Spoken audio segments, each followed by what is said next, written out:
Hello everybody and welcome to the Batcolyte. Go ahead and tap the screen and share the live. And if you do have a belief in a god or gods or anything like that, we'll go ahead and request up. I will be taking guests very soon. I'm having a strange glitch right now where it is not showing me on screen for me. Hang on a moment.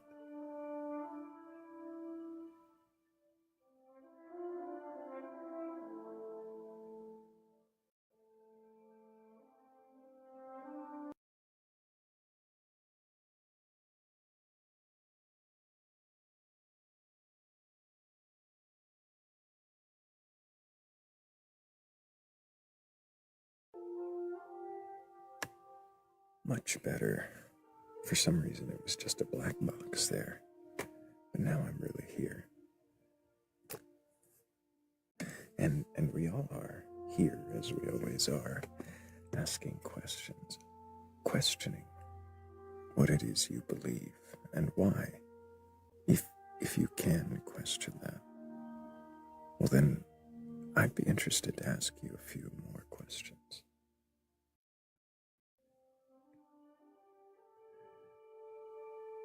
I will be taking guests very soon. I do need to make sure, though, that I thank Philly Red and Kat for helping with our first goal. Thank you both so much. I appreciate you.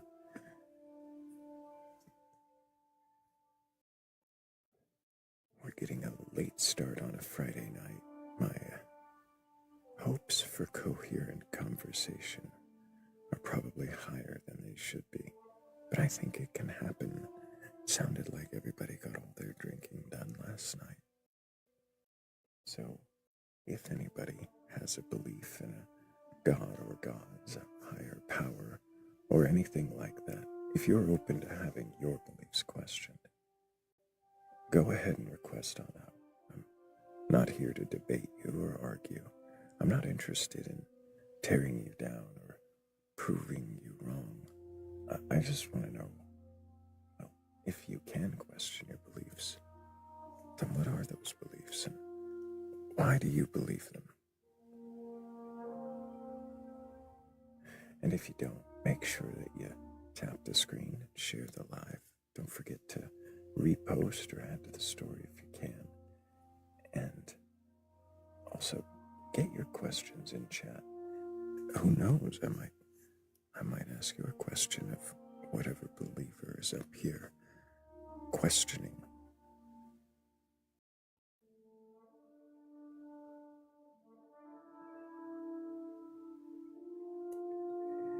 I keep seeing the notification, someone's in the queue, and every time I go back to it, it's empty.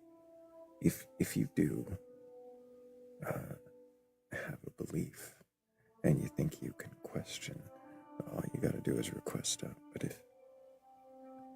if you're shy about it, if you're not sure if you can question, well, you're free to try. I'd be interested to see it. Maybe you can. Maybe you didn't know that you could. Is questioning so scary? Is it so terrifying that you might shy away from it, that you might hide from it, that you might run from the questions? Or do you have the courage or the curiosity required? Kat is trying so hard to get the AI to do something that it probably is going to do anyways. It doesn't seem to matter what I do or say. It did say questioning beliefs a few minutes ago, so if you keep at it, Kat, you might get Winnie the Pooh back on the AI prompt.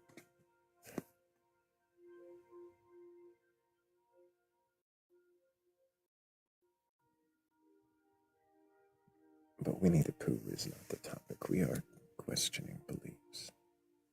And it looks like, well, yeah, it looks like we've got a request. hopes are high. Certainly this can't go badly at all.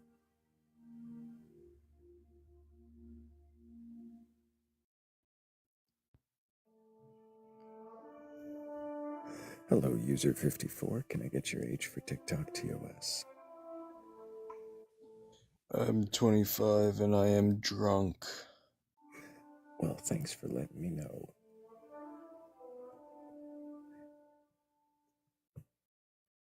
And that was easy. I appreciate the honesty. That was really good. Best drunk I've ever had on the live.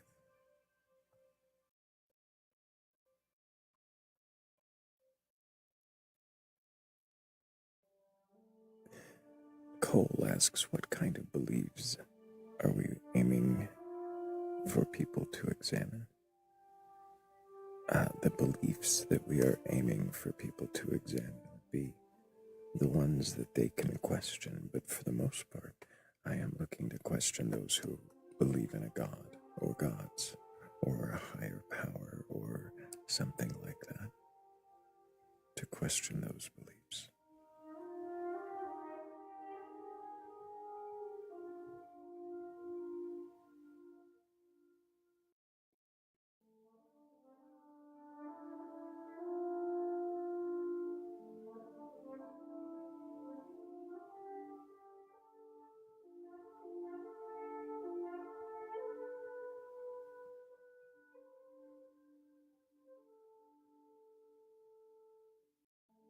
I mean, there's a straightforward way to put it. God, why? But also, if you can question, if you are open to questioning your beliefs, well, go ahead and request on them.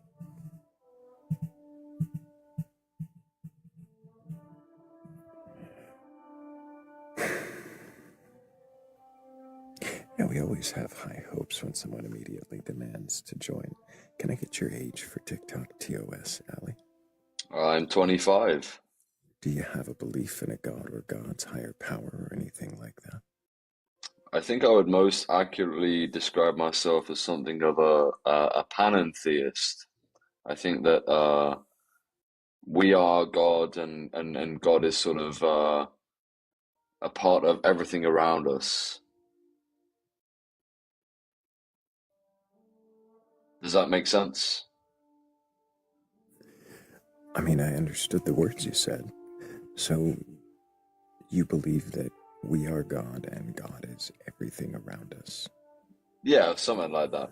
What is it that you're using the word God for here? Why God? I suppose as a substitute for um, forgive me for being very vague because it is a vague term, but the essence of the universe, the essence of creation, something very, very deep, very integral, something that is a force beyond our own consciousness.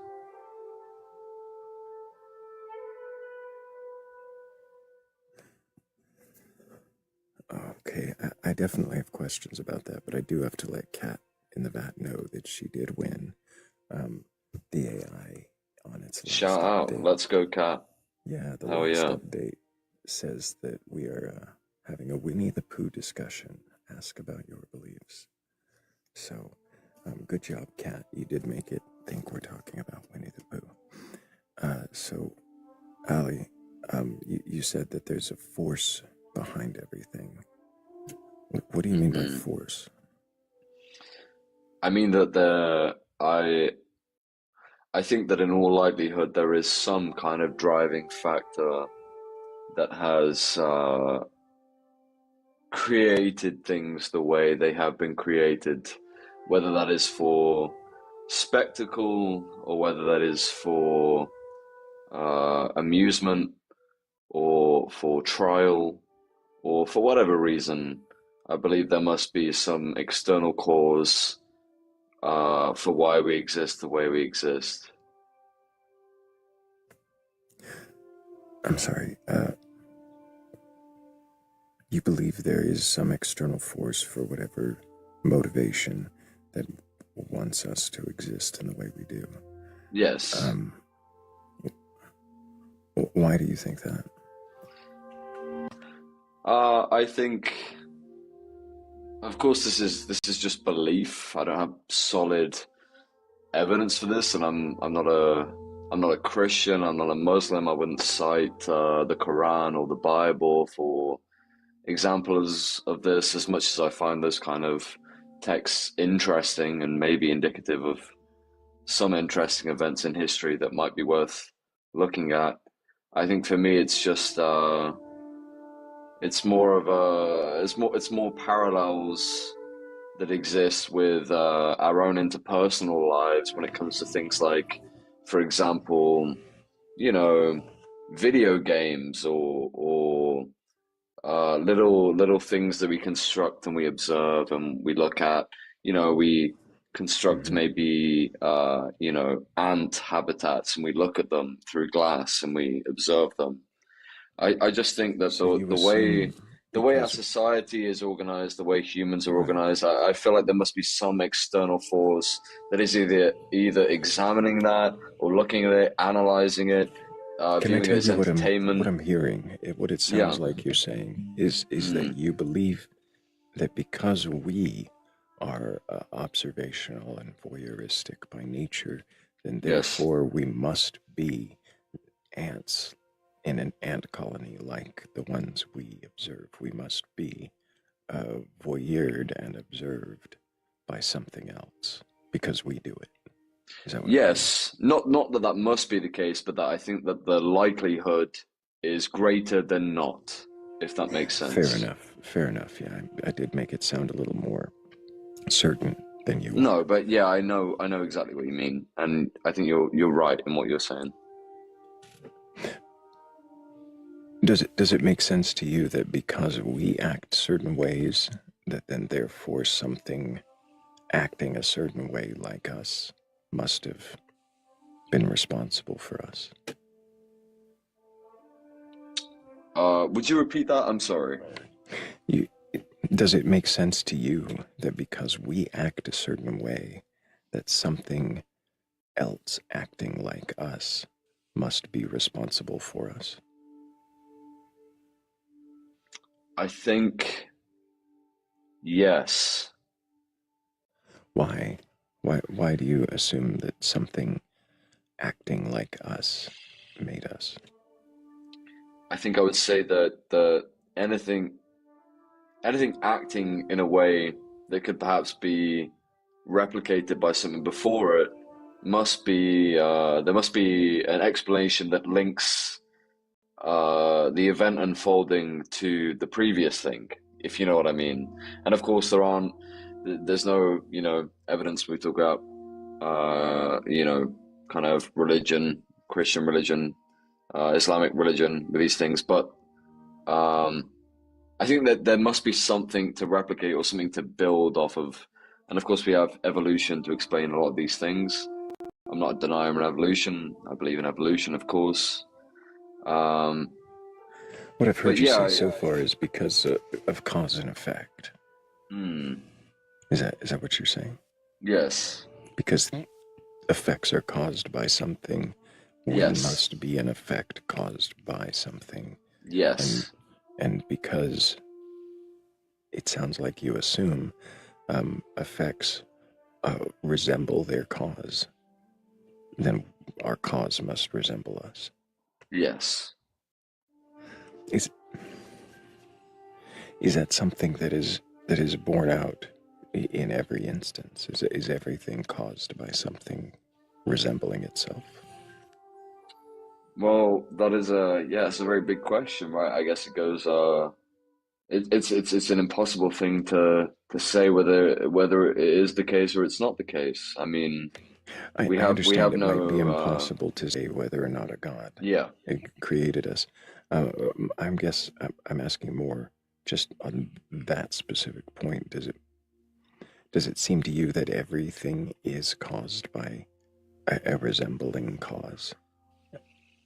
It seems to be a pattern that makes sense for most things Hmm. in material existence. However, would I say that it's the case for everything ever? I'm not sure, but it seems to be the Hmm. case. It seems to be the case for most things If it in seems to be the case that most things are caused by some resembling cause, something that looks like it mm, or is like it, um,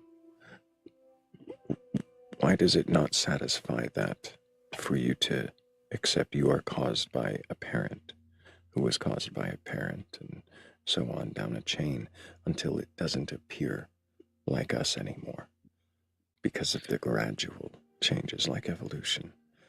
Um, wouldn't that make sense to fit your model of things being caused by resembling causes? yeah, it certainly does, and Would it make sense? I wouldn't Would it? deny any of that. Of course, it makes Sure. sense, and that Would I believe that's true. I thought I thought I heard you say something like that. So that's why I wanted to see if that makes sense. Yeah. Then why would you need something before all of that chain, before the changes over all that time, where we go back to something that doesn't resemble us anymore? And we can go further until something that barely resembles life anymore. Um, if we can go all the way back and see causes that resemble, their effects that resemble their cause just a little bit, but see those changes, then why would you assume that the cause before all of that would resemble us way down this chain?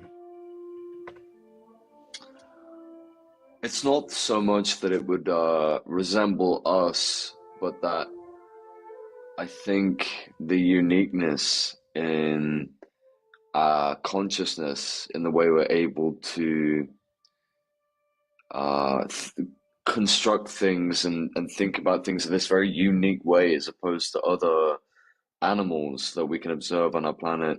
I think there's something in that that I just find very peculiar, and that I do find, as much as I'm not religious, I do find interesting in all these, the Abrahamic faiths and the Eastern Mm-hmm. faiths.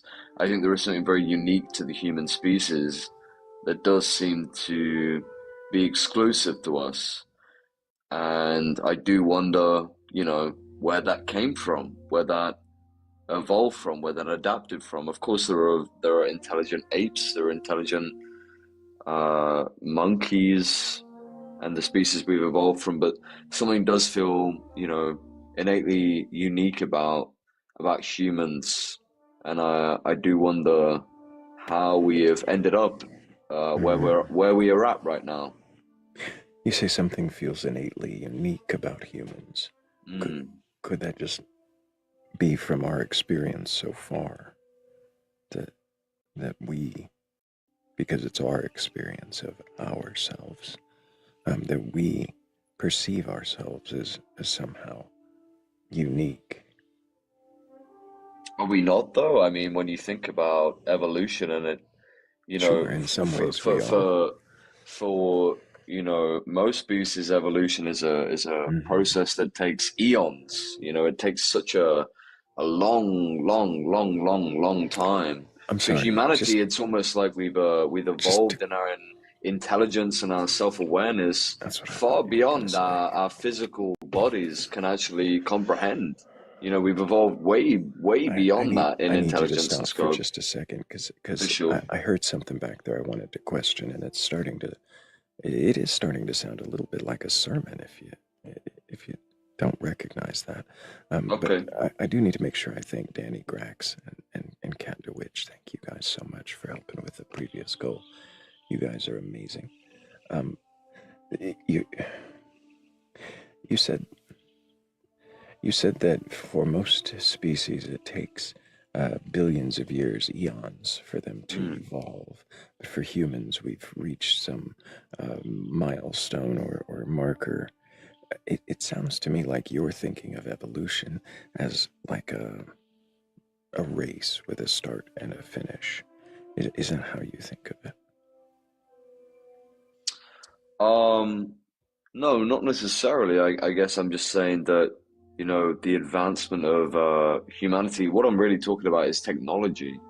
The creation of technology by humanity and the way we've been able to evolve almost beyond our biological drives and our physical sort of burdens. We've been able to evolve beyond that, and we've created this society that's very disconnected and very detached from our biological drives and our biological functions into this whole other way of structuring things that just seems so bizarre and unique to us as a species, as opposed to all other species on planet Earth.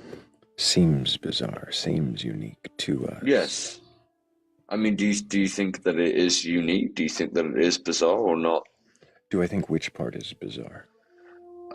Humanity in the way that it has constructed society around itself, and the way that it's built itself up. Do you think it's unique to other species on planet Earth? In some ways it seems to be, but that doesn't, I don't know that that means it's bizarre or that we are somehow apart or separate from what we've come from. Would you go as far though to So say that it's unique? I have to understand. I've already said in some ways. I don't know why you're trying to get me to admit to agree to your belief system. That's really No, I disturbing. was just Stop talking curious. I over me. wasn't. Stop talking over me. This is getting really weird. Stop. So I'm not going to agree or disagree with your beliefs. I'm questioning them. That's the exercise you walked into, is questioning beliefs. Um, Sure. so getting me to agree to things is kind of. That's not what I'm trying Let to me do. stop you. Let me stop you right now because you keep trying to interrupt and talk over me at different points, and I want to make sure that I understand something. Are you Christian? I am not. Okay, you said something earlier that you didn't follow Christianity and stuff like that. You do realize that you're proselytizing and imagining a Christian God, right? Am I? How am I doing that? A creator of all, um, separating humans apart from the rest, making us unique in some way. Um, and you're using very sort of forceful, dogmatic way of talking about it rather than actually being questioned.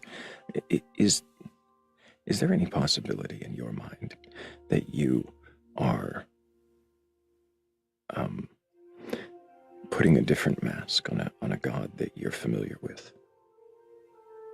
I have no idea what you mean by that question. Were you raised in an Abrahamic faith? No,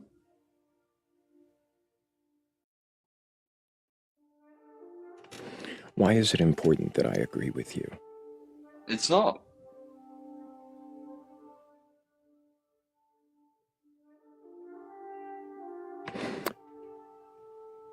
So you're saying that because, to back us up, you're saying that because humans seem unique in some way that you haven't really defined in detail, that sets us apart from other creatures on Earth, and therefore a God that resembles us makes sense.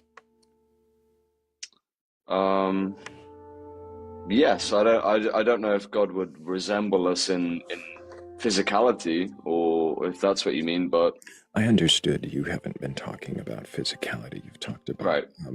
societal or psychological, as though we resemble that aspect of this God.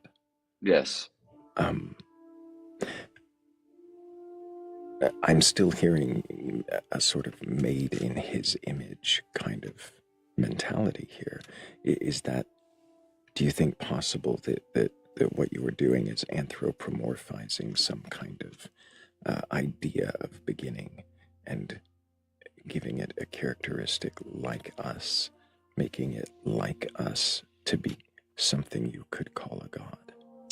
No, I think if there was a God, God would be very much not like us at all in any way. I don't think God That's would look like fascinatingly us. I don't different. think, But yeah, I, I get you're not talking about looks again. I was talking about as you said, sociologically, psychologically. Yes.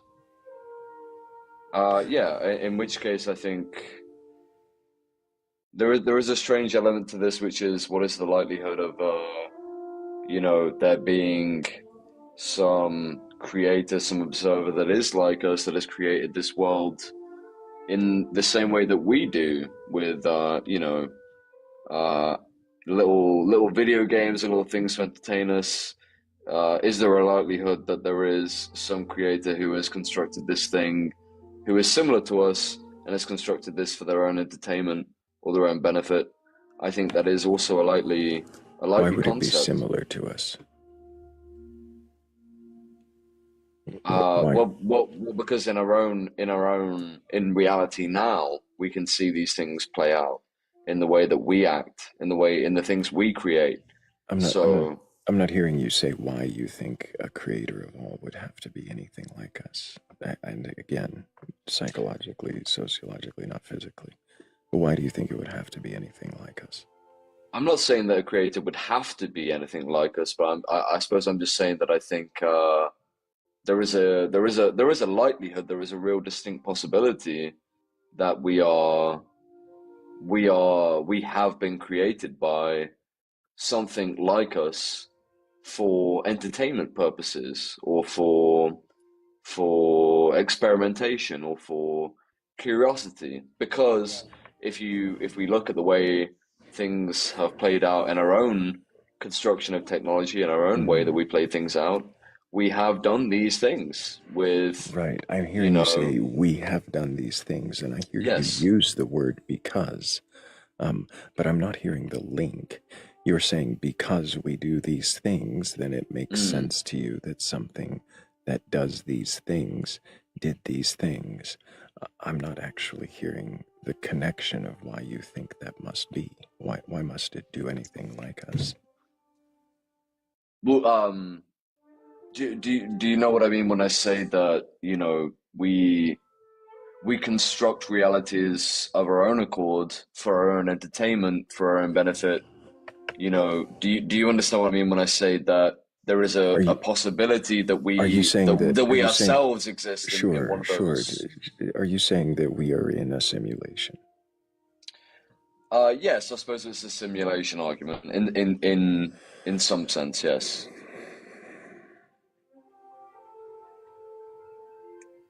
So it's not an So, argument for like a to, benevolent God, right? or an Why is it an argument?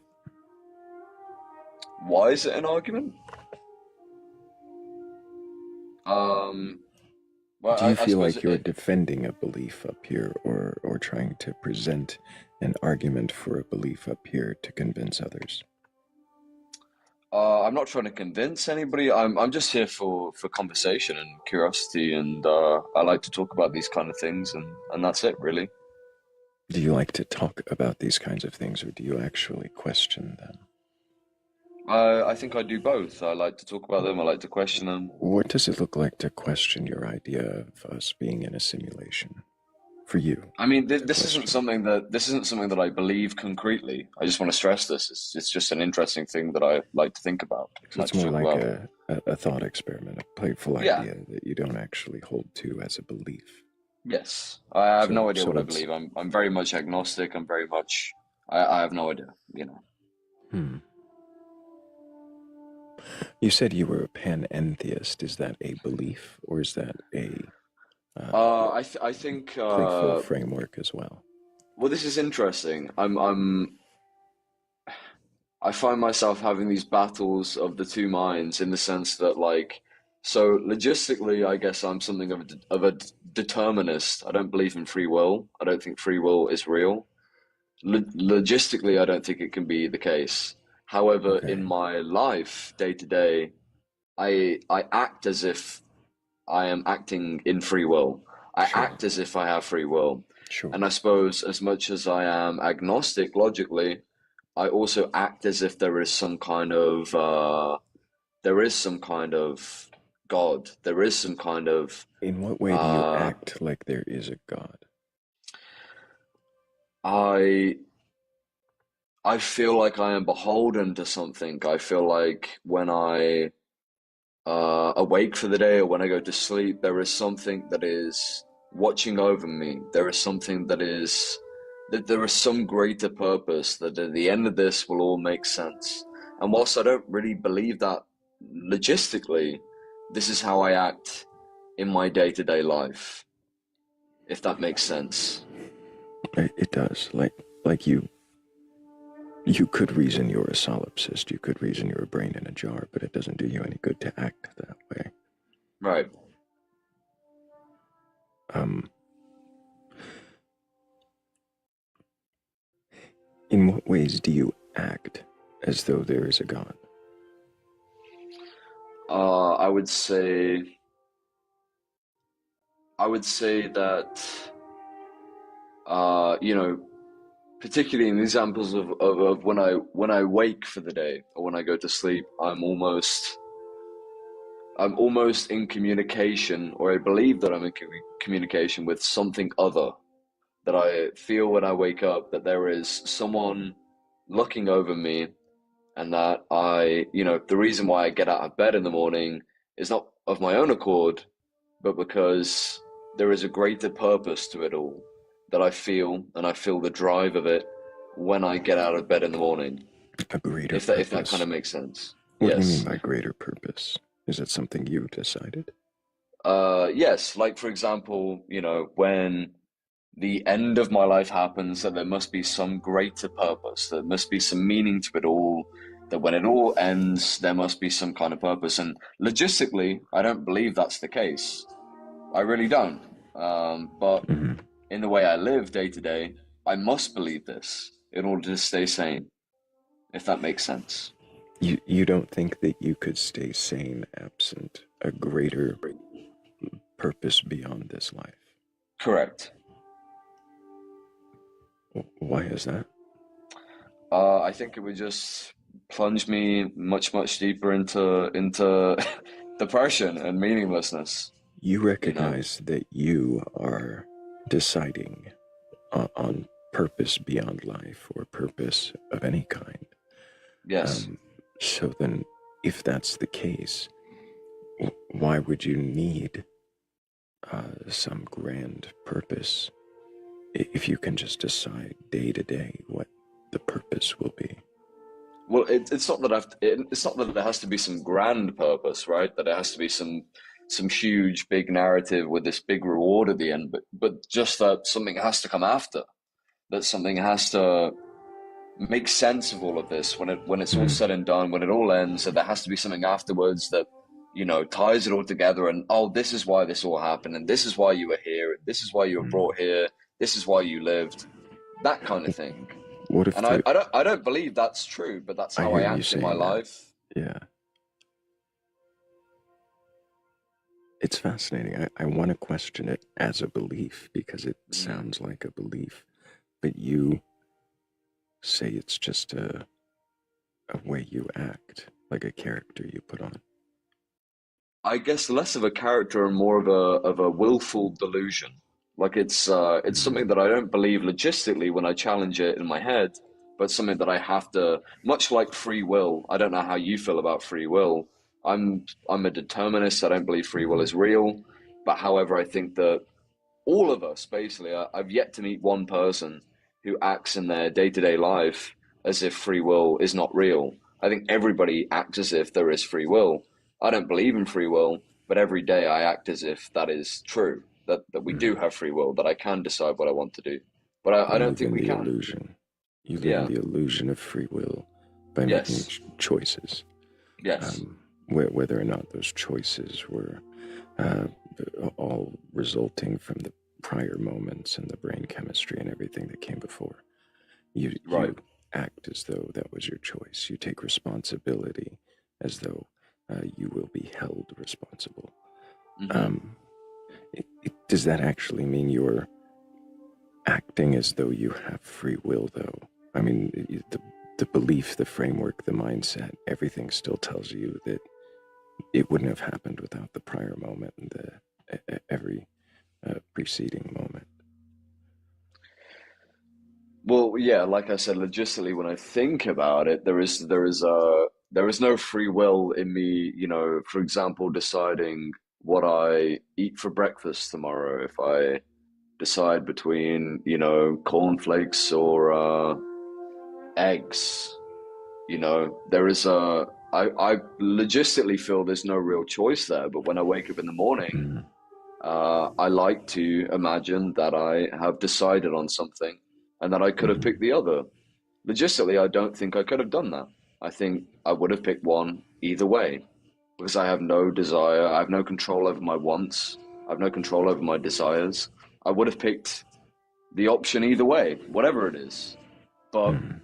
that would drive me insane if I were to think about that all of the time, 24/7. So I engage in this fantasy where I believe that I've picked one option of my own accord, of my own free Right. will. I understand that. Back to the God. You act as though the God is there, um, Yes.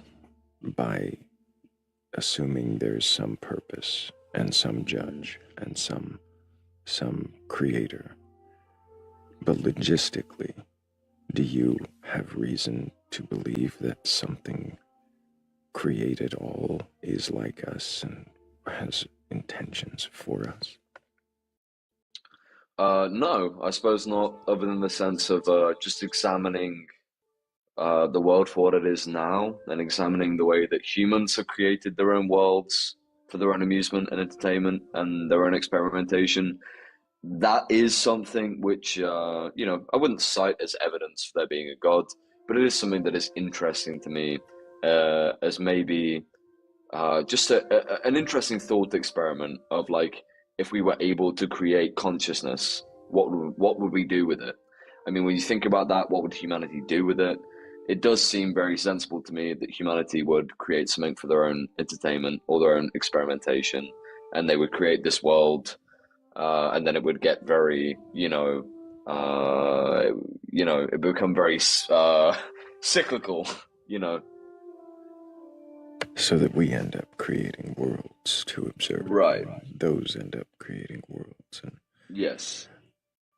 But like I said, I wouldn't cite that as serious evidence. It's just an interesting way to think about things. I see.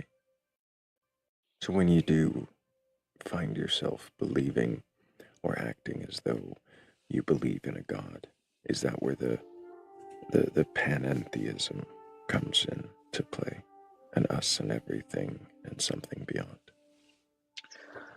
I would say it's a delusional hope. It's a kind of just a wish, a really powerful wish that I just hope this all makes sense, and I Mhm. hope I'm not here for no reason, and I hope I haven't been through the things I've been through for no reason, and I just hope that it's all worth it because it doesn't feel worth it, and I think that's true for a lot of people. So I understand why religion exists because it's a really effective coping mechanism for people Mhm. to cope with their own lives and the brutality of life and the brutality of existence. You know, it's comforting to think there is something at the end that will make it worthwhile, or that it'll all make sense in the end, if that makes sense. You know what I mean? It does. It does make sense.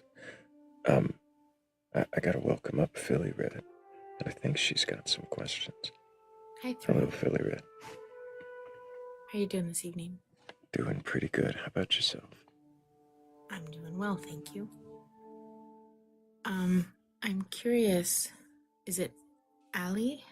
Yeah, Ali, hi. Hi. I'm not totally understanding what it means to live as if you believed these things.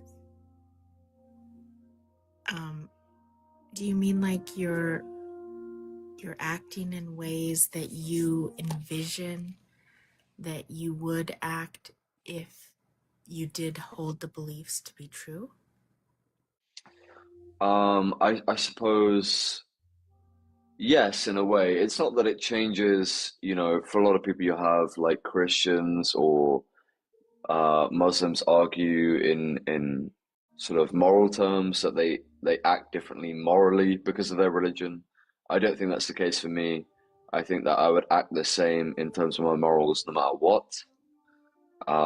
Just because I have empathy for humans, other people, and I don't derive that from scripture or religion or anything like that. I would say what it is that I act as if there is a reason for my existing. And I think that if I didn't act that way, that you know, obviously there are certain words that I can't say on a TikTok Sure. live, but I feel like life would feel meaningless in a lot of ways if I didn't think there was something to it. If I didn't think that if I didn't delusionally believe that there was a purpose to it all, that it would all make sense in the end, that there would be some great final puzzle piece at the end of it all. I suppose that's what I delusionally believe in my day-to-day life in order to keep me going. Does that make sense? Yeah, it truly does. Is there a reason that you don't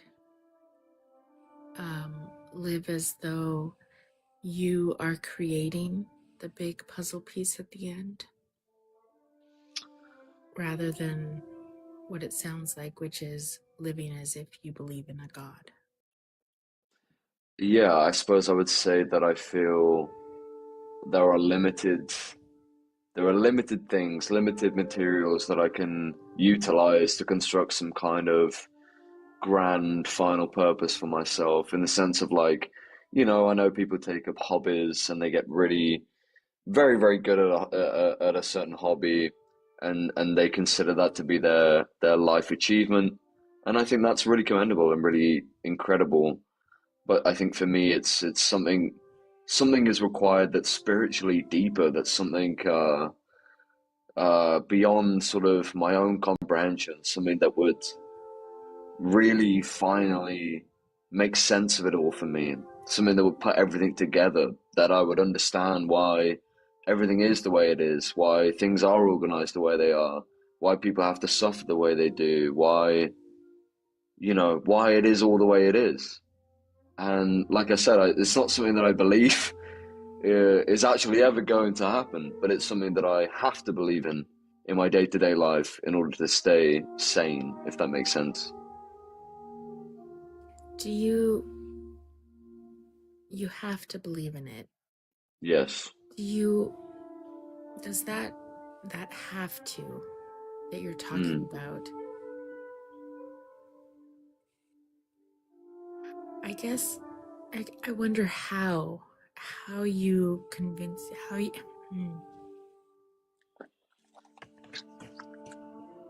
I guess the only way I can imagine this working is if you just actively push thoughts about this out of your brain, that you focus on other things so that you're not constantly confronted with the idea that you don't have proof of this and you don't have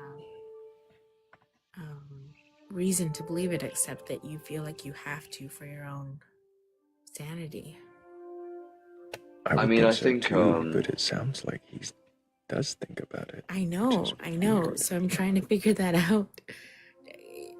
Do you feel like you actively push it out, or do you consider this on a regular basis?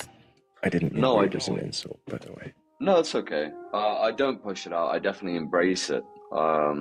I accept it. I embrace it. That's how I live my life. It's not something that I try and get rid of. I can recognize that it's not logical, but it's something that I adapt anyway because it is a comfort. Right. I mean,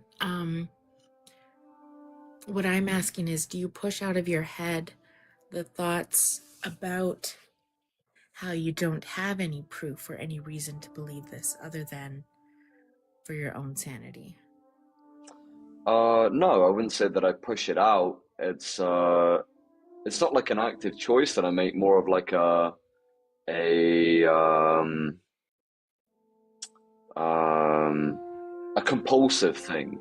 It's a compulsive thing where it is something that my brain adapts to for comfort, regardless of what my what the logistical side of my brain thinks about it. It's something that I cling on to for Right. comfort.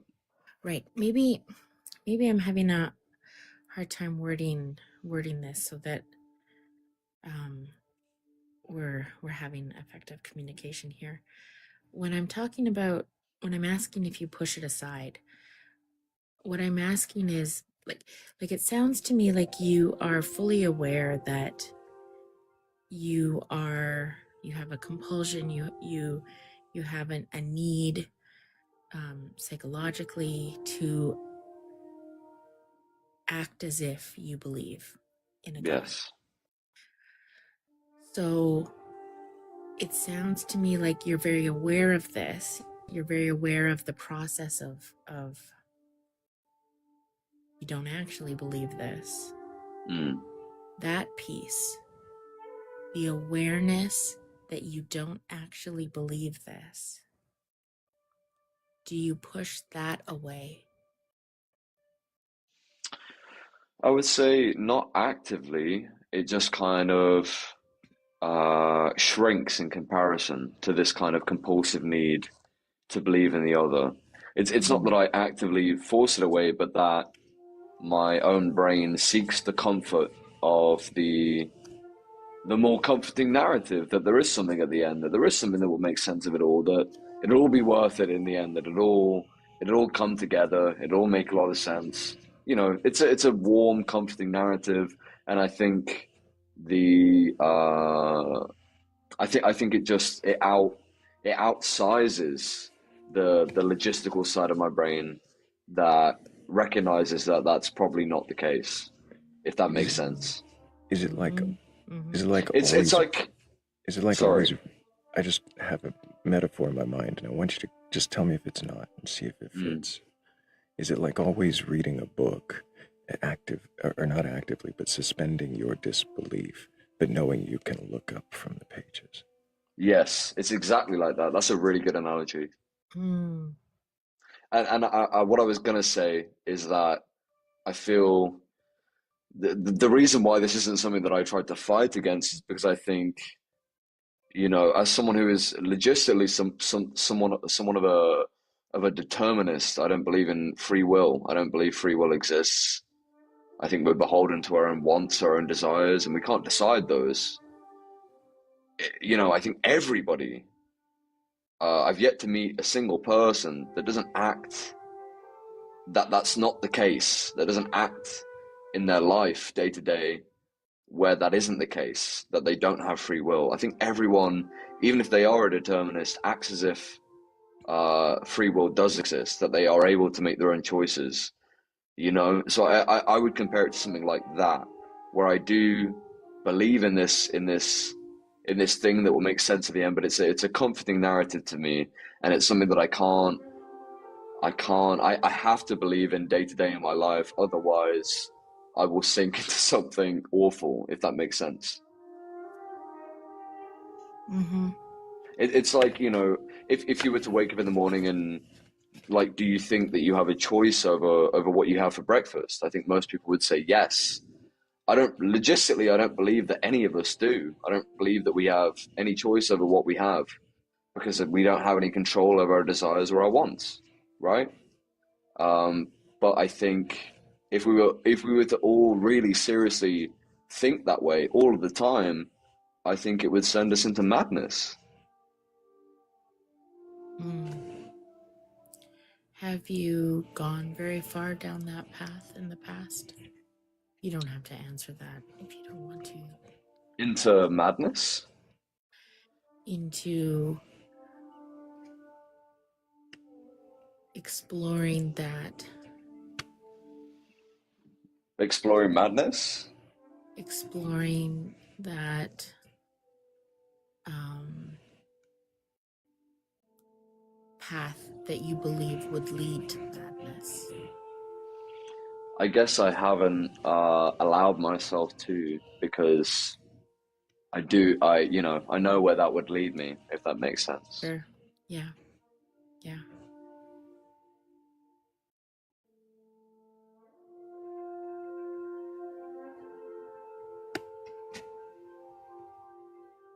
I don't know Robert Sapolsky, but I'll have to look him up. Thank you to random person in chat.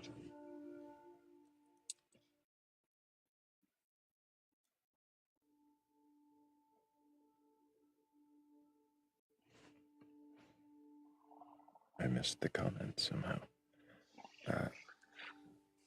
But yeah, I hope that clarified where I'm coming from a bit. And you know, think Thrayle, I don't know if I'm pronouncing your name correctly. I didn't want you to think that I'm pushing anything on anybody, or I that I'm figured it out. No, I figured it out, okay. Ollie. It I just took me wanted a to make minute, sure. and It's I hope you okay. don't mind me pushing. No, it's Sometimes okay. I have to push to figure out where the other person's really coming from. Of course. And you did very well under Thank you, man. questioning. I appreciate you. I really appreciate you. It was enlightening. This is a very unique perspective. It's been a I know great combo. somebody else. I know somebody else who holds a very similar viewpoint, though I don't think they would agree at all. Mm. And they would call it the whimsy that they like. Whimsy. I like that. That's a nice word for it. Mm-hmm. It doesn't feel very whimsical though. It feels very yeah, it doesn't feel very whimsical. It feels kind of delusional, I suppose. But I think we all have to engage in our own delusions to an extent in order to live a meaningful, fulfilling life. I think we all have to engage in some manner of delusions, and it just depends on the scale as to whether it's harmful or not, if that makes sense. I think when you recognize it and call it that, it might be something different. But I don't know. Not delusion? Well, I mean, if you don't believe it to be real, isn't a delusion something that isn't real that you believe to be? Yeah, it's a hard one because it's kind of the battle of the two brains. If It's you have like a hallucination, is that necessarily a delusion? If you know you're having a hallucination. I suppose that's an interesting philosophical question, because it could be that, whilst it is real for one person in their head, is it real for them? I would say that it is real for them, but does it exist in tangible reality? No, it doesn't. Yeah, but you've got to.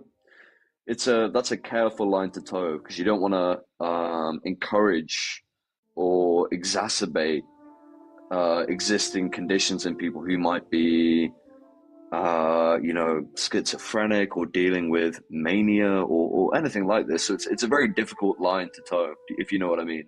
And to anyone who might be watching, I just want to clarify that I'm not encouraging that, or I'm not, I'm simply asking philosophical questions. I don't want to. I don't want to. You know what I mean? Yeah. Mm-hmm. Have you, Ali, ever heard of a atheist spiritual director nihilist coach? I have not. Why are you laughing, Thrayle? Only think of one.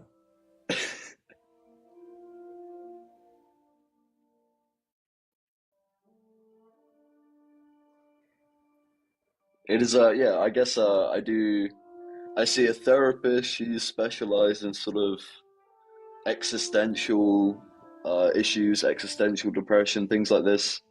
So I do see a therapist who's accustomed to those kind of things.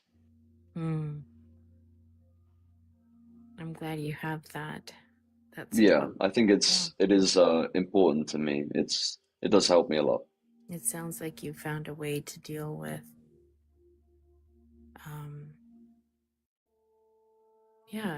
your beliefs.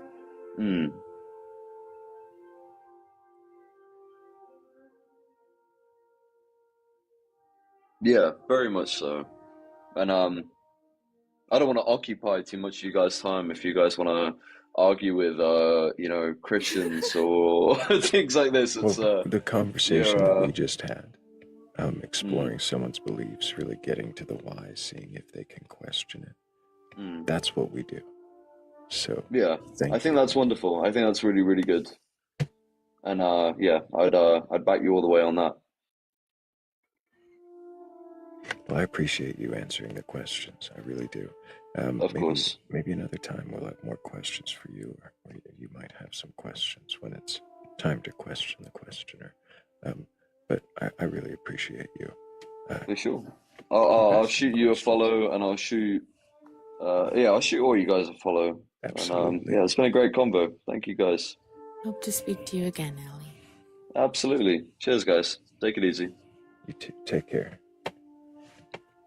Thrayle, is the the whimsy, is that an evil twin of mine?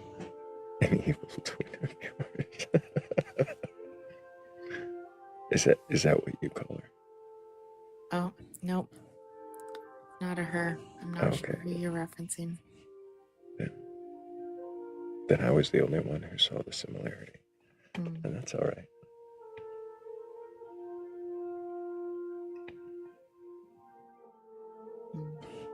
An evil twin. Now I have to know who your evil twin is. Philly has a doppelganger. Hello. Alien, can I get your age for TikTok TOS? I'm 30. Do you have a belief in a god or gods, higher power, or anything like that?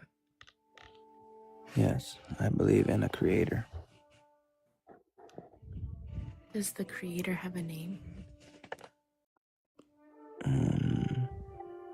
Sophia. Can you spell that for me? Sofia.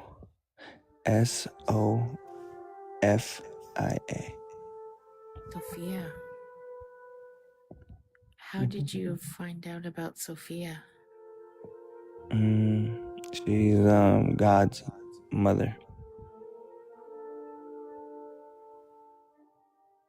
God's mother. Mm-hmm. Which God? She's not God. She's the creator of Earth's mom. Mm-hmm. Who is the creator of Earth?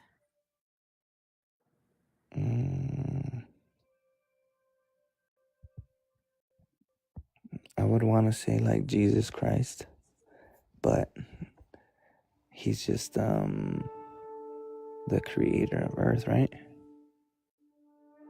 Like maybe not Jesus Christ. It's just the creator of Earth.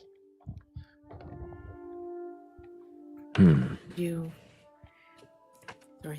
She No, is go ahead, Philly. one more thing. She is the creator's wisdom. Sophia is the creator's wisdom. Yes, pretty much like his mom. Are you referencing the Sophia of Proverbs in the Christian Bible? I'm not sure. I'm not gonna lie. I'm not sure. How did you find out about Sophia? She is like I don't know if it's like another. It's I want to say like Russia. How did you find out though? Just searching just searching different things, Like, did you read about Sophia? Yeah. Did Sophia Yes. show up to you? Yeah. I seen videos. I don't really read, but I seen like videos of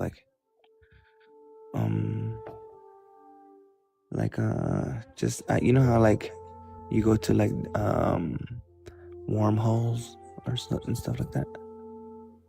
But I believe like there's like so first I believe in like in a creator of the earth, and then he was a man, right? And he has a mom.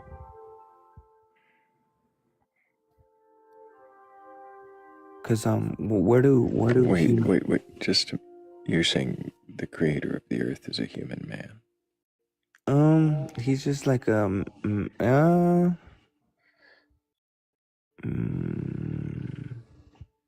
more a man than a woman. Yes, for sure. Like he could be whatever, but he's like a He can be yes. whatever, but he's got to have something swinging. Yeah, he's a man for sure. Yes. Why? Cause okay. So the building that you're living in was created by man. So like now Oh, think of was this. it? The building I'm sitting in right now was created by man. Yes. Okay. Are So you sure? that's a fact. Yes. How do you know that? Well, How do you know the building that I am sitting in right now wasn't put together, assembled, created by a woman? cause that's well, I guess there is like so if you have like 10, if you have a blue, a green, a yellow, a red in a bag, right? What?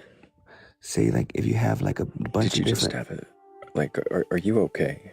Do you need medical attention? No, listen. Are If you you have on a a bunch of different substance of some colors, kind? There's something going on here. okay, listen. If you have a bunch of different colors in a bag, the probability of you pulling a red is like out of 10 is 1 out of 10, right? If there's different colors, right?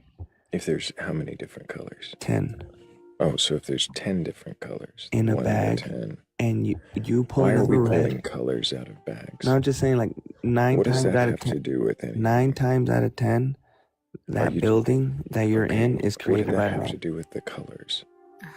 It's just like the probability. You said what's the probability of the house that you're living in was created by a man? No, and the I'm telling building you I am sitting in. You said Yes. the building I am sitting in. that you're in or Yeah. sitting, 9 Right times now. out of 10, it was built by a man. Where do you get this statistic? Just every day like experience. He got it somewhere where his fingers will be stinky after pulling it out.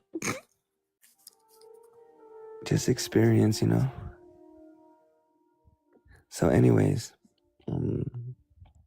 I think the world was created by a man, and he has a mom named Sophia. She's his wisdom.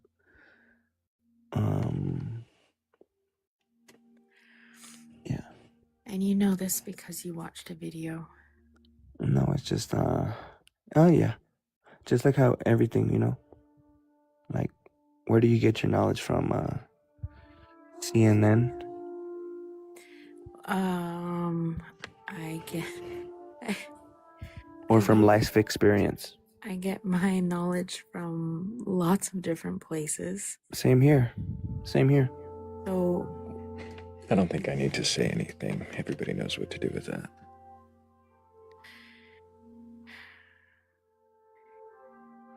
Yeah, I was just speaking my thoughts. I'm sorry. Do you ever question whether something you experience or how you interpret the experience is accurate?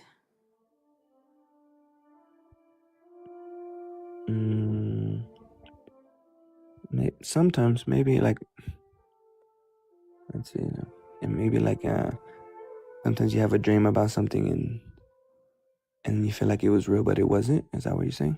No. Maybe it's easier to talk about, like you said, you learned about Sophia in videos. Do you ever see a video and think, is this true? Yes. I question everything. Like so like you see my channel, it's Aliens Among Us or whatever. So I kind of believe in aliens, right? I just want to ask you though, aliens, how do you know when something is true or when something is false? How do you determine? So it's like I know that I don't really know. So I don't know. I just don't know. That's why I'm seeking for answers, and I'm trying to, like you said, where do you get your knowledge from? From many places. That's where I'm trying to get it from. I think. And how do you? Sorry, I'll let you get one more. Thank you. Thank you. I'm trying to get it in. How do you know when some knowledge that you've gained is not true? I try to search it up. Honestly, that's a good question. Honestly, that's a really good question. Thank you. I just try to believe in like my intuition, like that gut feeling. Has it always been reliable for you? Has your gut ever steered you wrong? Yes, for sure. Yes.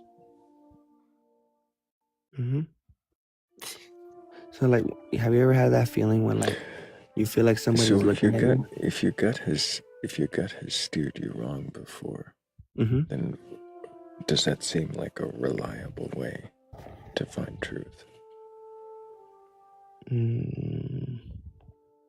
No, not really. Like, if you put it that way, no. Could there be more reliable methods to know what is true, or to understand what might be? Yes.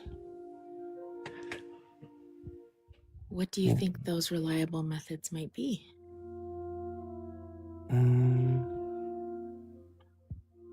I guess the internet,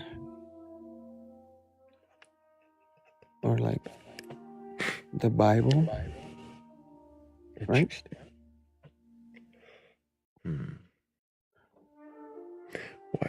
Why would you think the internet or the Bible would be more reliable methods to know what is true?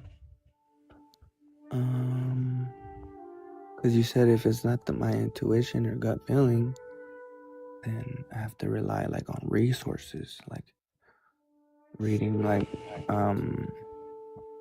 not the newspaper, but like some type of news, you know?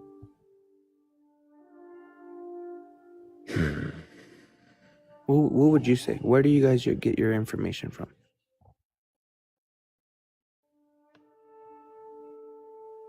Numerous sources that can be rigorously questioned for reliability. What's just one of them? And even then, you should question what you get from a reliable source as well. Exactly. So,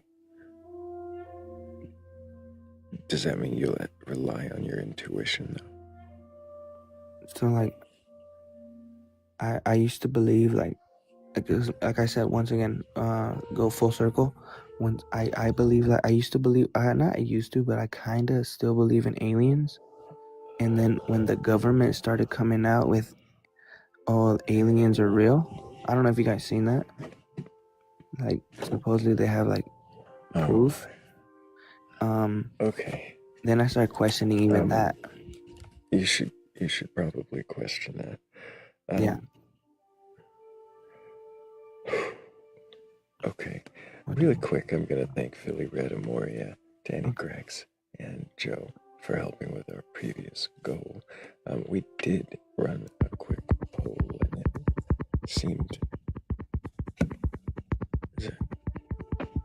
pretty clear that I'm just going to move on. I'm not going to ask a question about what that was. Maybe he was tapping the screen. Let's just everybody tap the screen. That's a good idea, right? I was gonna go to the what the fuck screen. I was, but I thought we could move past it quickly. I'm sorry. And then it just got what the fuck here and what the fuck here. Every question led to another question.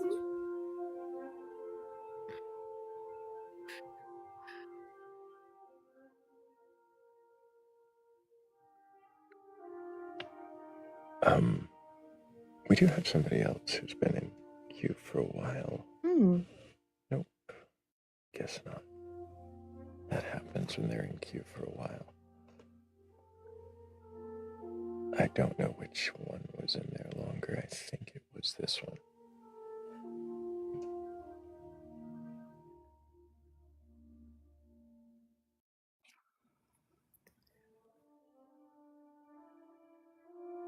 Mhm.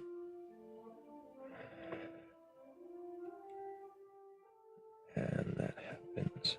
And then, of course,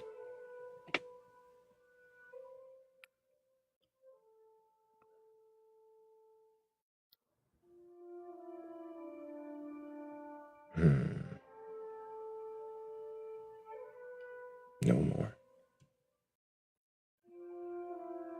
Just back where we came from.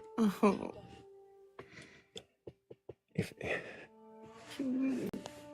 anybody has a belief in a god or gods, a higher power, or anything like that, if you're open to having your beliefs questioned, if you can question your beliefs, well then request on up. I'm not here to argue with you or debate. I don't want to tear you down or make you look like a fool, although you may do that on your own. I just want to know if you can question your beliefs, well, then what is that belief and why do you believe it? And maybe we can get to the other questions, like what is the benefit and what is the cost?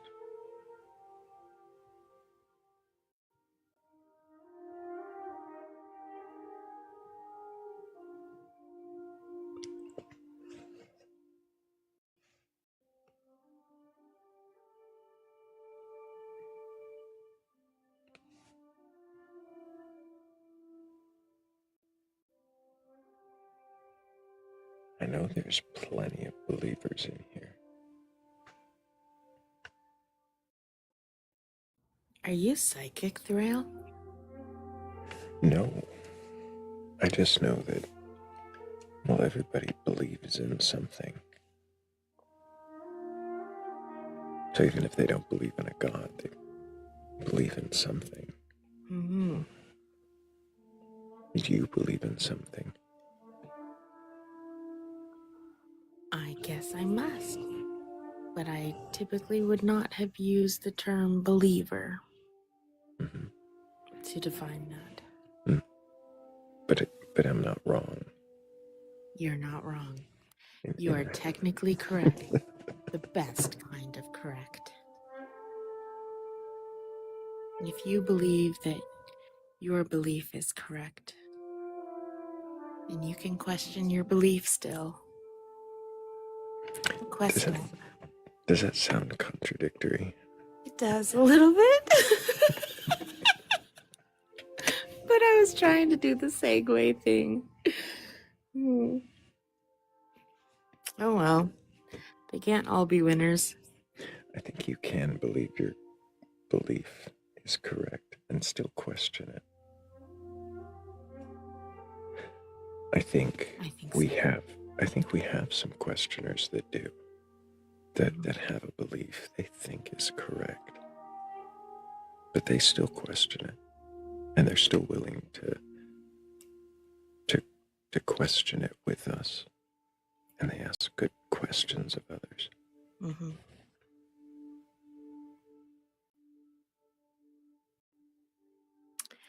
I am seeing a guest request. I do see that. Hello, Isaac. Can I get your age for TikTok TOS?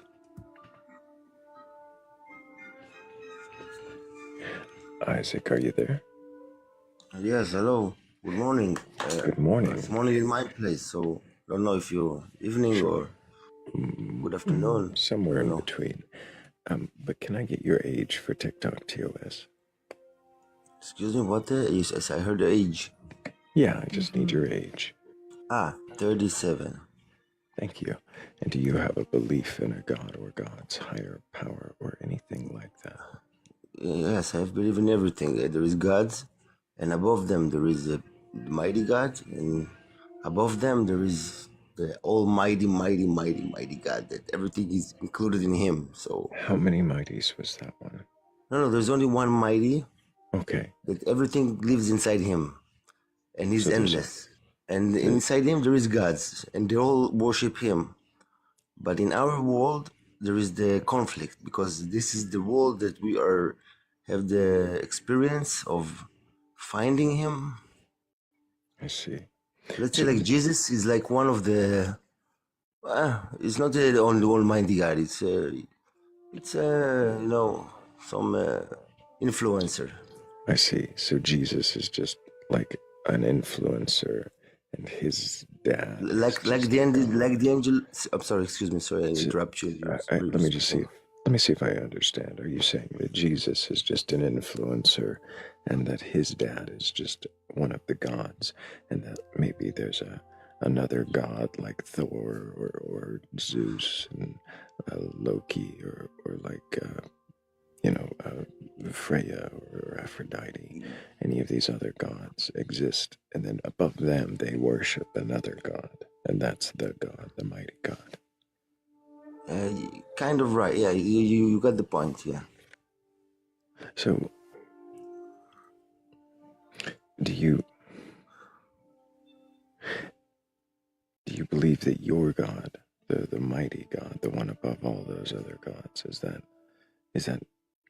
God have a name or a way to refer to it? No.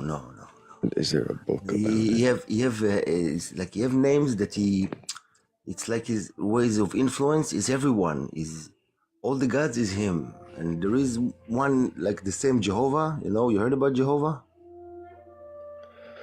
I've heard the name. Yeah, so this is his name, but not his name, it's not his actual name. It's like an influencer for him that controls all our reality. I see. So he's not even Jehovah, he's some other thing beyond Jehovah. No, but Jehovah is like his suit. It's like his suit to control the world. A suit that he uses to control the world. Yes. But it's not really him.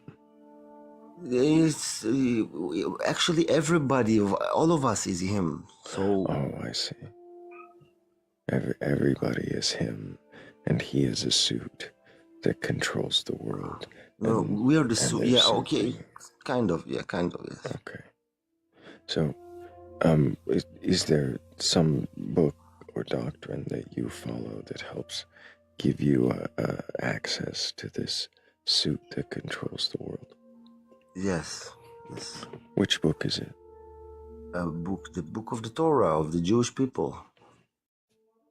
I see. So the Torah is how you come to understand this God, Jehovah. Not exactly. The Torah is what opens it's like a machine that you need to operate, and the Torah helps you operate the system, and when you operate it, it opens. Then it opens, the understanding and everything. But you need something to open the... Do you believe the Torah to be true? Yeah, of course. The stories within it? Yes. The Dead Sea and everything, yes, of course. Why? Why it's a difficult question, because belief starts when the brain, the way we build to think, when it breaks, then you understand. But first you need to break I don't know how to say in English, but there's like bars. So the bars is in our brain, it's in our system and everywhere. So belief, it's not just, it's something you break free of slavery. So you believe because you believe believing is breaking free of slavery. And so you believe to break free of slavery in the Torah. And the Torah is what gives you a way to break the bars and become free. Sounded a lot like a sermon. So instead of going that route, Do you believe the 6-day creation? Of Genesis course, 1. You believe course. Adam and Eve were created in the garden. Yes, I believe that. In the You image of believe, God. you believe those are true and literal stories. I believe that more than that you speak now, and we speak. No, we believe that we're speaking now, right? We're knowing it, right? We're speaking. I speak. You speak. No, it's a fact, right? I believe in the stories of the Torah. It's more fact than that we're talking right now. Maybe we're now in a dream, but this was reality for real. So I believe that more than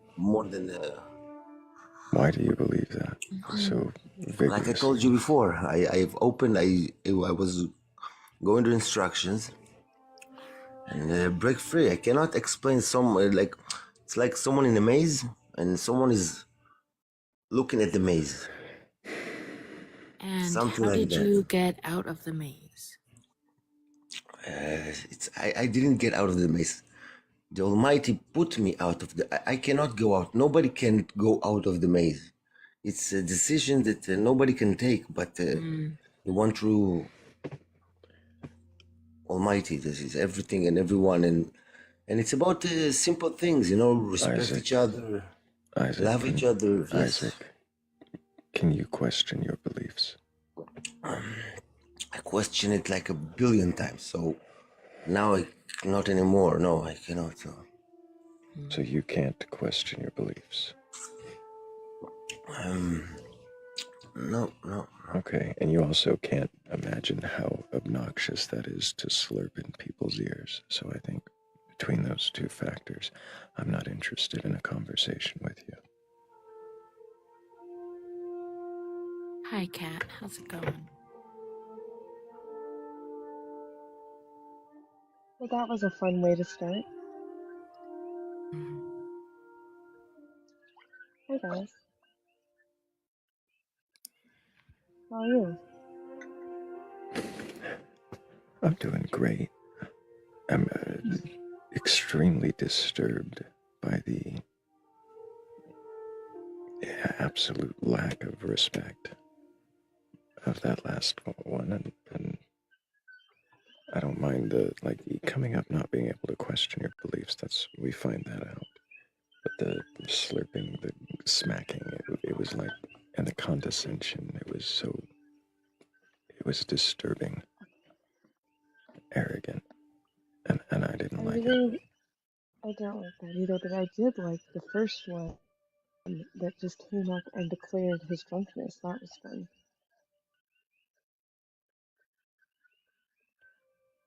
The one that The had very his. first one Mhm. that said he just declared it. Just declared the drunkenness right off the no questions. The one that was drunk. Yeah. Yeah, that was appreciated. Yeah, it was nice fun.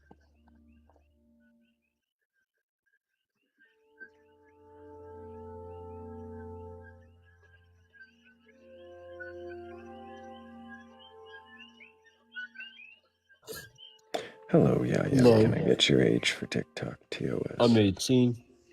What year were you born? 2006.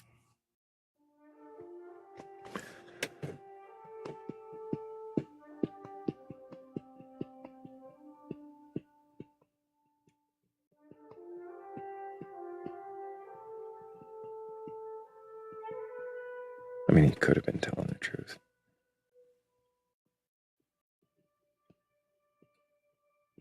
Barely.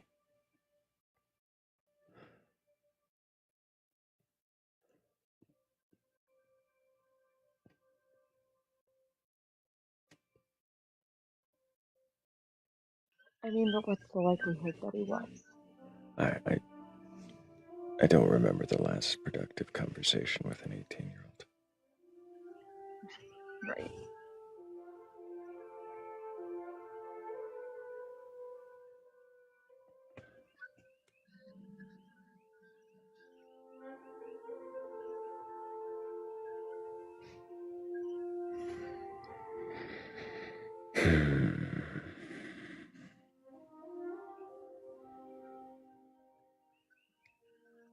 There was another guest who was a panentheist by choice. Mm-hmm.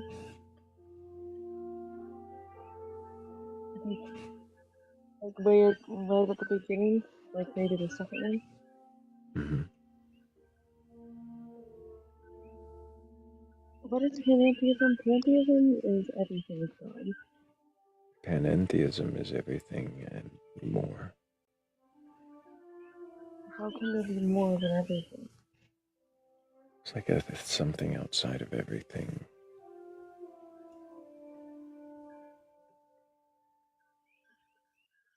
I don't know. I don't know about that.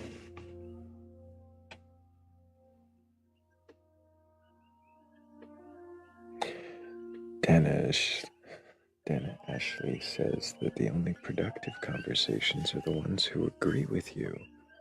That is absolutely not true.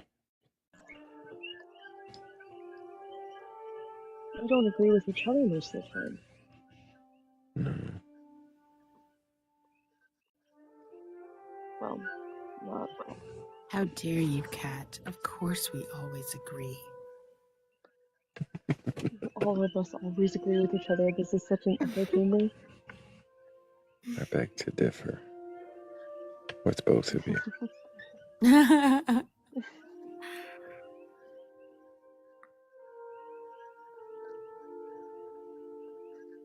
Like, we can't even agree with each other. Like,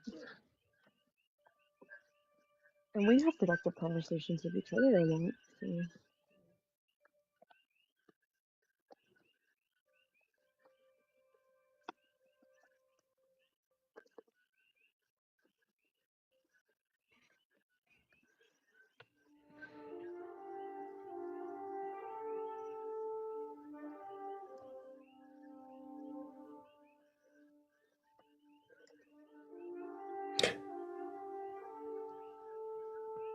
Well, if there's so many, come up and talk about some of them. Right? Somebody says they have a news flash that there are many, many, many goddesses and gods. Yeah, I'd be interested to ask questions about that. If you believe they exist, why?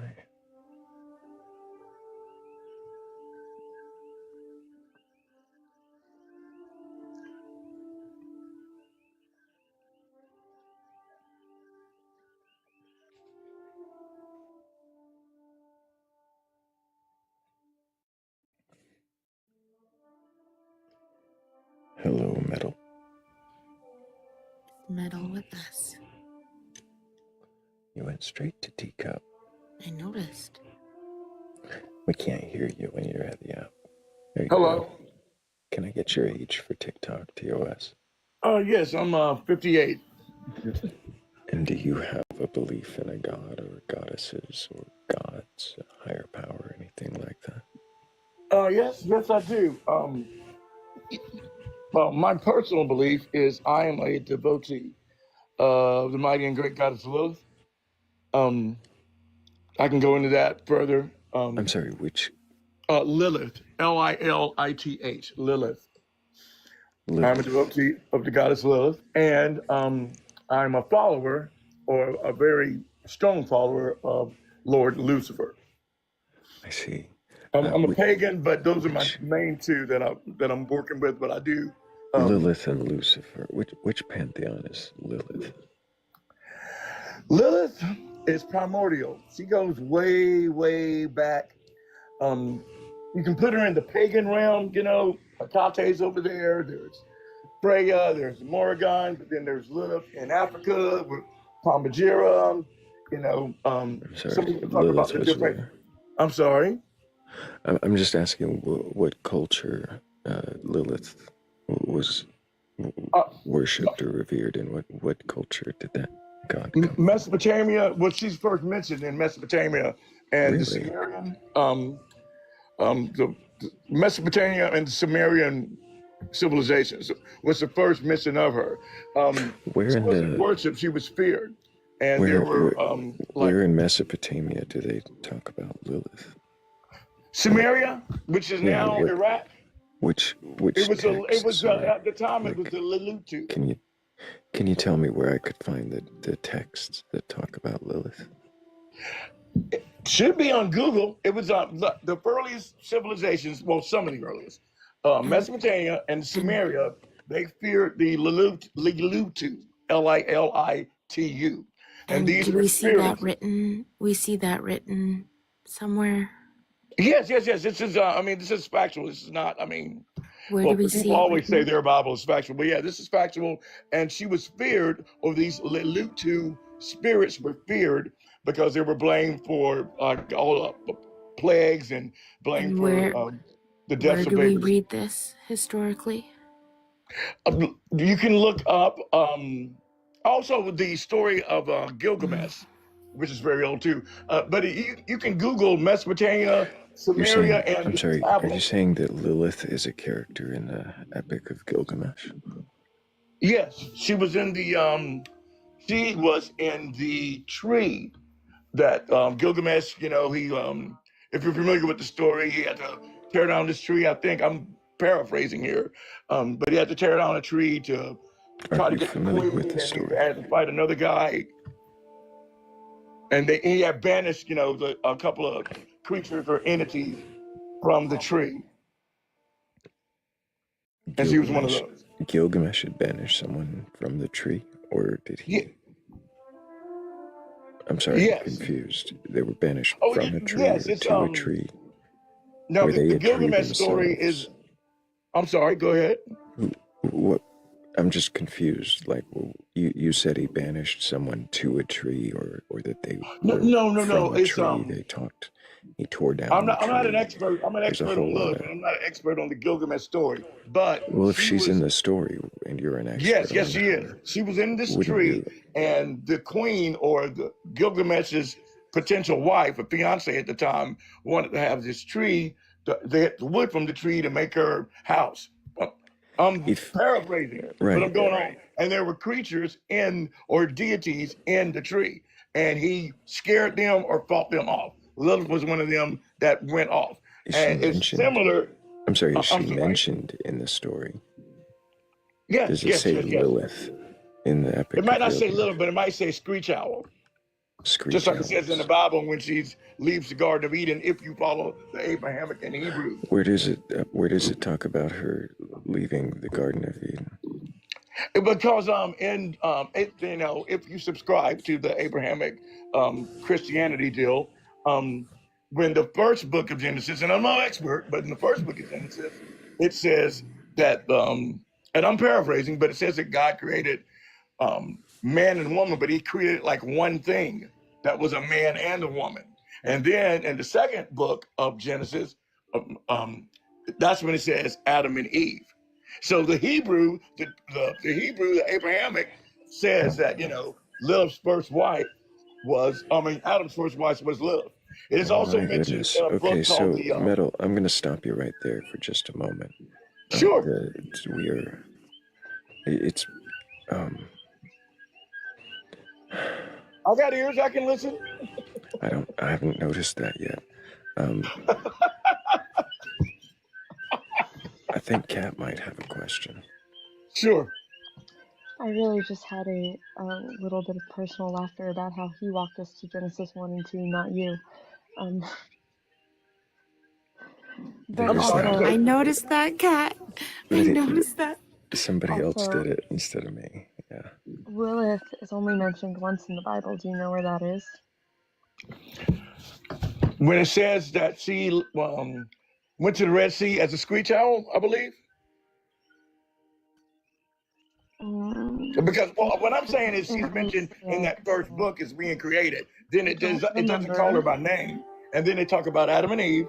And then it says about the screech owl and the beast Okay, going let's into the back up. desert. Let's back up because Kat was asking you something else. Okay, I You're did. just Okay, kind I of didn't hear talking it. over her, and you're saying a whole bunch of things, and a lot of the things you're saying are not things. So I'd like Kat to get her question out, maybe directly answer it if you can. Of course, of course. Do you know I'm listening. I didn't hear your Lilith original is question. mentioned I'm in the sorry. Bible? Say again. Oh, headphones. Okay. Can you hear me? We can, but you're a little muffled. Can you hear me? Yes. Oh, okay. Do you know where Lilith is mentioned in the Bible? She is not mentioned by name, but she is mentioned by being Are you called sure? a screech owl. I'm Are you sorry, sure go she's not ahead. mentioned by name? Are you sure she isn't mentioned by name? Yeah, she's not mentioned by name. At least in the New Testament, she's not mentioned by name. But she is referenced when the creation of man and woman was one being, and then she is referenced by being called the screech owl. Why do you think this? Because it doesn't know anything. Why do I believe this? Mm-hmm.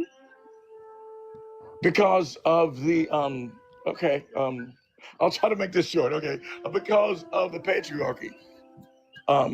Women, Lilith, Isis, Sophia, female goddesses were the paramount. And then the Abrahamic religions came in and they tore everything down, whether it was Muslim or Christianity. If you didn't agree with this one particular God of theirs, they said they were evil and tried to blame all sorts of stuff on them. When these goddesses and gods were worshipped centuries, thousands of years, well before Christianity, well before Muslim, long time ago. The Indian religions, the Hindu religions, the Buddhist religions, there were female, strong goddesses, primordial beings. I mean, freaking ancient. That's what I believe in Lilith. But I mean, as far as the Bible is concerned, she's not mentioned in there, but she's referenced in there. She's referenced in the beginning, and she's referenced when she that the screech owl is in the desert going towards the Red Sea. How do Right, you but know the why do you screech owl? think that? I'm sorry. Yeah, same question. Go ahead, Thrayle. How do you How do I know know the that the screech owl is screech owl Lilith? is Lilith? That is her. That is her sign. I mean, it was referenced. Okay, it was referenced back. We could go to one of the oldest statues of her. Is Lilith with wings, normal-looking face, and her feet, or from the knee down, is the legs of an owl. That's one of her symbols, like her main symbol. And the Sumerian, Mesopotamian, they still found the tablets. People would try to warn against the Lulutu spirits, which is Lilith, coming, and stealing their babies and causing sickness and stuff. And they made these tablets, which can still be found today, to ward off Lilith and these evil spirits of Lulutu. How do you know that Lulutu and Lilith are the same? Okay. Well, first of all, they sound pretty close to the same, but it was Lulutu were the female spirits, and it was the male spirits too were Lilitum. I could be wrong on that, but this is all the energy of the goddess Lilith. I mean, Lulutu and Lilith are, How do you know? because I do. Because I believe it. I mean, I've researched the stuff, because I do, yeah, they're the same spirit. And you can look at the I'm history. sorry, you know because you know? Yeah, because he's a condescending prick who doesn't actually hear the questions or actually want to respond to them in any kind of charitable way. I'm just trying to wants answer to the be an question. ass. I've done my You research. said you know because you know. Because of the research. When you read the research on Mesopotamia, on Samaria, and they talk about the Lulutu, then they talk about it being connected with Lilith. When I talked about the story of Gilgamesh, I'm Who not talks about it? condescending. Who talks I'm not about trying it? to change Who anybody's talks mind. about it, Metal? Who talks about it? Historians. Oh my Historians, gosh, you see, historians. so historians talk about it being like Lilith. Yes. Which historians? Why are you screaming? Yeah. I don't mean to scream, you sound dude. like I'm trying to sound hear like what you're everybody else hyping is up. saying too. Like you seriously sound like you're hyping up for a WWE match or something. This isn't that. You keep I'm not trying to screaming do your that. answers over the Some of top my of comments. people. Nobody's actually like following half of what you're saying because you're just screaming it at them. And then when we ask you a question about how you know, it's because you just know. But I've done my research, is And what you I'm telling you. laugh I've read hysterically. tons and tons So of you're books. not actually answering questions. And I've got to ask, like, the most important thing here. How Can am I you not answering actually questions, shut dude? up? Can you actually question your beliefs? Can you actually? You're gonna have to unmute. We can't hear you.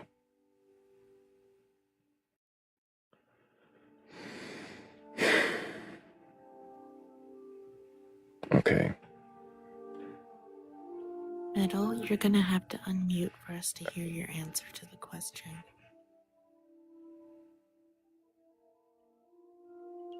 He's talking too loud and it's probably to hear us telling him that. Yeah, he's probably screaming over the top of us right now. Nobody can hear him. He probably hasn't even. Hello? Can you hear me now? There we go. Can you question your beliefs? Do I question my beliefs? That is the question, correct? Can you question your beliefs?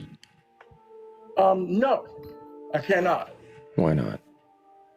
Because now, I've said in a comment earlier, but that was earlier, I don't question other people's beliefs. I might not believe them, but I'm not trying to. My goddess Lilith, Lucifer, nobody tells me to try to convert anyone.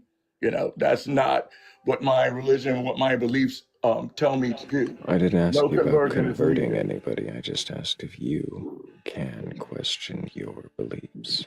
The reason You said no. yes, And I cannot question my beliefs because in the last 5 years, I've seen concrete evidence of what Lilith has done for me. Just like basically saved my life 2 or 3 times. I blew out a knee at 58. I was 54 at the time. She helped me heal it. I had to work to get it healed. I had to do this massive rehab. She's done so many things for me: physical, spiritual, emotional, financial. The list goes on and on and on. How do you know it was Lilith that did those things? Because she came and spoke to me. So you Yes. trust the experience that you had? I'm sorry, say again. So you trust the experience that you had? Yes, I do. I trust it 100%. Have you ever... I mean, if someone comes in, you know, if whoever, just pick a goddess or god out of the blue. Apollo, Hermes, you know, some Greek gods, Zeus, Athena. If they came to you repeatedly, you know, for like, I don't know, months in a row, and then one night you just said, hey, is this real or not? And they said, yes, I'm freaking real. What would you do? I would look into what could possibly be happening. I wouldn't assume that the only answer is that a god is coming and talking to me. Well, that was my first decision was like, you know, is this coincidence? And then when proof happens, What was the proof? there's been tons and tons of proof. I mean, my goodness. There's been, like when I first got the official notice that she was real, the whole room turned dark, and this was like 2:00 in the afternoon. The whole room turned dark and I got completely cold. Did And somebody turn off the light or the furnace? no, it was summertime. I live in Florida. were you alone? Yes, I was definitely alone. And Why just do you for, want you know, to? for the sake of conversation, I've always kind of believed in, you know, pagan gods, but I kind of believe. Has anybody out there seen the show Supernatural? The TV Okay. show? I feel like we're all over the place here.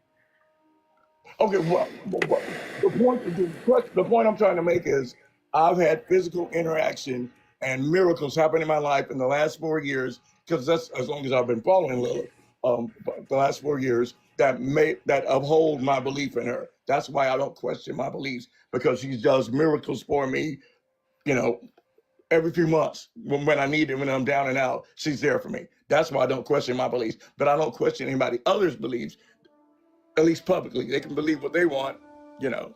But I have no question in my faith in Lilith, because she's proved time and time again physically for me, you know, back, knee, just all sorts of stuff she's helped me with. And it wasn't coincidence. No, it certainly couldn't be that, huh? Certainly Why do you want couldn't. to believe this? Pardon me? Sorry, Cat. Sorry. Why do you want to believe this? Oh, it's not a want. It's what I know. It's what I know for me, you know. It's what I know for Do you me. know what confirmation bias is? Confirmation bias. Why don't you help me with that one, please? Confirmation bias is when you think something is true or you want something to be true, and so you find reasons that it would be true, or start to connect things that are unrelated to it to confirm that what you want to believe is true. Okay, I understand confirmation bias now. Thank you for explaining that to me. But that was not the case for me, because I always yielded up. I want to get all over the place here, but I always thought that, you know, demons and, actually the original name of demons is Daemon, D-A-E. But I always thought they were evil. If we made a deal with the devil, you're going to end up getting screwed in the end. So when I was getting all these messages from Lilith, I was freaking terrified. I was like, there's a demon really, you know, I did not want it to be true. And then when it was proved to be true, and I learned that she was good and kind and a mother figure, boom. So I went with it, and it's been great. You know, nobody's got to believe me or anything, but I'm just In saying what I don't question my lore? beliefs. In what lore is she good and kind, or a mother figure? In the Lilithian lore and Lilithism lore and devotees of goddess Lilith. I can go on and on and on. I'm not laughing at your question, but I'm not alone in my belief in, you know, being a devotee of goddess Lilith. There's a lot of us Right, out so here. a bunch of people made up stories about Lilith, this character, and that is now truth? Well, the stories aren't made up when there's written stories going back to Samaria and Mesopotamia and the Epic of Gilgamesh and stories of Ben Sisera. I'm sorry, do you think the Epic of Gilgamesh is a true story? Yeah. Why? There were giants, there were dragons. Why do you believe that? There's evidence of giants and dragons. Are you sure? Positive. You're sure that there's evidence of giants and dragons? Yes, there's documented evidence of giants that was donated to the Smithsonian and then mysteriously got miscatalogued time and time again in the US of A. What shape is the Earth? The Earth is round. Like a dinner plate or like a ball? There is, if we're going on that, the Earth is round, but it's probably more oval.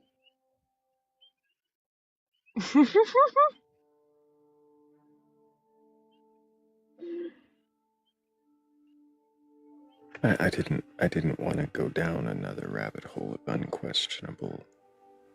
questionabilities. Sorry. No, it's all right. I mean, you got the answer. There comes a point in the conspiracy theory nonsense where you have to ask that, though. Like, there comes a point, there's like a threshold, there's like an is the earth flat threshold for me. And he was far past it.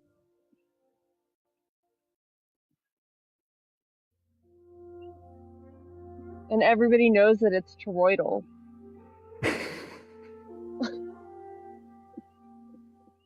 So, there's that.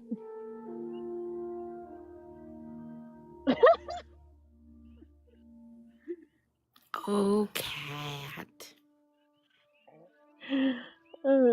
Oh, you should have heard me earlier when the AI said that it was a Winnie the Pooh discussion again. I was cackling.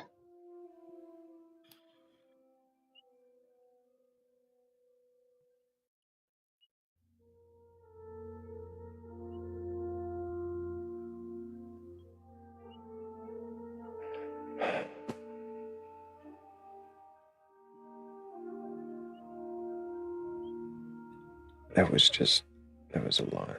There was so It was much. a lot. It was so much.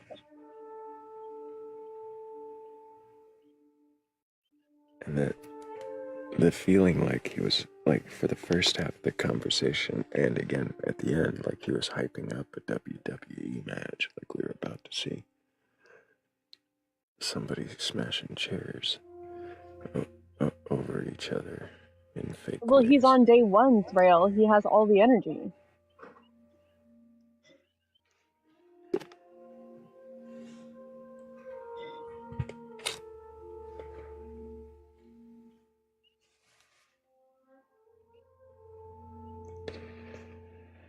No. Sorry, I'm responding out loud to a comment. No. We know which one. Oh, goodness. Good morning. Hey, Paul, can I get your Hello. age for TikTok TOS? I am 43. Do you have a belief in a god or gods, a higher power, or anything like that? Um, yeah, though. I mean, I can question it. What god I is that? um, not really, don't really have one. I grew up a Baptist, um, so I know the Bible real well. But I actually developed a new belief after, kind of discerning all the, malarkey in the Bible.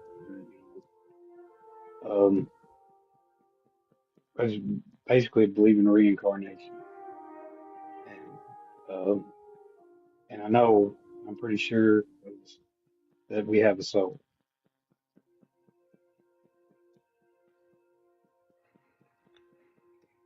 You say you're pretty sure we have a soul. Oh yeah. What I, is a I'm soul? I'm somewhat of a dreamer, and I've left my body, before, and I've actually had a near death experience, in a car accident.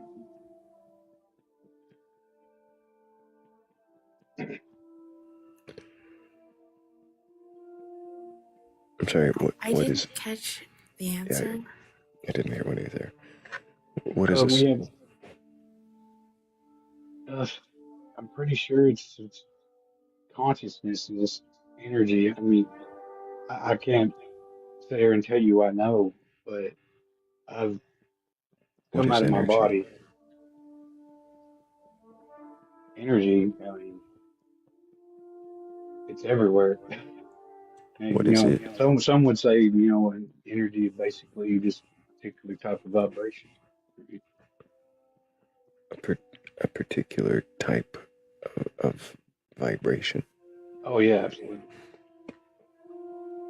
So energy is a particular type of vibration. There are other types of vibration that aren't energy. Yeah, I mean, well, some would say that, everything vibrates its own way. You know, there's plenty of scientific, studies that Right, shows right. us. But if, I'm sorry, I'm confused. If everything is energy, and energy is a particular type of I, vibration, but everything I has a don't think, different vibration in its own way, then yeah, how can it all be energy if it's a particular and type? that's a very good point. Yeah, but I'm So sure that's inside of us. what are you sure what's inside of us? That we have a soul, that leaves our body, Oh, we're back all the way the energy around. recycles, right?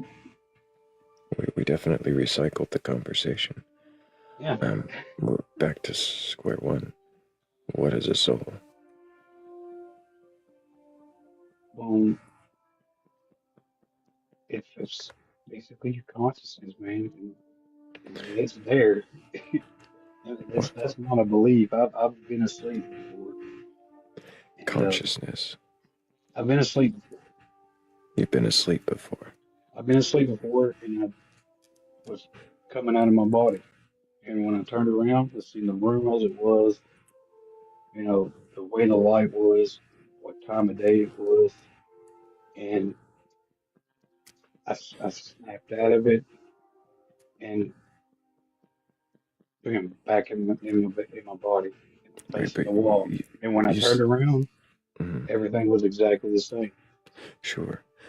Yeah. You said you were asleep. Oh yeah. It was, I Uh, mean, I guess some would say it would be like a sleep paralysis episode, well, so but I, what is to separate that from a sleep paralysis or a dream? I mean, that's something that I've had a lot, and that was the one time that happened to me, and, and you know, I can't explain what that was that come out. Like I'm still laying in the Right. bed. Yeah.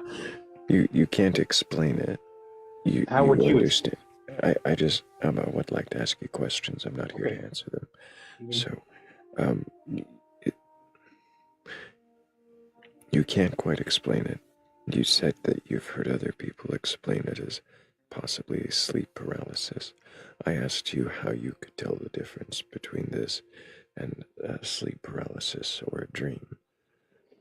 No, here's the Uh, thing. Like yeah, did you have that answer?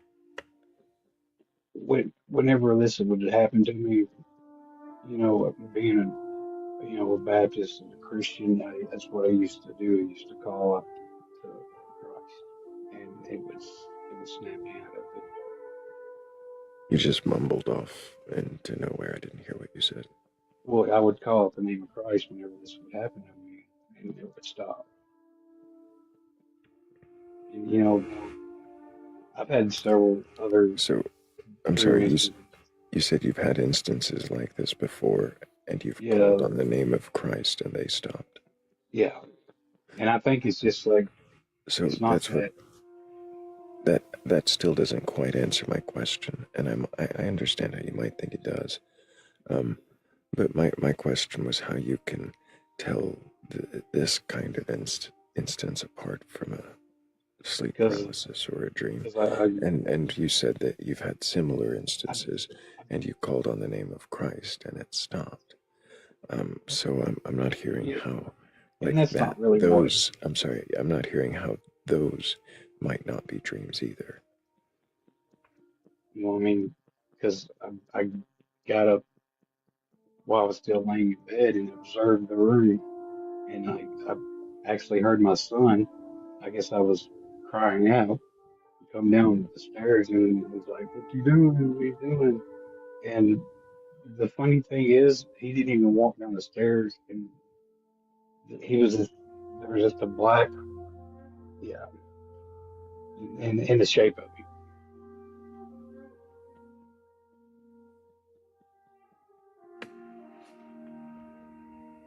I'm It sorry, was what?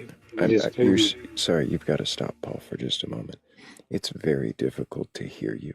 You keep cutting out, Okay, like, Yeah. and then you come back, I and so I apologize. have no idea what half of your story was, except that you woke up, saw your child, who heard you screaming, and then It it didn't look like him. It was like a black, just like you cut up in reality, just and there's black there. Like,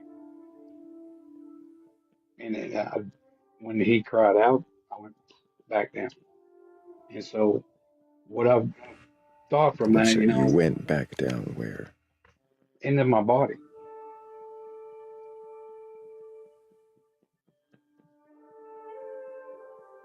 But So that's what I sorry, know. It's you not heard your belief. child. So you heard your child scream, Yeah, and then you went and back down to your body. and that what it when I heard my So child, it, what I'm hearing again is that, correct me if I'm wrong. yeah, You've had these experiences all my life. more than all your life. Yeah. Uh-huh. Um, I could have sworn that when you first started to say this, it was the one time this happened. I mean, I've had the Sure. sleep paralysis instances, Hmm. but Sure. but So that was it's the first happened time. all your life, times that you've left your body. Yeah, this is why I'm Okay. a So dreamer. sure, sure. So you've left your body multiple times now, and so much so that um, sometimes you scream out to Christ and it would Well, stop, or at least one time your child screamed and it stopped. Another time you just decided to wake up and it stopped. it seems like, And so what I'm curious about again, and I don't know if you know, there's something wrong with the way I'm asking it, but I'll try it. How is it you can tell these instances apart from sleep paralysis and dreams? I think they're the same thing. And I honestly do. I think when I was younger, it was easy for me to experience this, but as I got older, it's just, you know, I think the flesh is pain, you know. If these are sleep paralysis or dreams, then why would you attribute uh, soul or something like that? Because I feel that that's, you If know, these are sleep I'm not, like I paralysis or told you, I believe dreams, in reincarnation, right? right, right. So if these are sleep paralysis or dreams, that would mean that these experiences are happening fully within your mind, correct? Yeah, yeah, you're right, yeah. But Right. for me to So get up how and does observe the this? room, like I Right, did, but that doesn't mean it's not happening in your mind. You know what yeah, the room looks like. You could get up and observe the room from the inside of your mind, but it right? was dark when I went to bed. Right, but like in a dream, things can change. Right. But they don't look exactly the same when you wake up 2 seconds later. I mean, Well, they might. that was my experience, like, and it concreted that belief for real. And I always had believed that. And you know, and to me, the word belief implies doubt. Anyway, like I know for a fact that that you know my soul was real, and it was a Right, great so experience. one of the things that you said when you came up here, like one of the first things you said when you came up here was that you could question your beliefs, but if that you have a knowing, then it's not a belief and you can't question it. I mean, I absolutely can question my belief. I used to be a devout, you know, Christian, and now I've looked into the Bible and I've seen the contradictions, and I've seen how like the anointing and the prophets don't coincide with the God of the Old Testament, you know, and I've found my way out of that. And you know, don't get me wrong, there are plenty of great uses in the Bible, you know, for people to live their life by, and you know, just a lot of evidence in there of just a lot of things because it's not all fairy tales. And some of these people did exist, and it's a lot of our history, and a lot of our history that has been used against us to, you know, confound us and put us against each other. And that's one of the main reasons, you know, I got my way out of it. You know, I've come to the conclusion, you know, if the devil is real, it's the God of the New Testament. Hmm. And that's another thing. You know, they talk about how, you know, Jesus is birthed, right? He was born to a virgin, died and resurrected. There are many others. I counted 12 when I was researching it. Other deities in different time eras that had the same instances. I mean, of course, that is just some stuff that people wrote down a long time ago, just like the Bible. But, you know, I just have this belief now. This is the belief I was trying to get to that, you know, Jesus or his soul reincarnated 12 times, you know, What? and after he did that, he realigned the vibration. It was like a shift, like the people would say. And it's like the 12th monkey or the 100th monkey effect took place, and you know other humans just you know started doing it. We were free. And another thing with like my dreams, I'll tell you about. Stop me if I'm rambling on. You're kind of going on. Okay. Did, I've had dreams, hang on for a moment. reoccurring dreams of You death. said stop you, and I just stopped you. Okay. I'm Stop still. for stop for a moment. You only have to Okay. ask once. Okay, you're still talking, right? So stop. Kat, did you get the answer to your question? I don't know. Do you have, It's you go. interesting, though.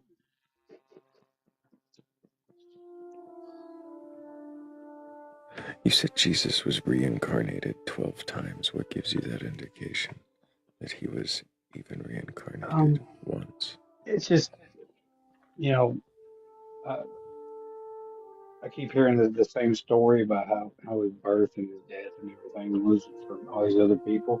And so I looked up all these deities and I cross-referenced the time that they were said to have dwelt on the earth, and none of them are in the same time period. And I found that fascinating. But like I said, it's a belief, and I'm questioning it. You know, and I can't question my belief.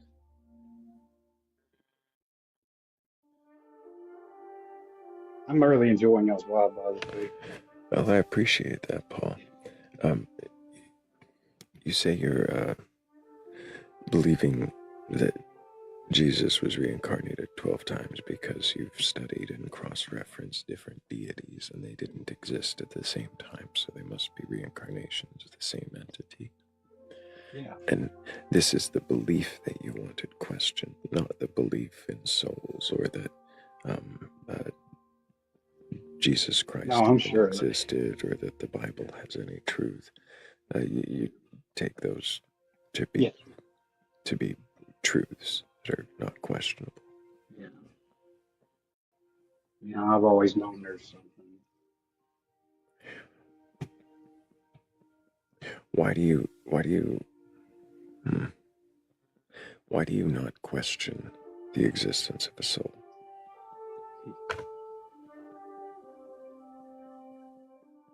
I mean, I just don't.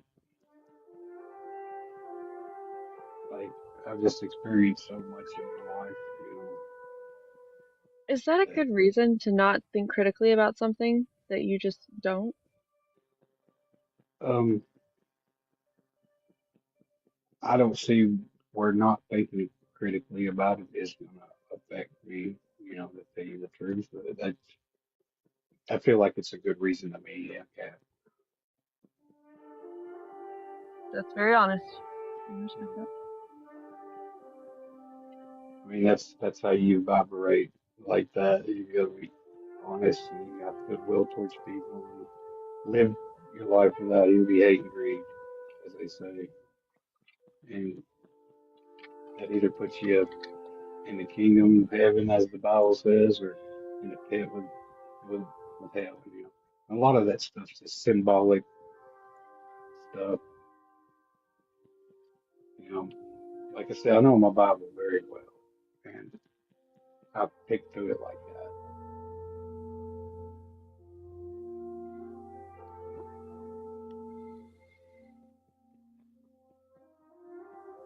I mean, I was kind of like appreciating the chance just to talk about this. Like What this isn't about. do you have an idea of what deities, like which specific deities that Jesus was reincarnated into? Um, yeah, I mean, you can look up for yourself. Like I got my book out here before I started. I just Dionysus, Osiris, Attis, Krishna, Adonis, Horus, Mithra, Quetzalcoatl, Romulus. That's Romulus and Remus. They were the founders of Rome. They say Tammuz, Heracles, and Jesus. It's like a mystery school. Like my belief is that you, you go through all the zodiac signs, and there's really something there. You know, there's kind of really not too many doubts in my mind about that. What do the What zodiac signs have to do with Jesus' reincarnation? um, they're different houses. It just basically basic astrology, and I just have the idea that you reincarnate in different, you know, zodiac signs. What they call them, houses, right?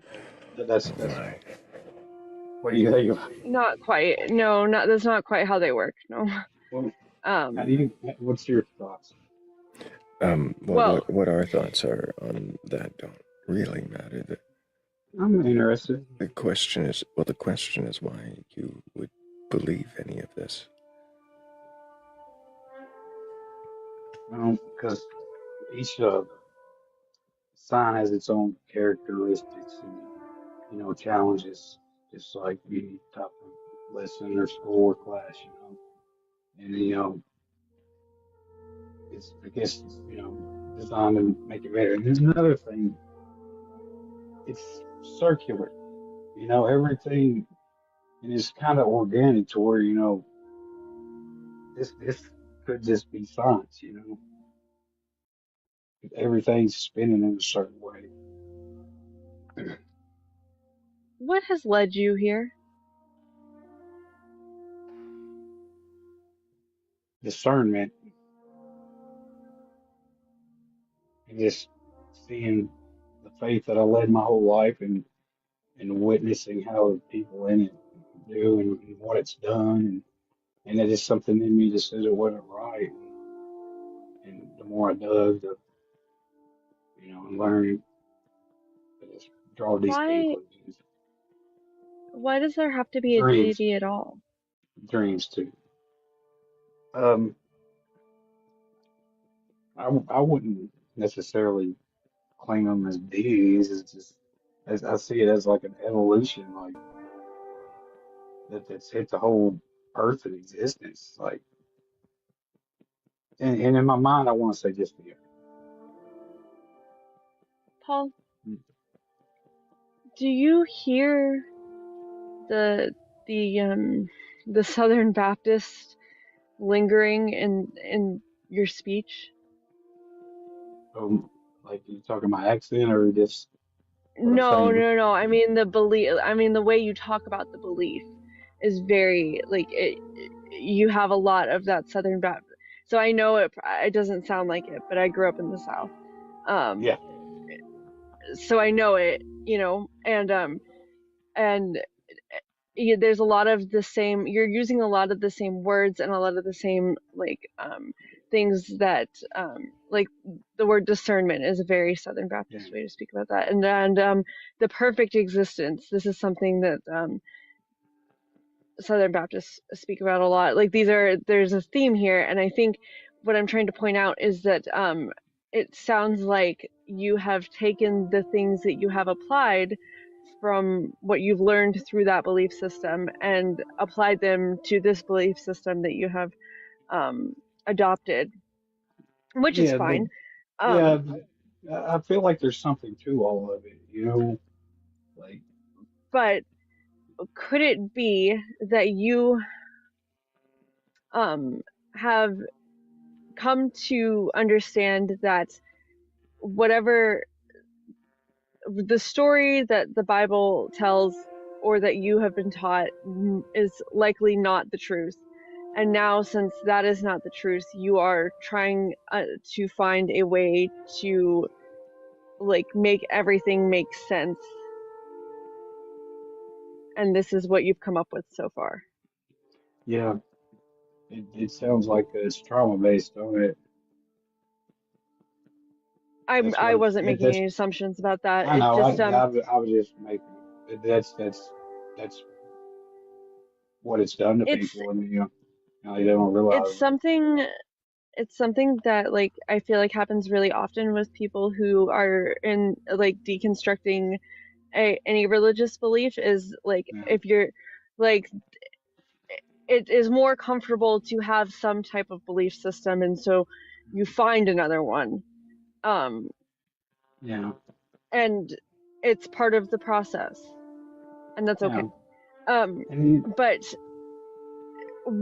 why is this what is comfortable, or why is this where you're finding comfort? Why is this making sense to you? because there's just unexplainable things to me that I've witnessed, and then, I just want to figure it out. And That's understandable. it feels I feel better than I have in my entire life. Better That's good. than, yeah. And I feel like I still got Is that what I had in the church. sorry, I do, I understand. Um, is is it uncomfortable to say I don't know? Oh no, no, not at all. That's the most smartest thing anybody can say, if you ask me. Is Right. you So know what I mean? why are you not comfortable saying this about those unexplainable things in your life?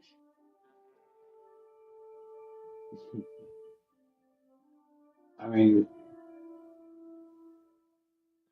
I don't think I'm psychic. You know what I mean? Like, Hmm. yeah,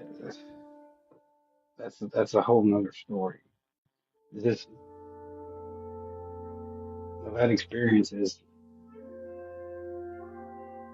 Right, but why do you need to explain them? hmm, Why can't they just be I don't know?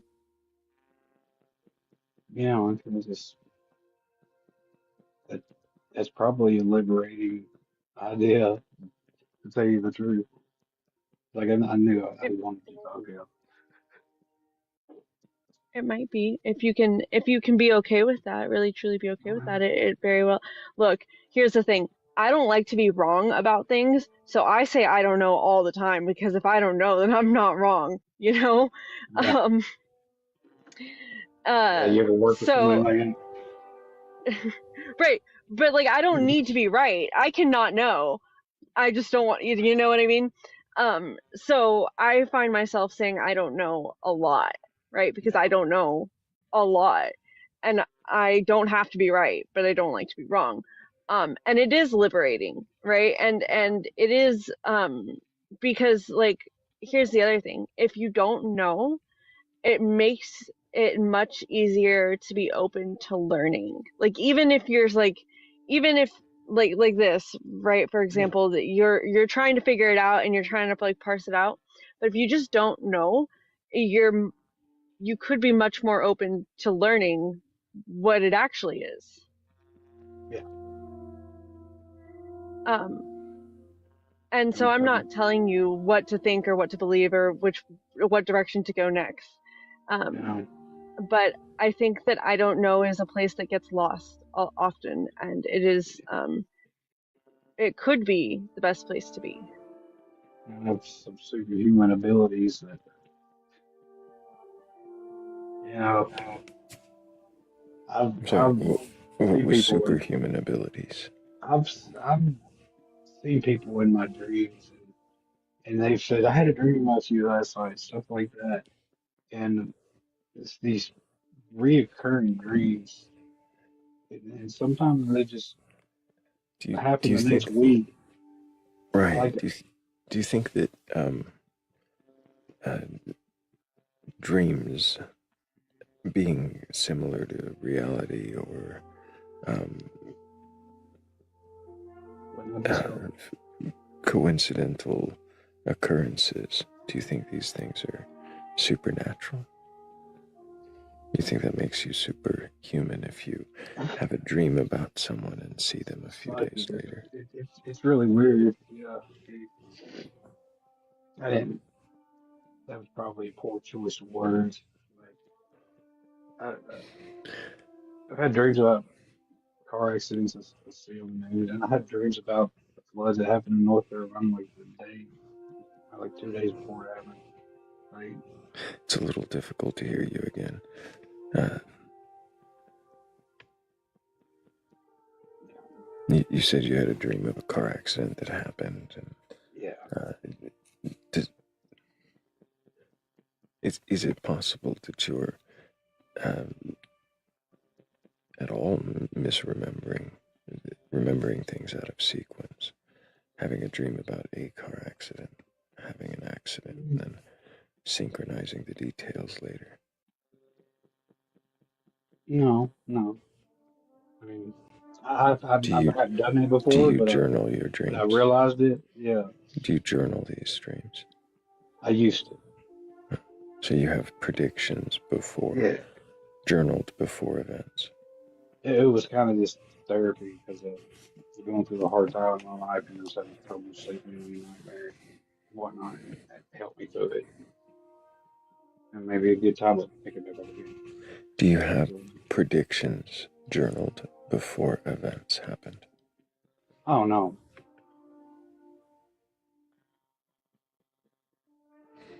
Do you, Yeah. do you think if you had been journaling these dreams that you would? Mm. You know, all honesty, I would never share any of this stuff with I'm not anybody. asking you to It's good for share me it. to talk. I know Right. that it, I'm not appreciate asking you to share journals of the dreams, but what I'm asking is if you could question the possibility that these are not predictions, but that you coincidence. could have misremembered or synchronized the details later. Anything possible, yeah. And like I said, I've had a traumatic car wreck, and then my head's healed up over the last 10 years, and anything could. I think I'm good now. Mm-hmm.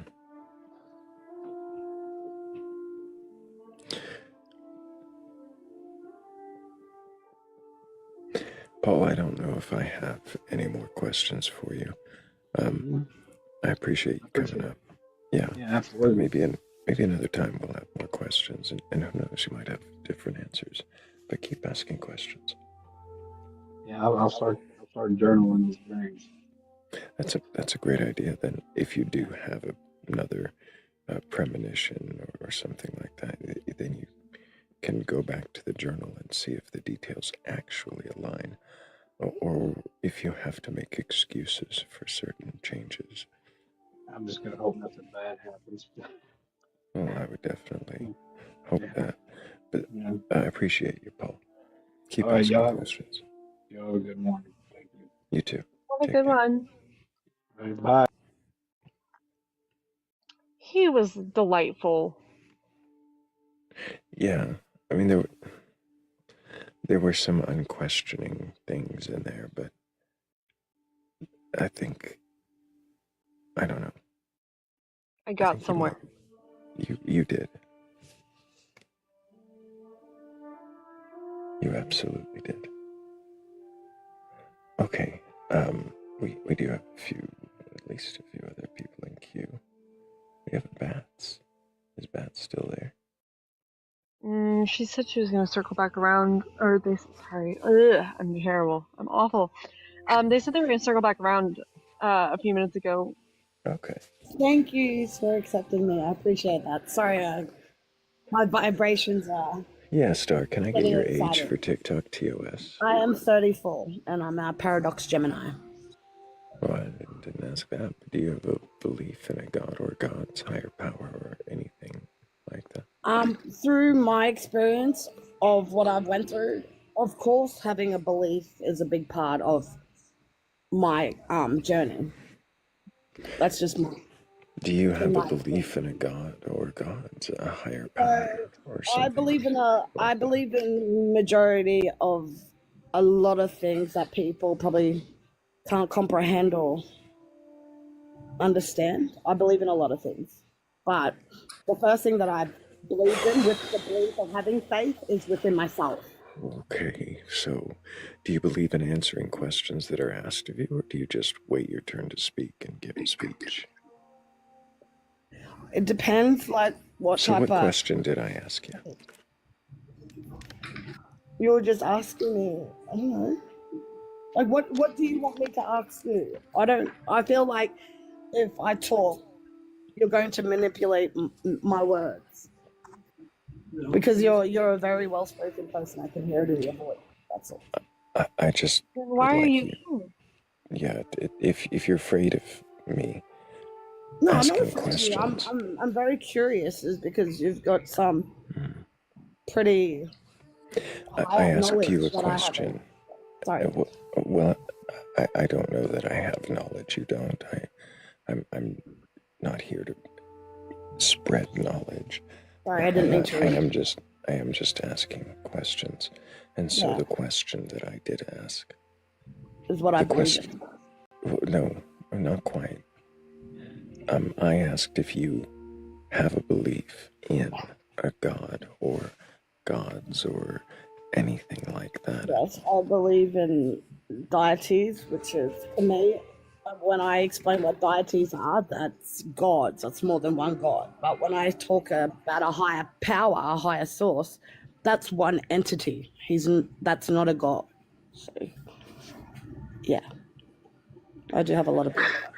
So you have beliefs in deities, which are higher entities. Yeah, I'm aware of them, but I don't like. And then you also finalize it. have a belief in a god. A god. Okay. Yeah. I was asking another part to that, but you also said you have a belief in a god, a higher. Yeah, a entity higher power. beyond Yeah, that. he's not a god though. He's a higher. But he is. He's a what? He's not like he's not a god. He doesn't talk about him as a god. When you have the connection with the higher source, then you learn to unlock the abilities within yourself by having belief or, that type of structure in your life. He's not a god, but he unlocks something in you. Yes, correct. What does that mean? Unlocks. So, do you, through my experience, how I awoken was through my third eye. And through my third eye, I was showing the third my eye? So right in the middle of your forehead. In the middle of your forehead, there's an eye. Yes. And it can be activated. It can be activated naturally. I'm sorry. You said it can be activated naturally. Yes. But I don't, there's not a, I'm not telling you you're, stop though, stop though, please, I'm still speaking. I'm not telling you that you're wrong, but I'm is it a physical eye? Is it something that someone else can see? Well, do you know what your pineal gland is? It's in a panicle. Yeah, it's in your head. It's in the middle of your head. Panicle. Yeah. And so that when you awaken from your purpose and know your knowing isn't when you awaken from purpose and know your knowing. So I was awakened from a higher purpose. You get what I mean? So what is it? No, I don't. What does that mean? I wasn't from awakened. Higher purpose. Okay, so through my experience as a human being, as me, you get what I mean? I've experienced, being a human being in life. You get what I mean? What is experiencing being a human being mean? As being human. What is human? What you and I are? A form? Seems rather assumptive. So a form, what does that mean? So obviously we have a form of an image of a human, which is a form of an image of a human. Our soul's temple. You get what I mean? So no, we're a vessel for your spirit. What is a spirit? Your deity of who you are. A deity. I'm sorry. I thought you were talking about those as being things you didn't you recognized, but you don't. So they you're are one spirit. Of those. They are spirit. One of what? You're scaring me. You're I feel like you're scaring me because I feel I don't know. I feel weird. You said you Can I try? recognize deities, but that Yes. a spirit is a deity, Yes.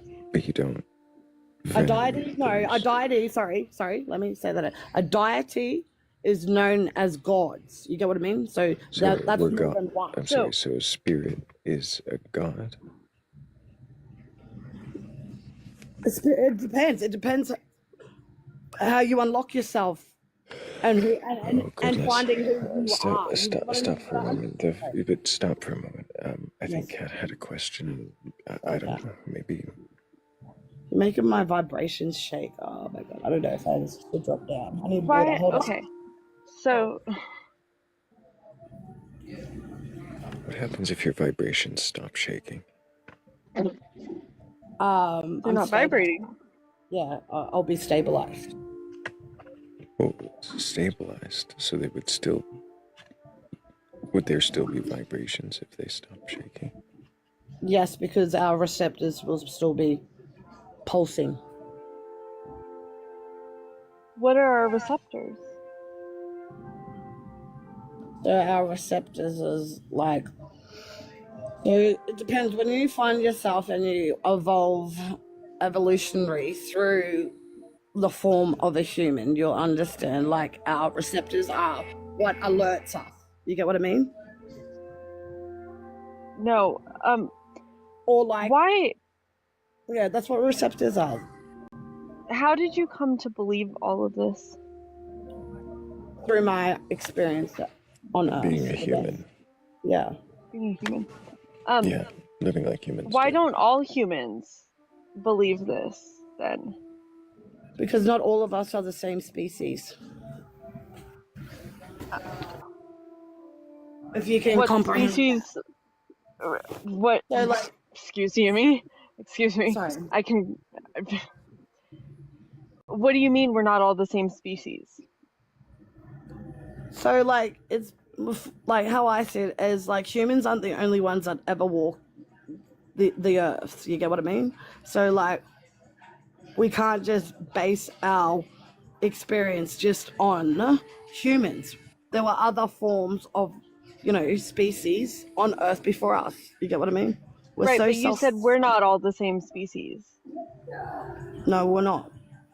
See, I'm in a human What are form you? just like you, but that's not where my beginning of my purpose started. You get what I mean? I'm at the end of my journey, but I can't speak for everybody else because everybody else hasn't evolved or they haven't awakened. Where obviously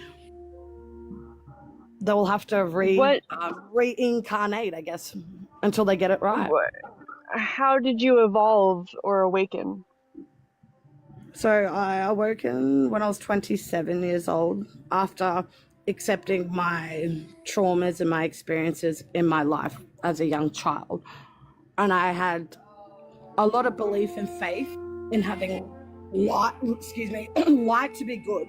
But I also had a dark past that I had to accept and overcome because in my past I've been punished for what I've done. Now it's time for me to evolve evolutionary to the enlightenment side. What does this belief do for you? Shows me that I'm not crazy and shows me that when I was abandoned, I guess, and I still believed in myself, the higher purpose still had faith because I remembered who it was. And see why my purpose when I was awakened, it was I'm just a messenger. That's all I am. I just had to find a certain person on earth and to give him information from the higher source. And that's, yeah. And then my contract's up, but only advanced people would understand what I'm talking about. Why do you keep condescending to me like that? Because a lot of people comprehend or they don't understand what I'm saying without labeling me as crazy or. But only advanced Did I give you any labels? Did I label you at all? I was just saying. You're not condescending to Thrayle, but you're condescending to me. Yeah, but why are you jumping on my back, attacking me when I wasn't condescending to you? I was just explaining to you. That I only don't advanced take people would take my understand, words. as if I could not possibly understand because I am not an advanced person. I didn't say that. I Yes. was speaking like to everybody, not just you, Kath. I'm not just self-centering you, sister.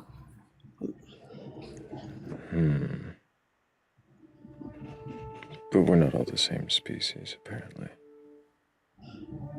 You should be able to Isn't that what you smell said? me. You should be able to know who I am. That's what annoys me. When you're asking questions, you should be able to see through my eyes what vessels through me and what surrounds my What does it even aura. mean? We should be able to see through your Yeah, eyes. we should be in evolving into evolutionary. We should not be going backwards Can you tell me? and Can you tell me? repeating to be Can you tell me? reset. I'm sorry. Yes. Can you tell me who's going backwards up here?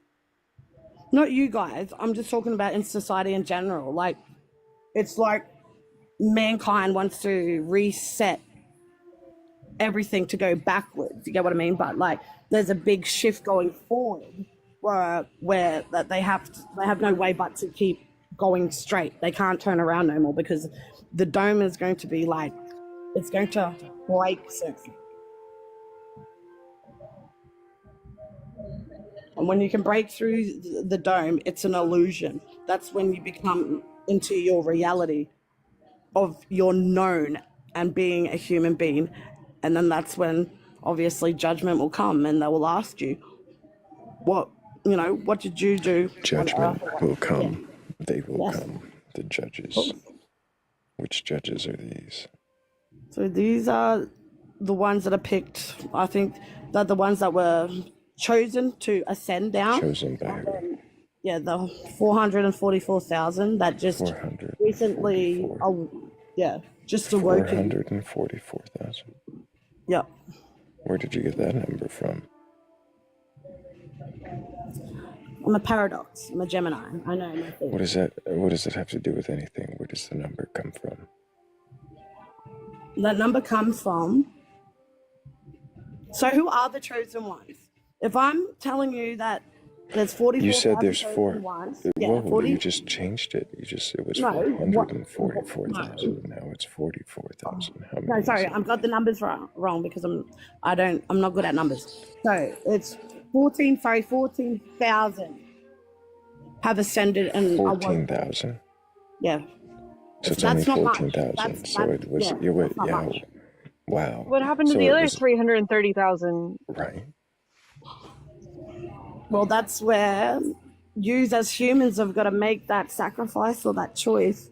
Do you just make it up as you go along? Did you just say you as humans? Like, Yeah, that's what like you're not a that's what you- human. Sorry. Yeah. Do you just make it up as you go along? I'm a vessel. So Do you just- what vesseling Can you through stop? me, right? Can you stop You've got to vesseling understand all the over different the place? energies. Stop vesseling all over the place for just a moment. Please stop vesseling all over the place for just a moment. Just please. Go. I have to ask. Are you just making this up as you go along, or is there a script? Why would I make something that it went through my experience? So my experience of my awakening is not just like on pen and paper. Like, this is like evolutionary. Man was too What is scared it? Can you to evolve. calm down? Just there's no need to like. Sorry. You got to understand. Like, shout I've got a at lot of us. spirit guides around me, and they like Spirit to. guides. Yeah. What do you mean, spirit guides? So, like, I'm a very highly spiritual person in my belief. You get what I mean? Even though that I have faith to respect my religion, upbringing, I don't deny.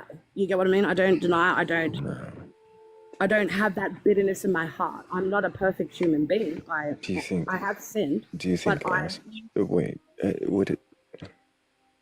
I'm so confused. I don't understand why. When I asked what a spirit guide is, you're saying what you're not. I'm not this. Yeah, I'm not that. a You're not spirit answering. guide is I'll tell you what you're I've not. seen. You're not actually in this conversation. I don't think you know how to have No, you just don't know conversation how like to this. comprehend out of the difficult. You We're just don't know just how to like, yeah, we don't know how to comprehend, is what you've been saying. And We see, just don't. that's So you're just you need to condescending. though. Stop You need though. to. Stop though. Stop. Okay. Stop shouting that I need to. Stop preaching Okay, that's like not a shouting. stop. Shut the fuck up. See, why are Stop. you getting mad? That's rude, disrespectful. Yeah, exactly. Disrespectful. We're just not advanced enough. Thrayle. The absolute condescension. We're just not the same species, apparently. There's different No. species. And we're not advanced enough. And we're just not. No. We just can't comprehend. No. Absolutely. Like, But we I'm. But cannot I'm. comprehend what an exhausting human assists with.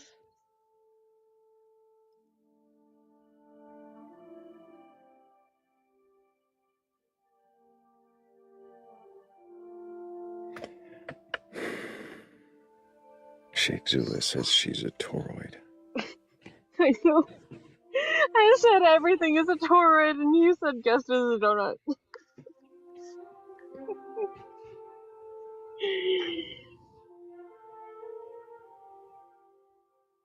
Just a vessel for whatever God feels like. She's just a vessel for something. I don't know what it was. These people have been exhausting tonight. And it's only 10:30. That's a problem. I got a new Bible today, Thrayle. Which edition? It is an ESV. An ESV. Nice. Yes. So now you need an NIV and an NS or NRSVUE. That's the one. Yeah. That's the one. I'm just thrifting them as I go along, and so anytime I see a version that I don't have, I pick it. This one is also what is it called? It's a military challenge edition. I don't really know what that means, but it's camouflaged, so it can hide. You can hide your Bible in the jungle. Yeah, because it's camouflaged. Is it jungle camo? It is woodland camo, which is kind of the same.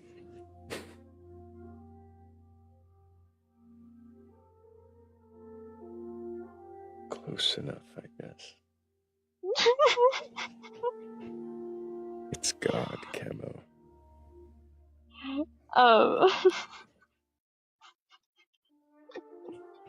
I got another one. Oh wait, here it is. Oh, this is I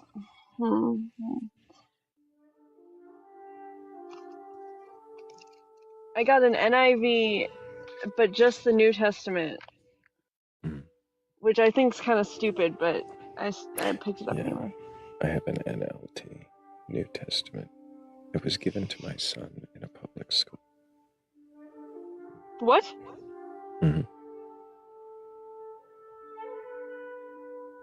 My very first Bible that I ever owned was the one I got in jail.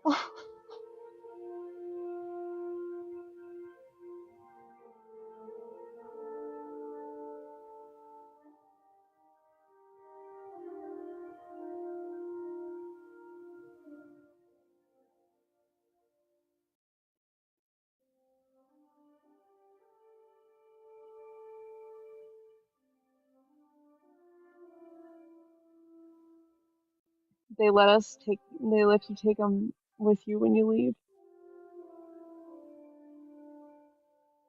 Well, of course they do.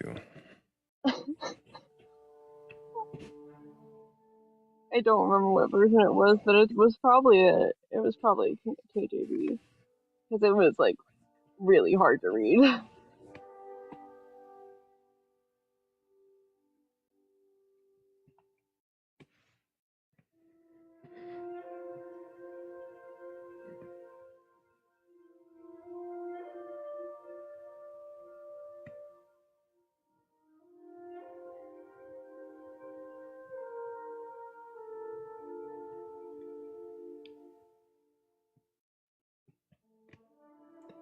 wonder if we have any believers. Believers capable of questioning their beliefs, not debating them, not arguing, not Please stop condescending to us. Yeah, the condescended monologues, the wild. Here's the thing. We try hard not to condescend to you. That's condescending. Well, it's true. We try very hard. We are consciously making an effort to give your beliefs space. So don't tell us that we're just not advanced enough beings to understand. Because we're genuinely trying to understand.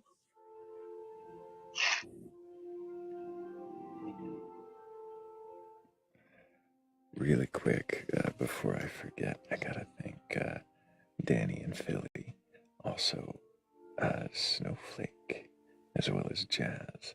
Thank you, Michael V, Donna B, and also Based God Slippy and Funny Mama. Appreciate all of you. Thank y'all for helping with that last goal.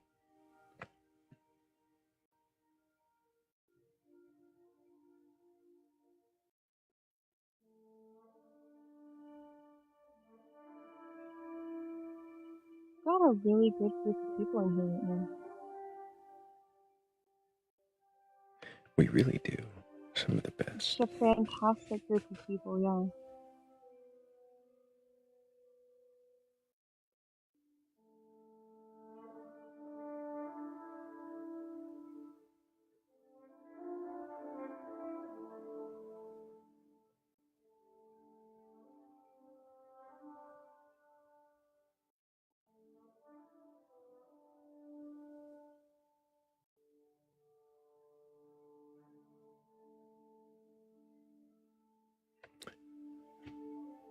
I think we've spoken to Orlando before, but... There it is. All right. Hey, Orlando, can you remind me your age for TikTok TOS? Excuse me? Your age. 49. Do you have a belief in a god or God's higher power or anything like that? I do. I believe that the devil is real. Is that good? You believe that the devil is real? Yeah. What is the devil? What is that? And this is the thing. You're gonna delete me. You are the devil. The devil is asking these questions. So you're a part of him. Good for you. Good for you. Do your thing.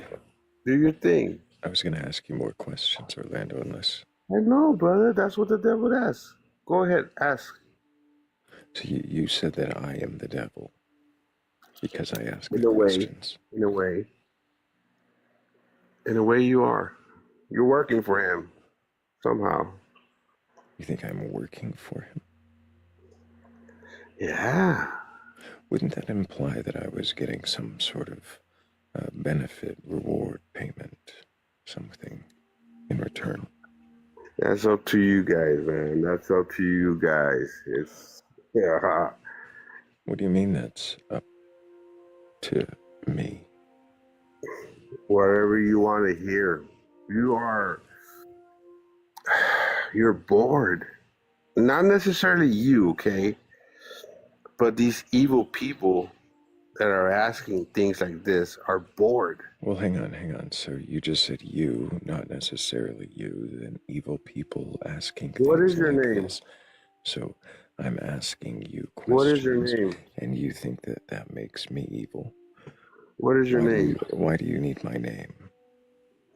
Because demons need a name. Do you have a name? Why do you think it's evil to question what you believe?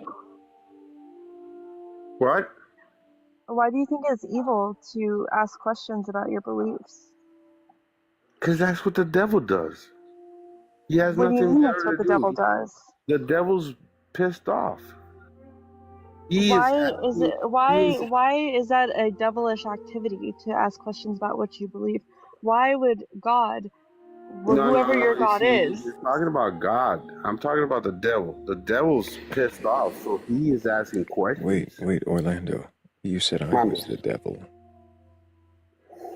I'm not fine, pissed don't off. take it too hard.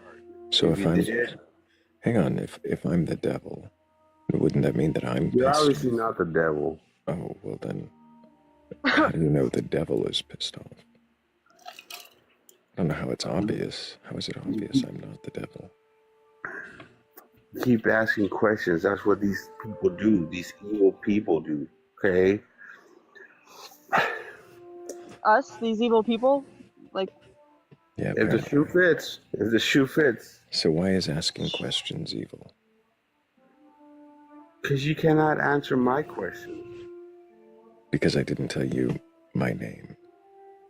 Ah. Uh-huh. So, you Orlando, gotcha with the gotcha thrill. apparently. So, Orlando, Oh, we because... got, you see, the thing So, is, you and the other stop, person, Orlando. it's 2 against 1 right now. It's Okay? not against. If you would actually participate, you'd realize there's no sides. There's no winning or losing, except, well, winning is understanding and questioning. But you don't do I that. talked to you guys the other day. I know. I recognize the sound of your full cup of alcoholic beverage. Hello. Okay. 7-Eleven says Thrill got cooked. Apparently, that was Thrayle getting cooked. Thrill got cooked. Was the most offensive part when he said that I'm not the devil, obviously. Yeah, I think so. Can't even answer my question. What? Because I won't tell you my name. Aha! Cooked.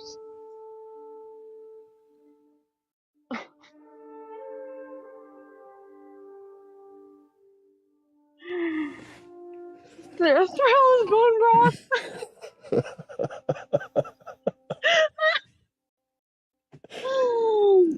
Bone broth. Oh my goodness. I got cooked, apparently. Right into bone broth. Whew. We are just not advanced enough, and we're not the devil, so Well, I'm the devil, but not. Obviously not. obviously not. But I'm evil. I'm working for him, but I'm not getting paid. So why are you working for him then? I don't know. I don't remember filling out the application. I never got a notice of employment ever. I mean, I should get benefits or something, right? You should be getting something.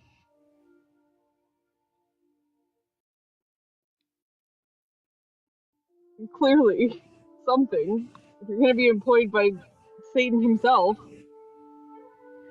Oh, that's right. He said it's up to me what I get from the devil.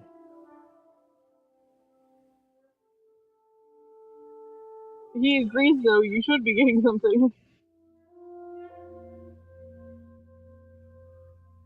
Yeah, otherworldly powers, something like that. Throw that.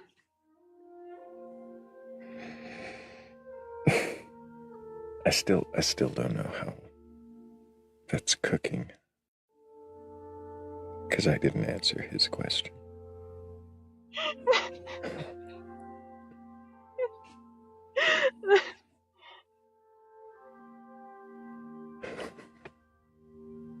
What would devil do?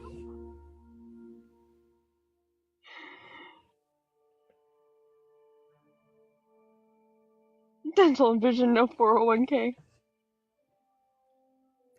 Funny Mama says I should stop asking questions and just use reverse psychology. What would Jesus do? No, she said WWDD. What would devil do? Oh, what would devil do? Oh, my bad. My brain automatically turned that into a J.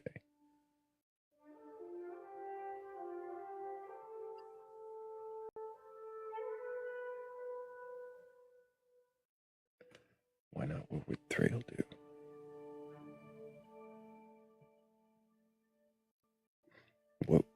Orlando do? What would Orlando do?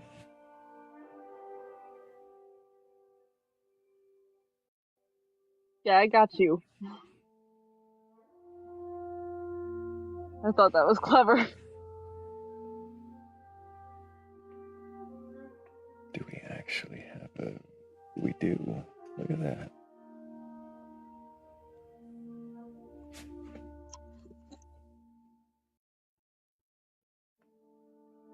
Oh, well, that one was there first. Hello, Martha. Good evening. Could I get your age for TikTok TOS? I'm 62. And do you have a belief in a god or God's higher power or anything like it? Oh, yes, I do. We discussed it. I just wanted to tell you guys I'm sorry that some of your guests have been so mean tonight. You don't have That's to okay, apologize Martha. on their behalf. I do remember you, Martha. Yeah, Martha was the only good guest we had that night. That's right. Oh, yay! I love that. You were fantastic. Well, I don't want to keep you. I'll let someone else jump in there, but I hope they're nicer to you. That's all. Thank you, Martha. Oh, good night. Appreciate you, Martha. Take care. She just continues to be fantastic. Hey, Casper, did you mean to request up? Hello. Hello, Casper. You're very muffled. Oh, I'm muffled. Hello. Yep, now I hear Hello. you. Okay. I don't know how to follow that. I mean, she's very lovely. I wanted to talk about my my current beliefs and also this experience I had. Can you remind me, Casper, your age for TikTok TOS?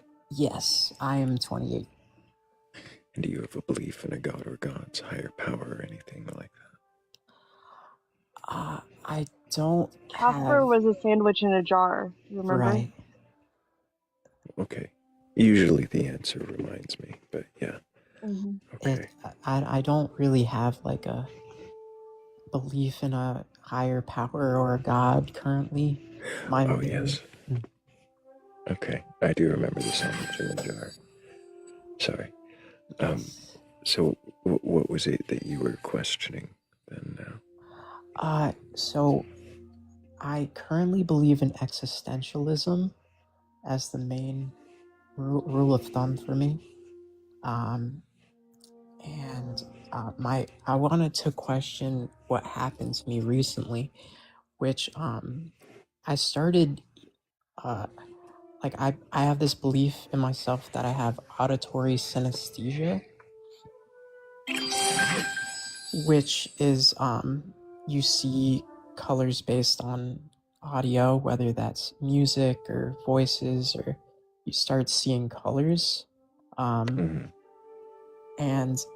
I knew I had it to an extent, but I never experienced it as heavily as I did the other day. And I was trying to like figure out what happened exactly. When I was talking to my sister on the phone, I looked out and the sky was purple, which is her favorite color. And then later on, while I was on a live and talking to a few people, I looked at a shampoo bottle and it was radiating pink, and I was like, that's strange. So I saw purple and pink. Casper. Yes.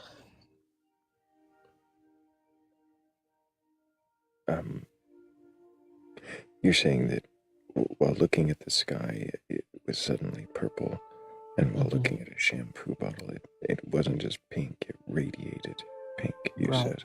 Right.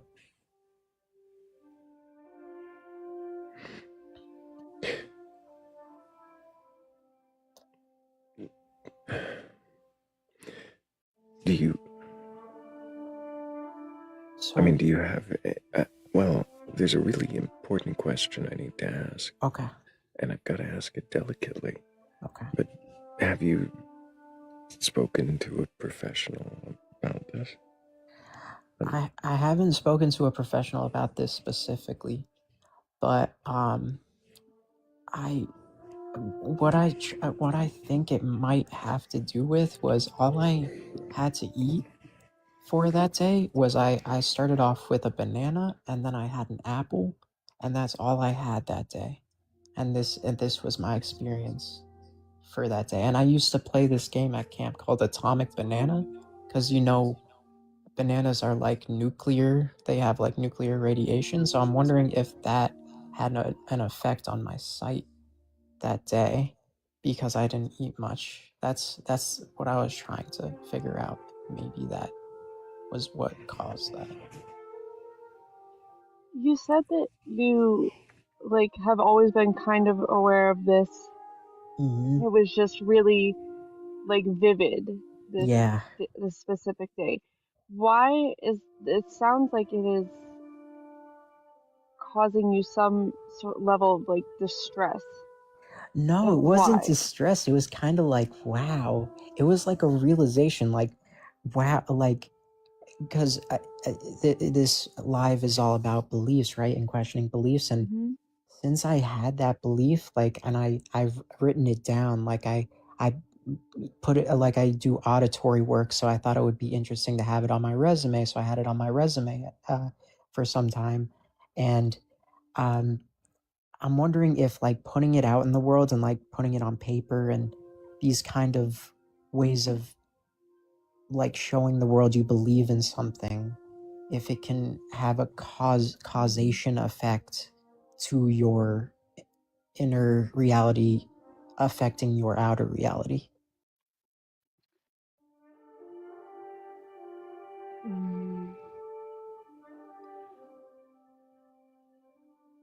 It could it be that it does, but just in the way of the more you believe something to be true, the more it's like you're going to see things that confirm that truth. That might be the case, yeah. But it was like you mentioned, it was very vivid. Like I would look away from the shampoo bottle and I would blur my eyes, I would like cover them, and then I'd look back at it and it would still be like radiating, and I'm like, what is going on? And then I leave the room and then I hear the people talking on the live and I'm like, this is coming from the live. Like I think it has to do with the connection with the people somehow. Like the I don't know. I don't know how to like narrow down the causation, but it probably has to do with the belief in it for a long time, and then circumstances just made it happen. It's hard to conclude, to be honest.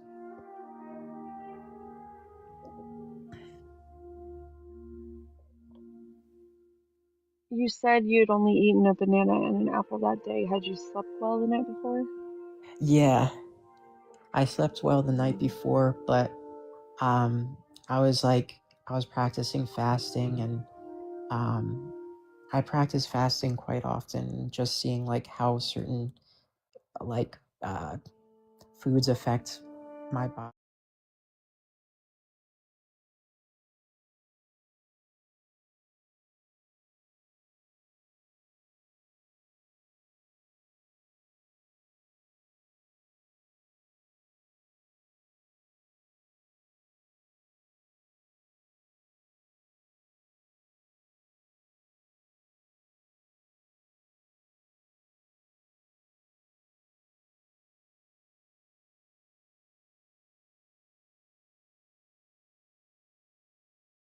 To see what you can do with your mind.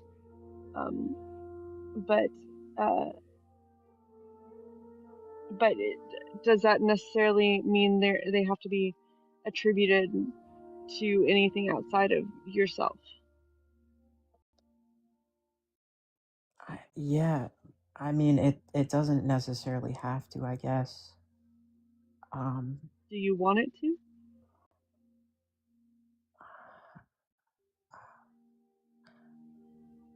I mean, it would be easier to like narrow down the causation and like what to try to recreate it, you know, because it was like it was kind of it was like tripping a little bit, and I've never tripped before, but like seeing this like I've seen like videos online of like imitation trips and stuff, and it's like the radiance of light from an object is like it's psychedelic, and I'm not sure what to attribute it to. I'm just wondering if like a banana can cause that because of its nuclear properties. I don't think so. Yeah. I do, however, think that sometimes if you are looking to have some sort of experience, even if you don't know exactly what kind of experience you're trying to have, just something out of the ordinary, you will find it. It's that if you go searching for it, you'll find it. Mm-hmm. That's very true. That's fair. That's real. Yeah. Wow. Your mind is a powerful thing. Yeah. It really is. Well, that's all I have to share for tonight. Sure, Casper. I appreciate you coming up. Hope you keep asking questions. Maybe ask some of these questions to somebody who might be able to help you find perhaps a grounded explanation.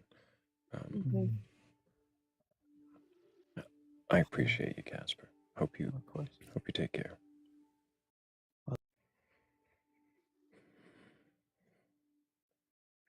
And if anybody watching does have a belief in a god or gods, a higher power, or anything like that, if you're open to having your beliefs questioned, well, that is what we're doing here. Go ahead and request on up.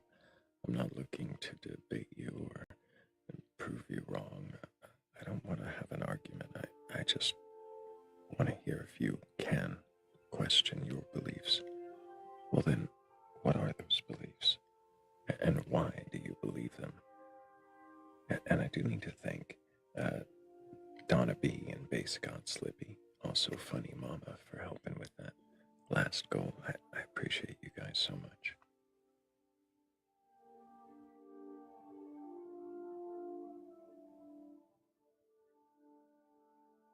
What does the AI say? That's a good question.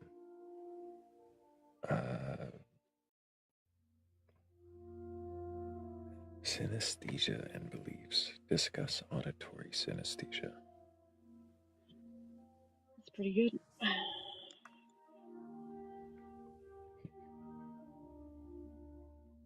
You have a long way to go to get it back to Winnie the Pooh. Oh, you just started it.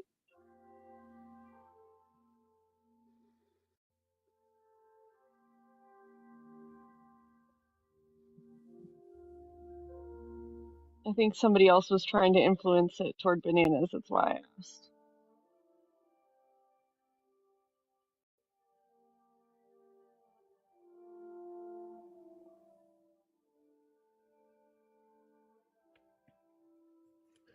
Bananas. And Winnie the Pooh. Seeing. That's probably where it'll be next. Unless we Bananas end up with a believer And the only way to do Winnie the that, Pooh. the only way And to questioning our beliefs. The only way to defeat the AI is to question our beliefs and question more beliefs. Keep questioning the beliefs that people believe and why they believe them. And if they can question that, then you need to question that too. And if that's possible, if anybody watching can do that, if they think they can question their beliefs, at least that layer of the sandwich, well, then request on up.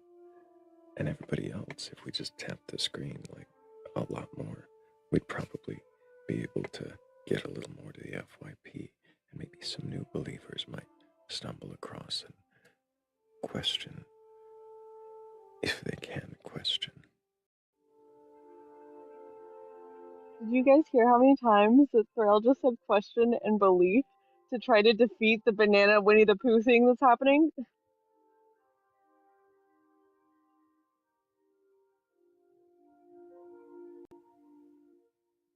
Oh, there's a mermaid in the chat too.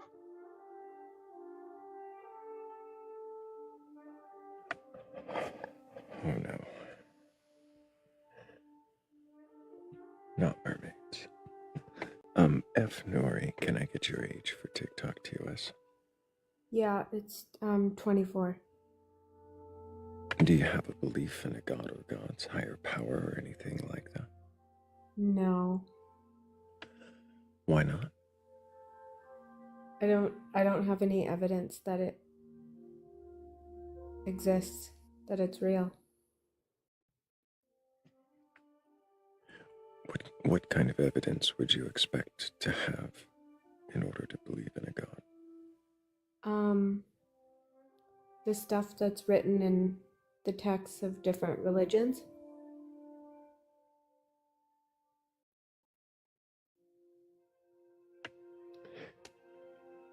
I'm not quite sure what you mean. What stuff? Is this live about religion? It's questioning beliefs. Okay, I don't believe in religion. Right, but you don't believe, and so I'm questioning that. What do you... I just said I don't have any evidence that... Right, so I asked you what kind of evidence you would expect to see that might lead you to believe in a god. Oh, you want to lead me to believe in one? No, I do not. You're not listening. What kind of evidence might convince you that a god exists? Not that I want to provide it, but just to get you to think about that question. Even starting with like Adam and Eve. What do you mean by that? I don't know, something about an apple or something. I just feel like there's a lot of almost magical things that happened. I wasn't asking you about the Bible. What are you asking about? Oh. Maybe I'm not understanding. Right. I asked you if you believed in a god. You said no. Right. I asked why. You said you don't have evidence. I asked what kind of evidence might convince you that a god exists.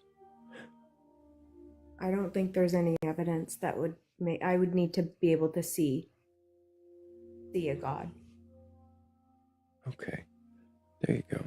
So if you were able to see a god, then you would believe it existed. And would you then worship it just because it exists? No, I wouldn't worship. I wouldn't worship anyone. Why? Because I'm my own person. Why would I worship somebody else? Even if God appeared tomorrow to me, it has no effect on my life. Would it in any way change my life? That's a good question. It would just remain the exact same, right? because they would have had to be there the entire time. I suppose so, if that's how you see it. So, I'm curious. You say you wouldn't want to worship a god. Right. If you had to choose a god to worship, or at least venerate or adore in some way, what kind of god would you want to worship? That's a tough one.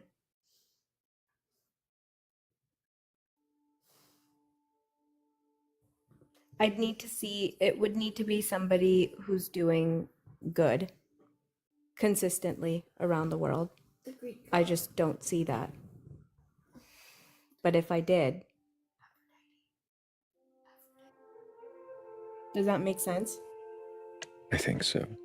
You're saying that if there was some god that did good deeds around the world, kept things right, Yes.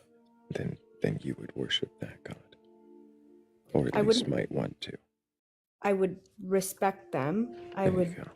Yeah, but I wouldn't worship. Fair enough.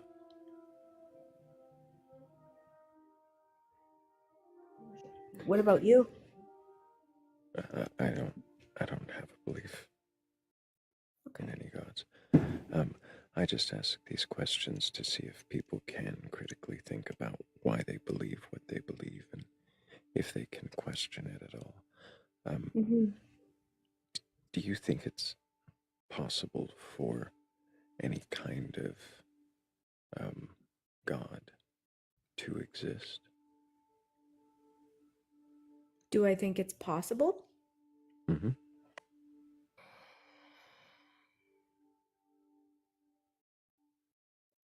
I think anything's possible.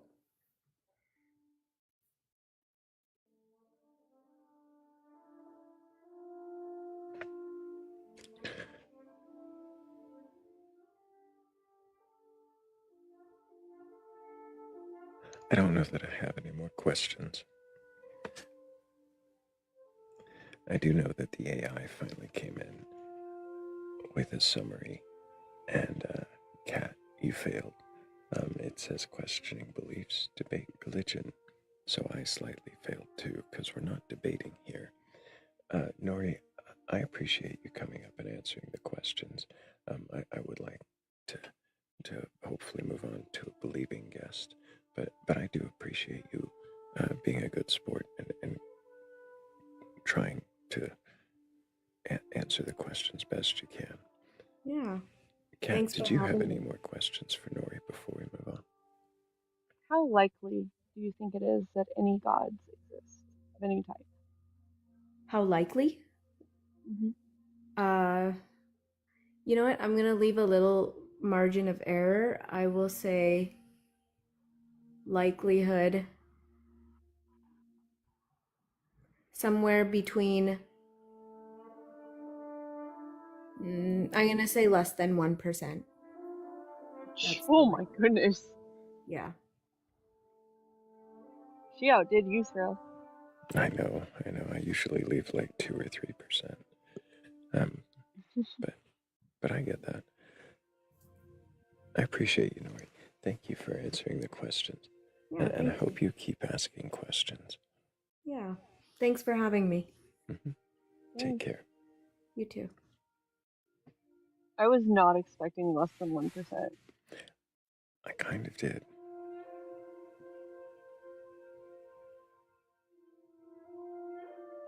Not that she seemed completely unquestioning, but pretty She did rigidly. seem fairly sure.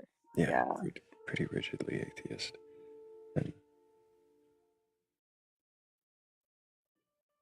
And no fault for that. Just, I think even atheists should be open to questioning their certainties. And she seemed to be, just wasn't quite on board at first.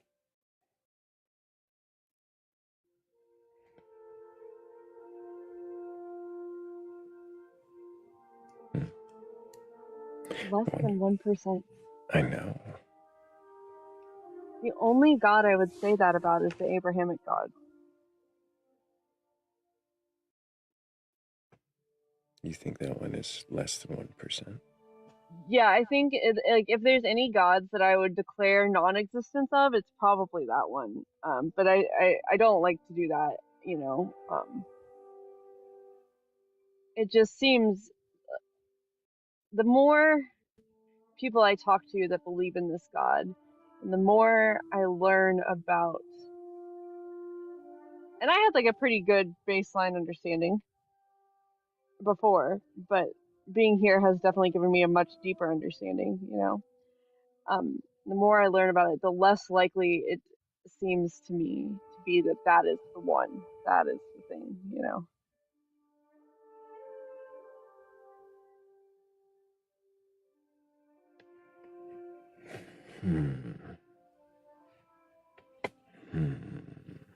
Hello? Hello, I'm Pius. Can I get your age for TikTok TOS? You speak. So when you join, the volume lowers and you speak. You're so soft spoken. I couldn't hear you. Sorry. I just asked if I could get your age. Yeah, my age is 50. Do you have a belief in a god or gods, higher power, or anything like that? I do, as a matter of fact. And what god do you believe in? Not a specific one. I mean, it would be closer to the Christian idea of a god. But, I mean, the details don't matter, I don't think. Close to a Christian god, but the details don't matter. Yeah, like those ideas that you need to fulfill prophecies or lineage, or that is immaterial to me. I think it's more the fact of the proof of an engineering in the human body, or the way things are structured. I think it's far more important than the details. I'm sorry, engineer of the human body. What does that mean? Well, it means that it's a perfect machine. If you try to emulate that with human engineering, you wouldn't be able. A perfect machine. Not perfect, but close to perfection. I mean, perfect is an abstract concept that you have generated in your brain. You've been brainwashed to think in mathematical terms and abstractions that don't really apply to reality. So when you're thinking of perfection, it's perfection within the boundaries of reality, right? So I think human body is perfect. Are you familiar? I'm sorry. Are you familiar with the recurrent? I think it's the anterior recurrent laryngeal. So, am I familiar with the recurrent? I didn't catch that. Anterior laryngeal nerve. You're going to talk about vestigial things and stuff, which, I mean, tonsils, they said they were useless and they removed them. Yeah, I don't believe those things. Could be just to fill gaps or anything. I don't think that nullifies, it's no sequitur to the idea the human body has been engineered. What purpose in engineering does that serve? Like I said, could be filling a gap, could be something that you don't know, could be something that was useful in different setups that don't apply now, because the world has been changing, ever changing. So, I mean, different levels of oxygen, different atmospheres during other periods, different temperatures, who knows? I mean, the fact that we don't know, like I said, a few years ago, tonsils were removed because they thought they were useless. Now there's a trend that they think is almost a crime to remove them because they have a. I'm sorry. You seem to be under the impression I'm talking about something that doesn't do anything. Yes, I am.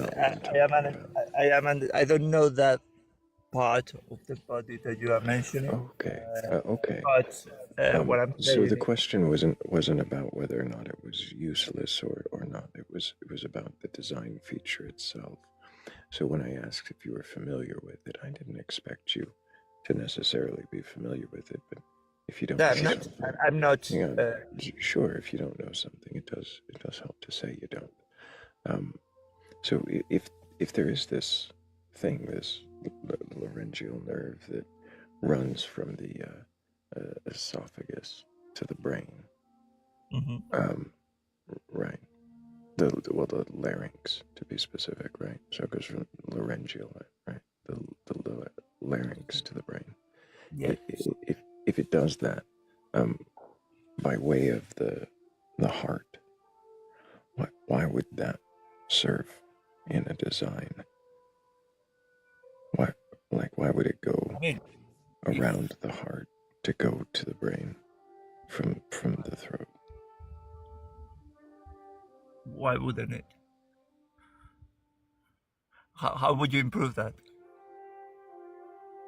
What is the shortest distance between 2 points? Yeah, a straight line. But that provided they're not in a sphere. So do you think that it would interfere if it went any other path than around the heart?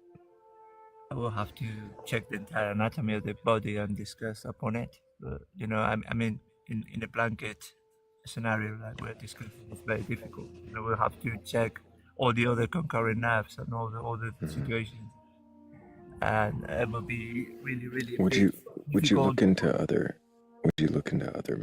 mammalian life forms to see what their anatomy does, to see if it does the same thing, maybe? What difference would it make? If it makes, like, we are not quadrupeds, we don't have 4 legs. So we don't have. If a quadruped did have this exact same feature, a nerve that went from the larynx to the brain and went around that heart of that quadruped. You said what? No, I know nothing about the subject, so this is you are at the wheel here. You're driving. Sure. I'm not trying to gotcha you at anything. You're talking about design, and I'm asking if a feature like this, and you don't have to take my word for it, but if there's this nerve that goes from the throat to the brain by way of the heart, is that efficient design? I mean, humans are one of the longest lived creatures, who must be doing something right, because most of the other creatures you mentioned, they don't even have such lifespan.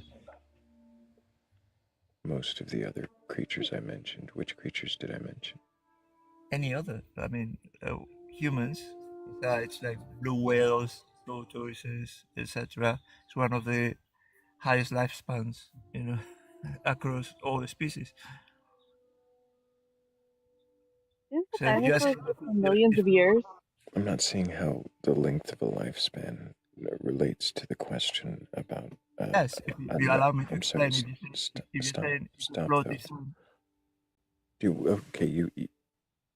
The question I asked you was if there is this nerve, is that an efficient design? Must be, because like I said, humans, they are very successful existing in this world for many years without issues. If that design is present in other animals that you say are not as efficient as us, would that mean that it is an efficient design, especially if it causes problems in those animals? To be honest, I consider this a bit of a trick question, because I know nothing about the subject, as I'm insisting. I will have to examine in detail what is the exact purpose of this nerve and how does it develop in other mammals, if it does. Right. You might be interested to see how it affects, like, giraffes, for instance. Well, that'd be interesting, yeah. That's a long neck for it to go maybe all the way you down have to the the heart and back if you, up to the brain. If you got to the point, right, in the form of an acronym, because this nerve, I'm not here to give answers. I am asking questions, and that's why I'm not asking you to take my word for it. Okay, but you're asking this question.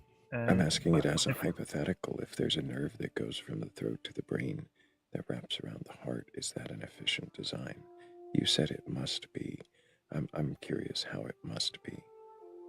Like I said, if human beings have a successful life free of trouble with that design for so many years, more than most of the other mammals, I think must be a successful feature, because otherwise it will prove itself limiting. It will prove itself to be a hindrance to life and prosperity.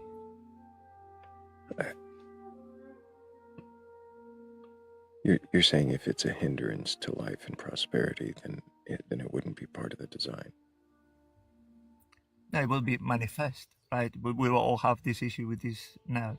We would all be suffering from something, which I'm not, and I'm 50. So I find to be 50 and not having issues with that part quite a successful design. You're saying, But I'm sorry, you're saying because you're 50, no, any you other you don't 50-year-old have person doesn't issues suffer with from the that part.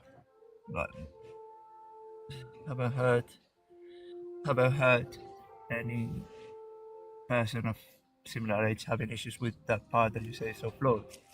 Sure, that part that I say, nobody of similar age has had issues with that part that I say, according to you and your experience. Well, I know. But you're not telling me how it's an efficient design or how it's efficient to design. You're just saying anecdotally, you don't know anybody who has problems with that part. And I'm curious if people have problems. Stop talking over me. What is the problem here? Are you incapable of waiting for the end of a question? No, not at all. I'm waiting. I Are you just trying? don't know. Are you trying? Stop, impious. Are you trying to have a debate? Yes. Oh, okay. That makes so much more sense. This isn't a debate space. If anybody does have a belief in a god or gods, a higher power or anything like that, and you're capable of questioning your belief, well then feel free to request on up, and impious could try again, but this isn't a debate. And talking over me, trying to throw me off with stuttered interruptions is not helpful. We're not going to do that here.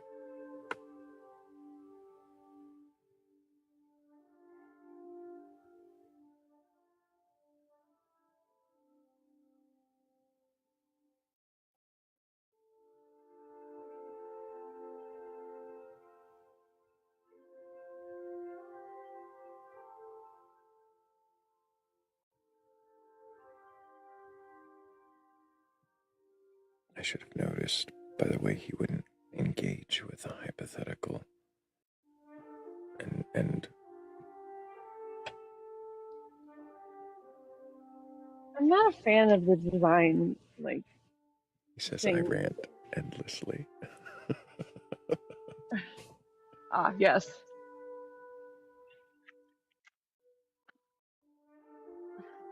Another one of Thrale's endless rants. He is notorious for that.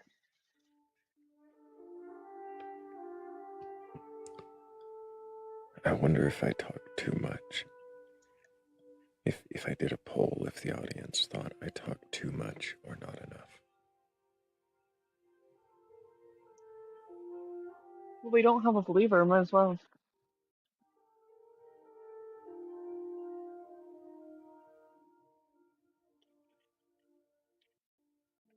It's a 50-50. We can do a quick poll instead of setting up a custom one. So we'll just do the smileys. Smiley face, if you think I talk too much, and frowny face if I don't talk enough.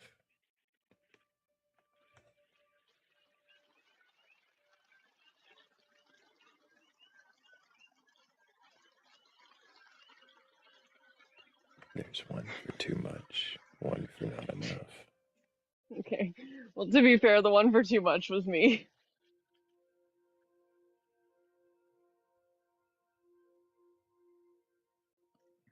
Yeah, do I talk too much? No. If I do smiley faces, there's four. There's four say that I talk too much. And maybe I should just talk more until they decide that everybody can decide that I talk too much. It's a split vote now. Four say I don't talk enough.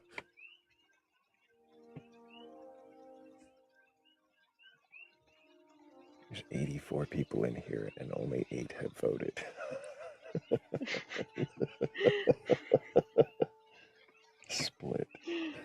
Split decision. Maybe I'll just talk exactly the amount that I do. There's 84 people in here, only 8 voted, and also I think several of those votes were in jest.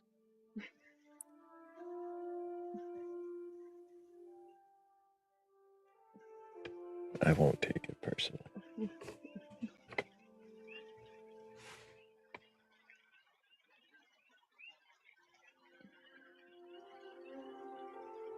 Classic democracy, says Slippy.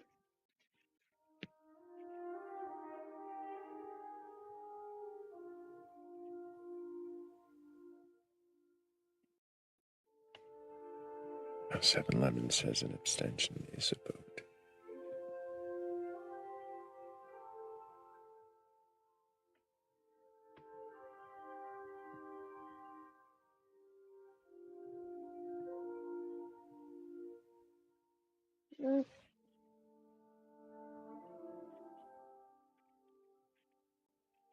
Slippy also says he believes that you should be more authoritarian. And put less decisions to votes. Yeah. I could do that if I wanted.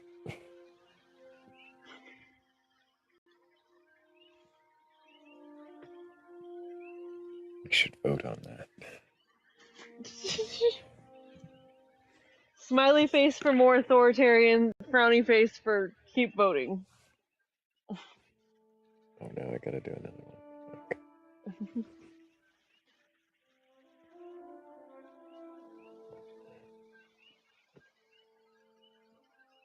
Why are we putting smiley faces on authoritarianism?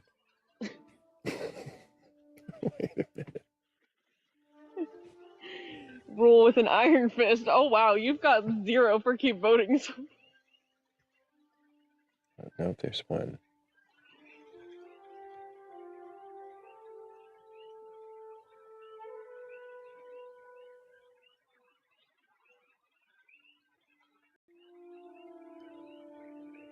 The same. This is how dictatorships happen, you guys.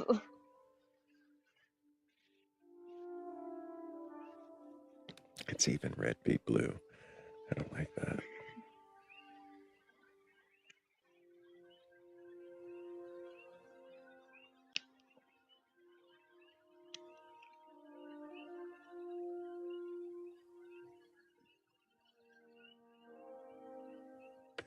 I tried at the last second to turn the vote.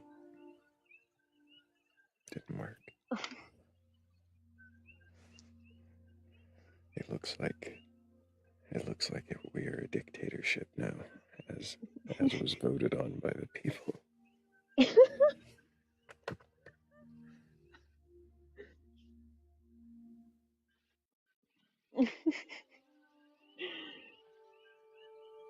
Well, it actually seems to track with real life, so we're just practicing for, the future. I hope not. I know. That's terrible, isn't it? Let's hope that somebody watching has a belief in a god or gods, a higher power, in anything at all that is better than, well, Thrill's becoming authoritarian. Thrill's authoritarian rule of the space.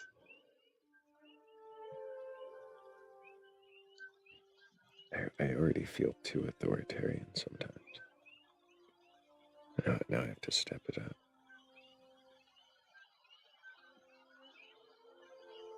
You will all know my Yeah, channel your inner Putin, you know? No, I don't like that. Have you heard him speak English? No, I haven't, no. I just know he's like real scary looking and likely a lot smarter than some other people, which is the scary part.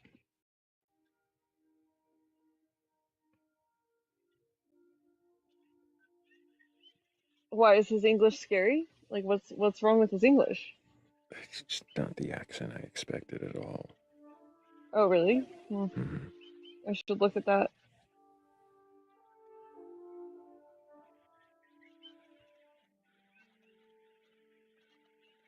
I really like Russian and Eastern European accents. I do too. Which is why his was unsettling. I didn't.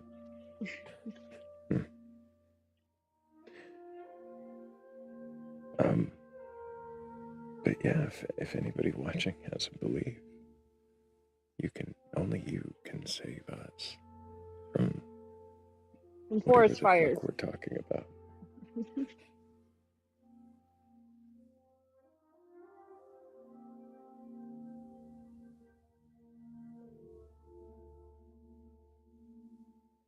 Impious says, by the way, you claim not to have beliefs, but most of the things you probably believe as facts can't demonstrate. He's like still down there mad? Ran out of characters.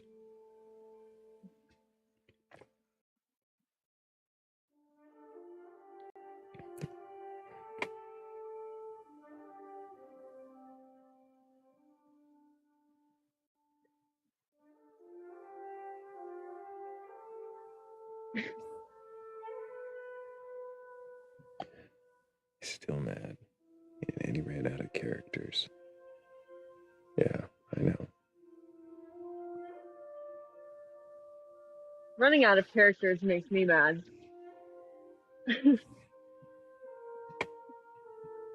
I mean, if you type until you run out of characters and still hit enter, you might be a little mad. He's not mad. He's clarifying. He is not mad, in fact.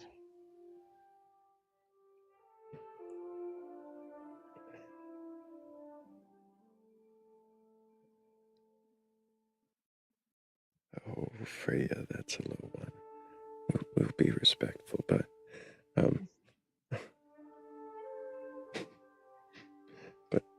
but if anybody does have a belief in a god or gods, a higher power, or anything like that, go ahead and request on it.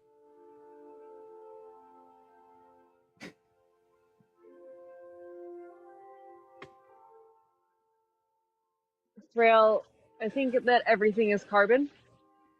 Everything is carbon, huh? Thank Yep. you, Miss Carew, for the Night Star.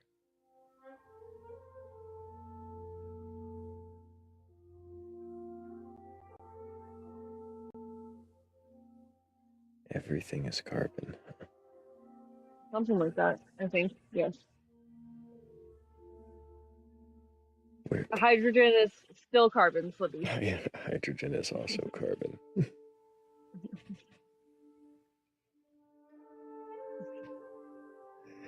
Here's the real question. Mm-hmm. Is carbon carbon? Yeah, because everything is carbon. Are you sure? As sure as that guy was. That seems too sure. Whoa, did Robert mean to request it? I think he's come to correct you on everything being carbon. Hey, Robert, did you mean to request it? Possibly not. I'm gonna guess by the tapping that you were just tapping the screen. No worries, Robert.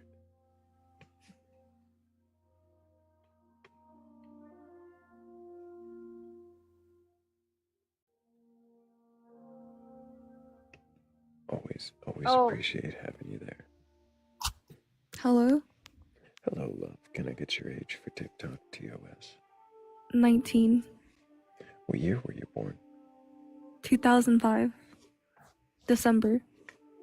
Do you have a belief in a god or gods, higher power, or anything like that? Yeah, I believe in Trump. Trumpism. That's really kind of boring and lame. That doesn't really answer my question. No, about it's not belief in lame. It's not gods. lame. It's not lame, though. Well, but the question was, do you believe in a god or gods or higher Yes. power? My god is Trump. That's pretty boring. How is that boring? Because you don't actually believe God is Trump, do you?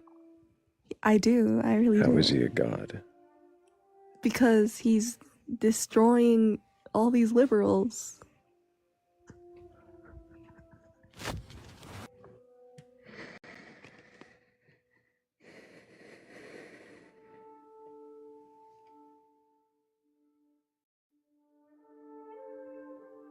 That's just not even the conversation I want to have.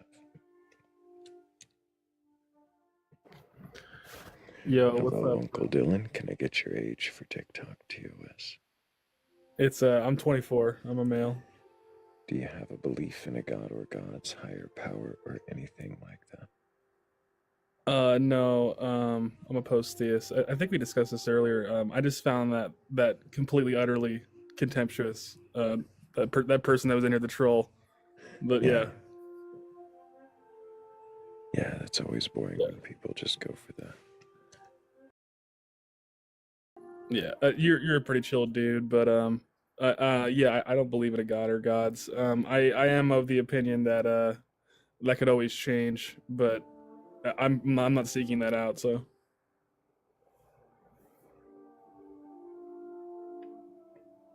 because I don't know, certain people are hardwired to believe, in my opinion, like their brain, like they have a genetic disposition towards it. What is it that might change your mind?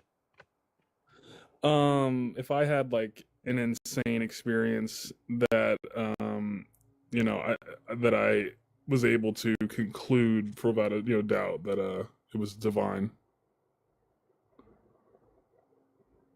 That would be the only experience that would change my mind.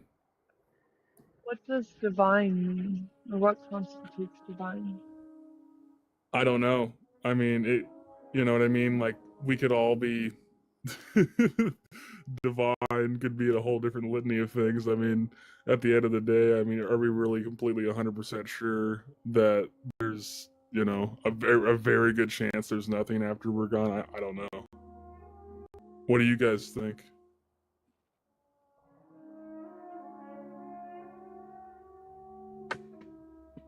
Think about what?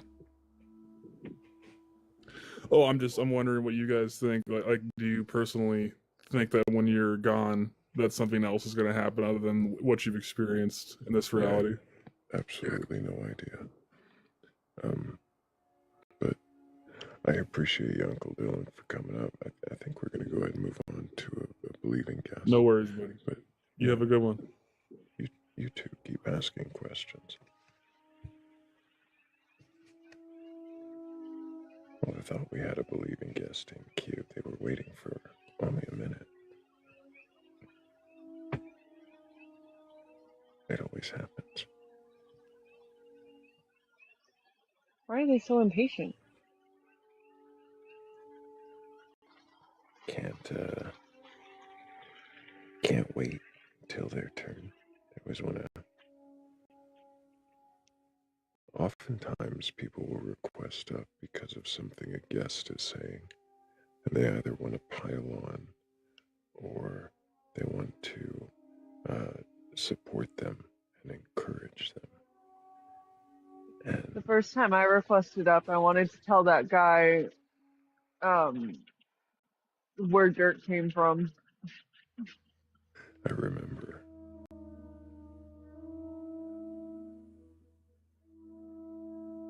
Because he was so certain that God made dirt. Yeah, he was so certain about dirt, and I wanted to tell him that I make dirt every day. So I must be God. Absolutely flabbergasted that, like, That was what like convinced him of God was dirt. Was that he didn't know where dirt came from.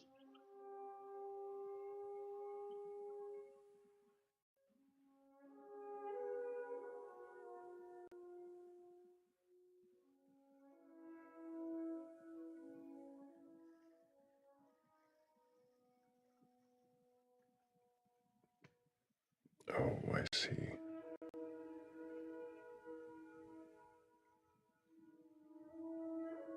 Marie's spiritual journey requested when they were nervous and so jumped down. Well, that's understandable.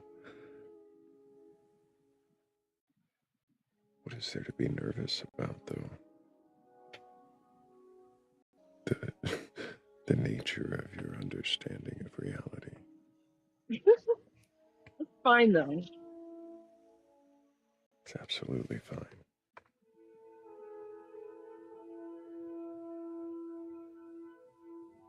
I'll try not to let Thrayle put your God in his head. Sometimes he does it real sneaky though.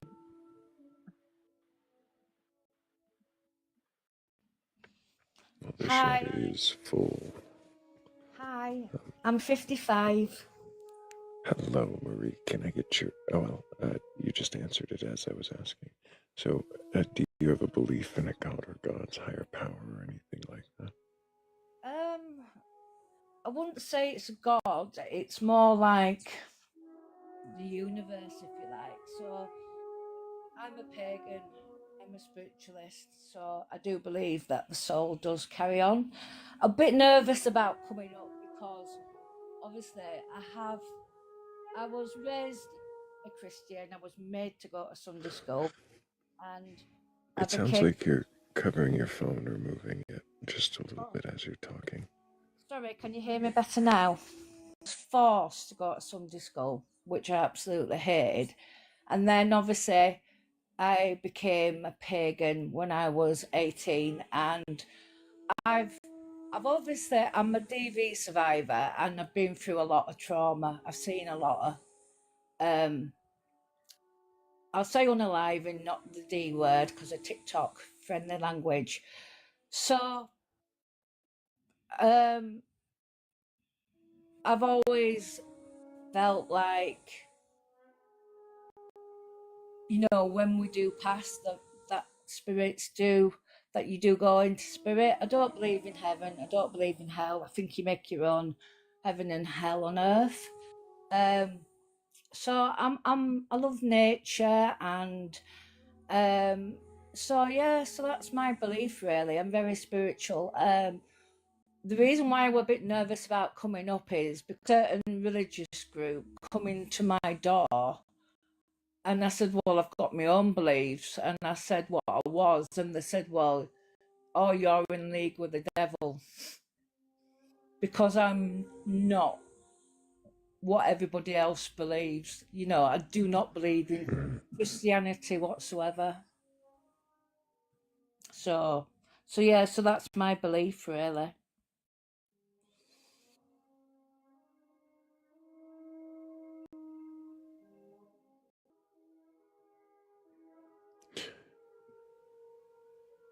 I guess I missed the part of that where you answer about a god, and that might be my fault. I believe in the universe and spirits guiding you. And spirits guiding you. That was the part. Yeah.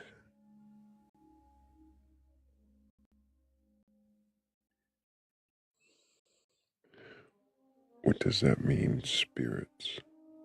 Well, like when people pass into spirit. What is a soul? So the soul is obviously you, and basically when you pass away, that the soul disconnects, but the soul doesn't die. The soul carries on. So that's that's what I believe anyway. and that around us guy, and I do find that a comfort, especially with what I've been through. I do find that.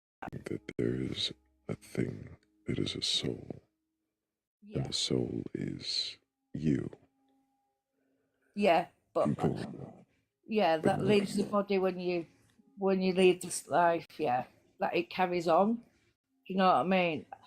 I suppose you don't want to believe that when you died, that's it. There's nothing there, because I don't believe that, and I'm never going to believe that. And if it gives me comfort and it helps me, then I'm not pushing it on anybody. and I'm not going to question you as though you were trying to make other people believe it. But what I am questioning is why you believe it. And so far, it sounds like it's something that gives you comfort. It gives you comfort to think that we have a soul, and that soul leaves the body after we die, and that it goes somewhere Yeah, and does something else. yeah. And I'm curious, if other than comfort, is there anything? Well, it's not just comfort, it's haven't been for a long time. I used to go to spiritualist church. It's like, like when people, mediums, whatever, will bring, and a lot of people do poo-poo that and say, oh, they're fake and whatever. But when they bring you something that they wouldn't know, you've never met them before. Do you know what I mean? And yeah, it is comfort, but it is my belief as well. I've So heard of mediums doing this. I've heard them say they do it. I've not had a medium bring. I don't know if that's something that actually occurs. Why do you believe that it does? because when they tell you stuff, and when they tell you stuff that they've never met you and they wouldn't know, do you know what I mean? And it's just, how can you can't prove it, can you? But it's something that I strongly do believe in, that we are guided. Has it happened to you as a medium you couldn't possibly know and Yeah, couldn't have been a guess? yeah, they have. How did you verify that they couldn't know it and it couldn't be a guess? Because it was in a spiritualist church full of people, and I'd never met this person before, and nobody knew things. Do you know what I mean? So No, I don't know what you mean. yeah, sorry. No, you don't, do you? Because you're questioning my beliefs, so that's fine. But it's hard. It's hard to explain, but know them. It's not like you Is can it possible that they tell you things that are close to things that they wouldn't know? Things that, like guesses, and then as soon as you agree, they no, guess better. no, because about my past, really, I was in a DV relationship for 5 years, and then he unalived himself and recorded it on dictaphone tapes. And I went to a church a month after he died.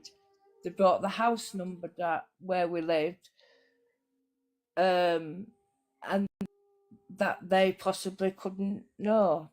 So, but it's up to everybody else to whether you believe it or you don't believe it, because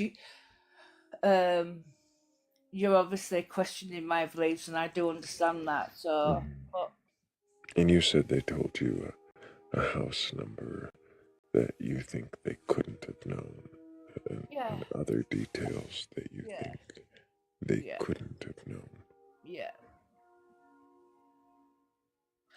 And you don't think it's else could have known No, and no, shared no, it with them, or that no, you could have clued it in some conversation, no, some series of clues.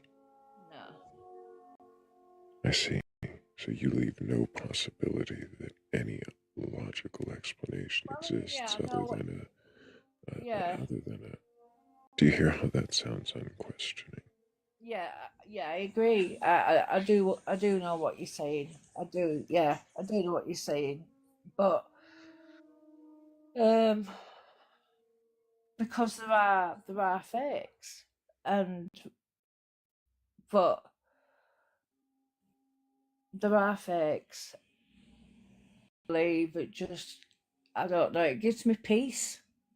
It gives me peace. Do you know what I mean? I So do know what you mean, and that's the part I keep hearing behind all of this is that it gives you peace. It's something comforting. It makes you feel like there's something after. yeah, exactly. Is that really the crux of it all? Is that you need to feel like there is something after? Yeah, I do.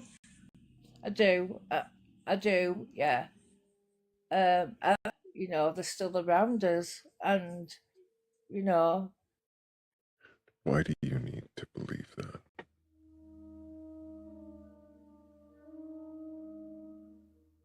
well, I don't need to. I choose to. I don't need to, but I just choose to. Um, but yeah, I know what you're saying.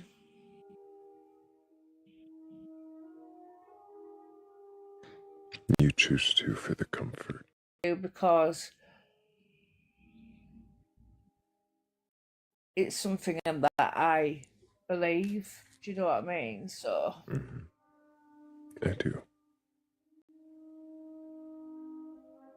but sometimes what I believe, some people look at you like you're some kind of devil worshipper or some kind, which, I don't hear you sounding like a devil worshiper or even a witch. What I'm yeah, hearing you sound like is yeah. someone who Other religious groups do believes. though. Mhm. Other religious groups do though. But Hmm. Um, but I think what I'm hearing you say is that you uh, believe that there is something after and that gives you comfort. And yeah, there may be uh, a, a god or something, but it's more just spirits and the something, universe, yeah. the universe, yeah.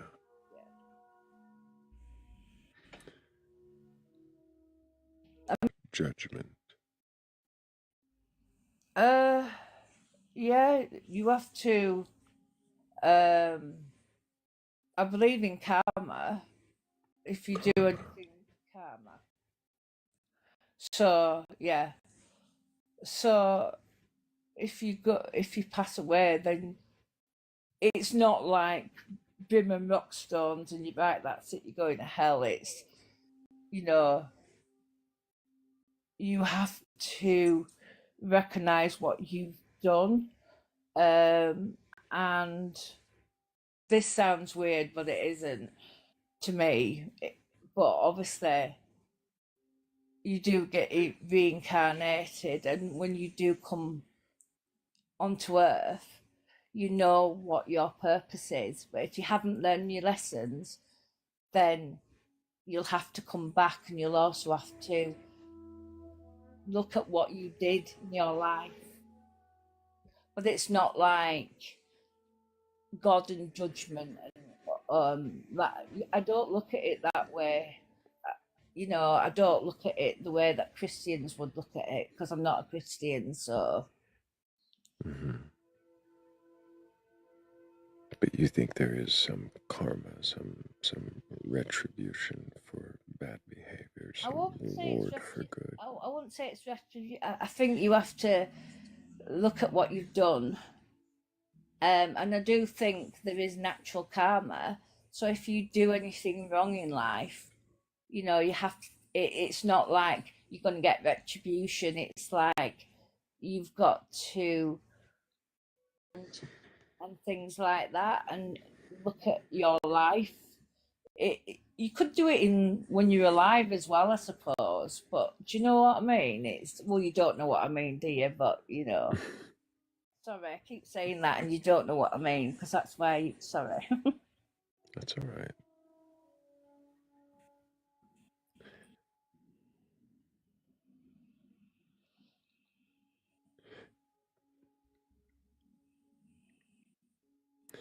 Do you want there to be karma, as you say, natural karma? I don't wish bad things on people because I'm a very peaceful person. I just think if you do anything wrong, I mean, I don't think, you know, I wouldn't wish anything bad on anybody. It's like what happened to my abuser. I didn't wish him to unalive. I didn't, but I don't feel guilty because that was his choice to do what he did. That's not my fault. I did at first, I don't now. Do you know what I mean? And it's like,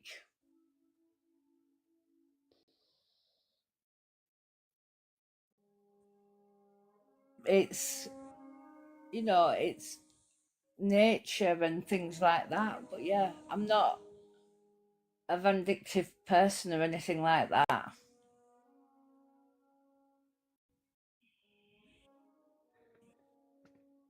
Hmm. You you don't want vindication, but you do want lessons learned. Yeah, exactly.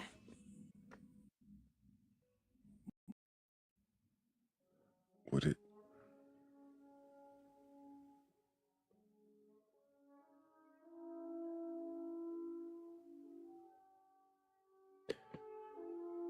Hmm.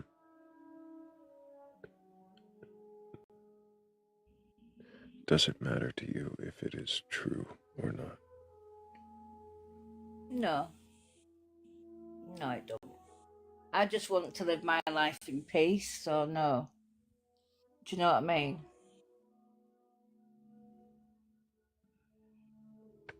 I do.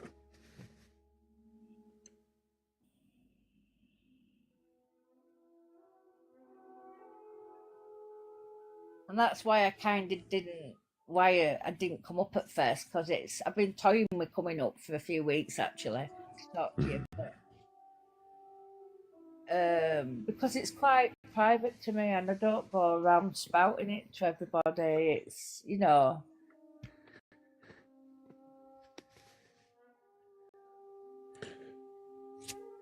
I hear you recognizing you want to believe. Um,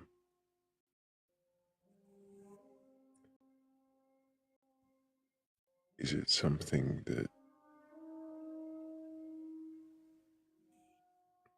if you woke up tomorrow and you didn't believe it, would your life change? probably not.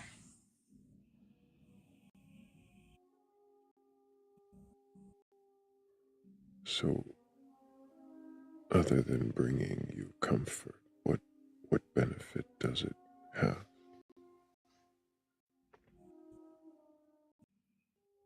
It just makes me feel, I don't know, it's hard to explain.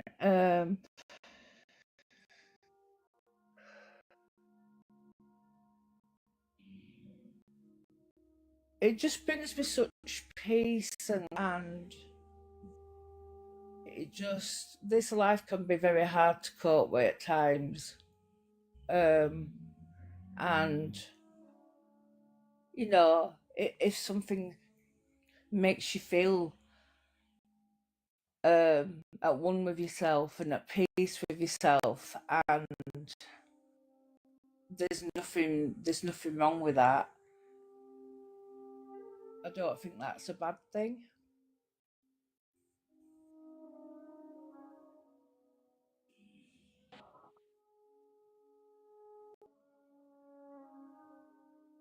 Can you imagine any cost for holding a belief like this just over comfort? Well, like I say, it ain't just comfort, it is a belief. Cost? Well, I've had cost because I've had people say that I'm a devil worshipper, I'm in league with devil, and I'm the worst person because I don't share other, we're seen as really dark, would you call us, witchified. They see us, but been around long before Christianity. So, who are they to say that I'm this horrible person? And that's why this is a big thing for me to come up and talk about this, because I don't do things like this really, talking about it. I'm not ashamed of it. But yeah, so yeah, I'd say probably that's what the cost is, that we'll believe and that we don't fit into the norm of certain other religions, and I'm not going to apologise for that.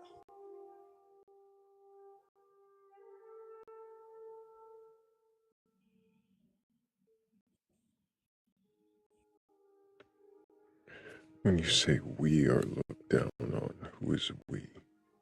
Well, anybody that doesn't hold or believe in, like, say, for example, the Christian religion, we're looked down as, Satanists, and we're not. We're very peaceful people. I hear. You know what I mean? So when I'm asking you the cost, you're telling me how it affects your relations with. It don't bother me. They can think what they like, to be fair. But I suppose, the cost would probably be that people would be ridiculed. But I don't care. I'm not ashamed. I'm not bothered. Do you know what I mean? Well, you don't. I keep saying that, sorry.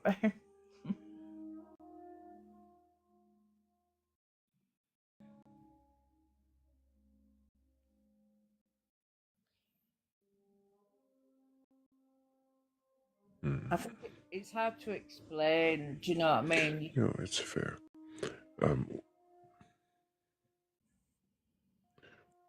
What do you think is the most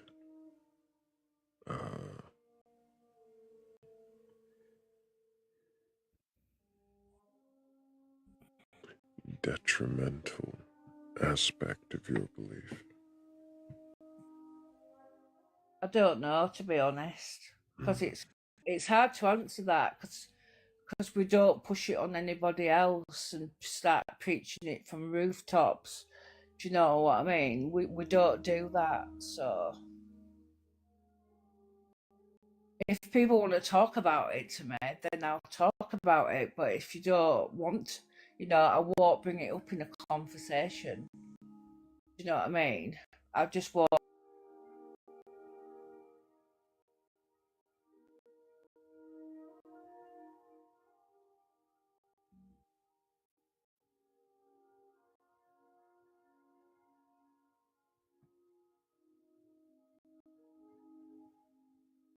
I'm probably gonna jump down soon because I think I've waffled. So if I have, I'm very You've sorry. waffled. No, it's all right.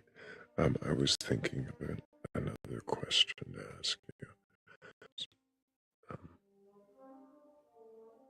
She's been quiet for a while. I don't right now. I don't think so.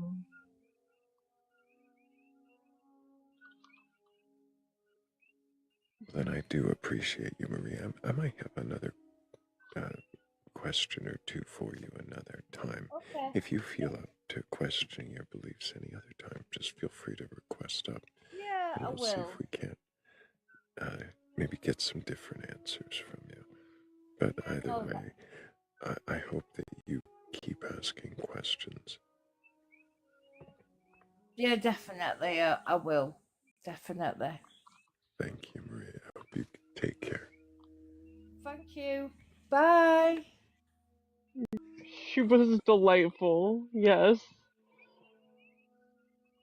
I love a delightful guest.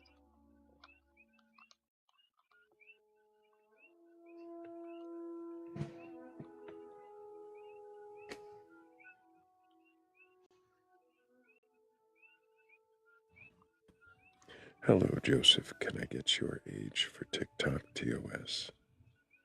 I'm 52. And do you have a belief in a god or gods, a higher power, or anything like that? I'm pretty much agnostic on these things. I was going to respond to Marie, who I liked a lot, by the way. I think a disadvantage of her belief in karmic justice would be that Joseph. I'm not here to have other people come up and critique other people's beliefs. Right, okay, Especially I understand. Here, the point of this life is to see if you can question your own beliefs. Well, sometimes I believe that, and it is just a product of our imagination. And sometimes I believe in God or gods. Sometimes I believe in the universe. My beliefs waver, and sometimes I don't believe in anything at all. Which,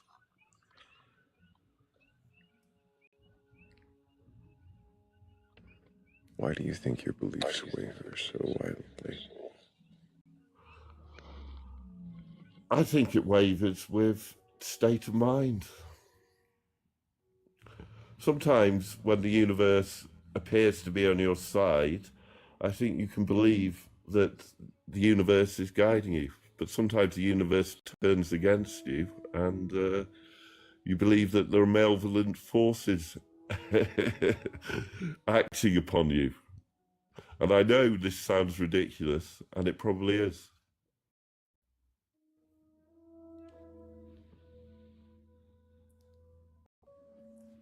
You say it like sometimes you, but is it like as if me or the listener?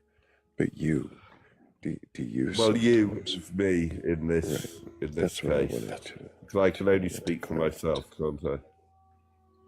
So for you, sometimes you accept that something is guiding you. Sometimes you feel like they're working against and you. I believe that you feel that nothing is there. Yeah, exactly. Sometimes I believe the universe offers me choices. Sometimes the choices are hard, and often the choices that are hard are the choices you must make. And I think any if the universe is guiding me, it's not easy, and it's not an easy path that I have to take. I don't have to take, but should take. Why should? Because I believe that. You see, that's me saying I believe again. Because I think we can only believe. We can only believe in a conscious universe that is choices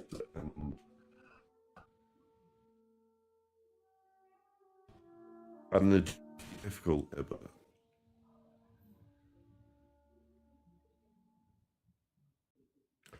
So yes, sometimes I do believe in a conscious universe, which I'm a part of. Okay. Well, you cut out for part of that, but I think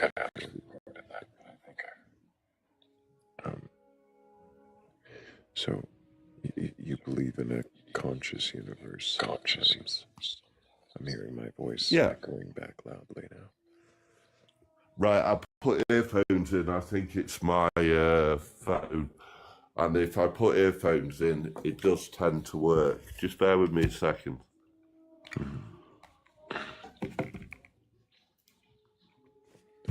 I've had this problem before. I'm going to go ahead and mute you for the moment so that I can talk to the audience and have everybody tap the screen, share the live. There's 100 of us watching right now. If we all tap just a little bit, we could probably break 70,000 in the next minute or two. And if anything like that, you're open to questioning that belief, well, then go ahead and request on up.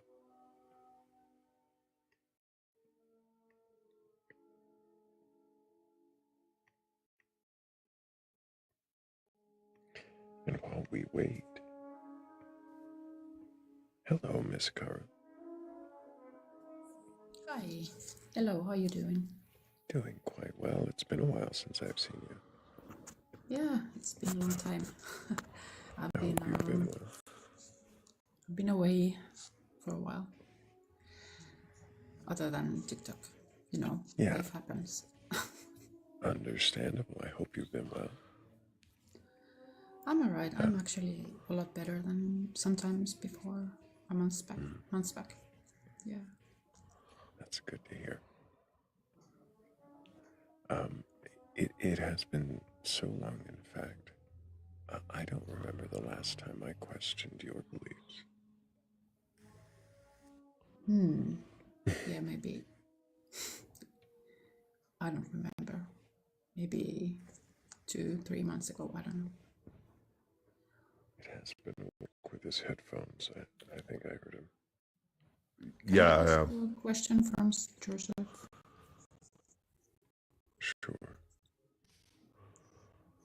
So, Joseph, do you think we can choose our beliefs?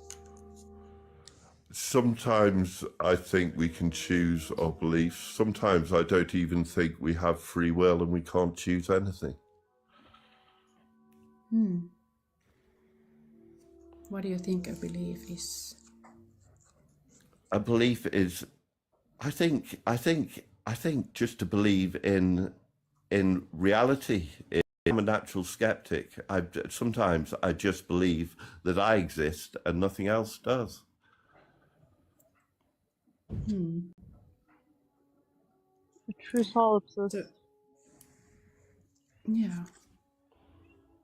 So do you think when you say you believe in something, that the believing is something religious believing, or just trusting to like something to be true?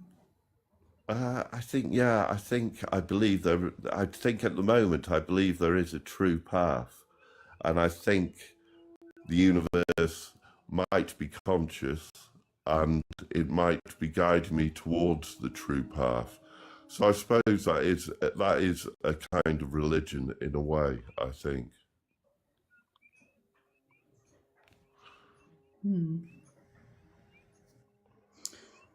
Yeah, does it have comfort to have something to Yes, because guide or say that's something to hold on to? I think it's a comfort because it gives life a meaning, at least, that there is a path to follow. And without that, life is pretty meaningless. And as Camus would say, it's absurd without a meaning.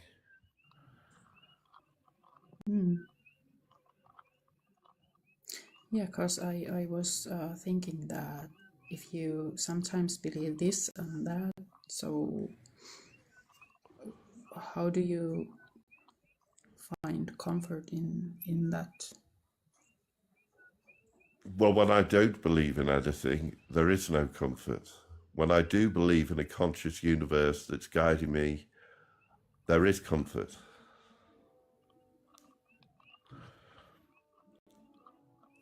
Yeah, so you think someone guiding you is the thing? Yeah, something greater than all of us. a divine consciousness, which I believe is maybe the universe, which we're all part of, this consciousness. Hmm.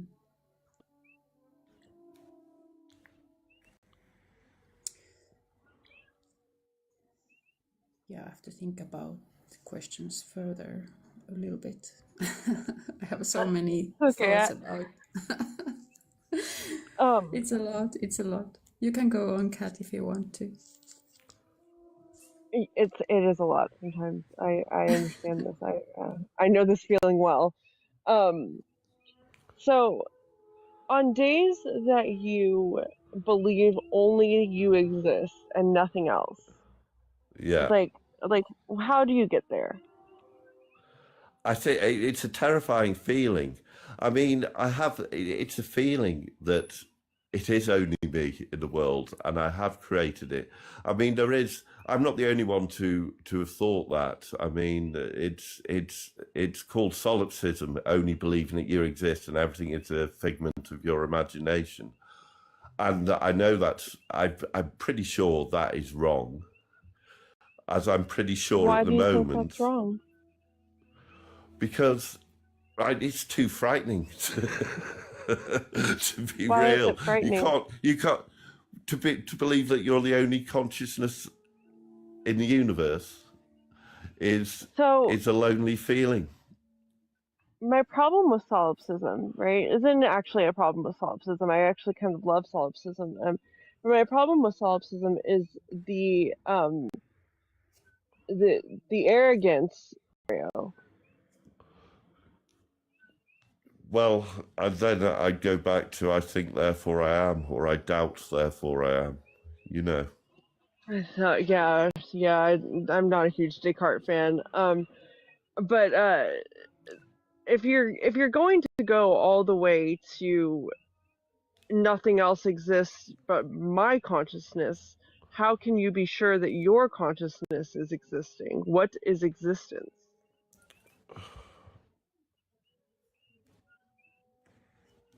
The ability to think. Existence is the ability to No, think. it's not, is it? Because plants don't think and they exist, and so does a chair exist and they think. They don't think, or Right. maybe they do. I don't know. Maybe they have some So kind of. at that point, The fact that there is something not even observing, is it? It's just being. experiencing maybe. Experiencing, yeah. But what are you experiencing if it's just you? Well, but what I'm getting at is how do you know that it is even you? What if you are the product of another thing's consciousness, a dream? Well, that's true. Like just a Yes, I could character in a be. dream. I could Is be, that yes. existence? I suppose it is in a way. I suppose it could be, yeah. Depending on how you want to define it. So, I am intrigued. Like, how does that work?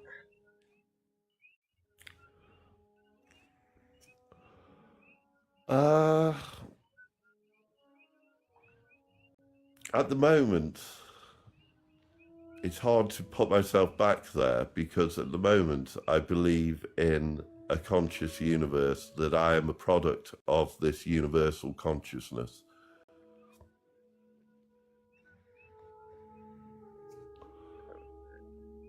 But sometimes I believe the opposite, that the universe is a product of my consciousness. And both feelings, one feeling is that if it's me, it's absurd and I have no direction. But if it's the universe, then I have a direction because the universe is guiding me.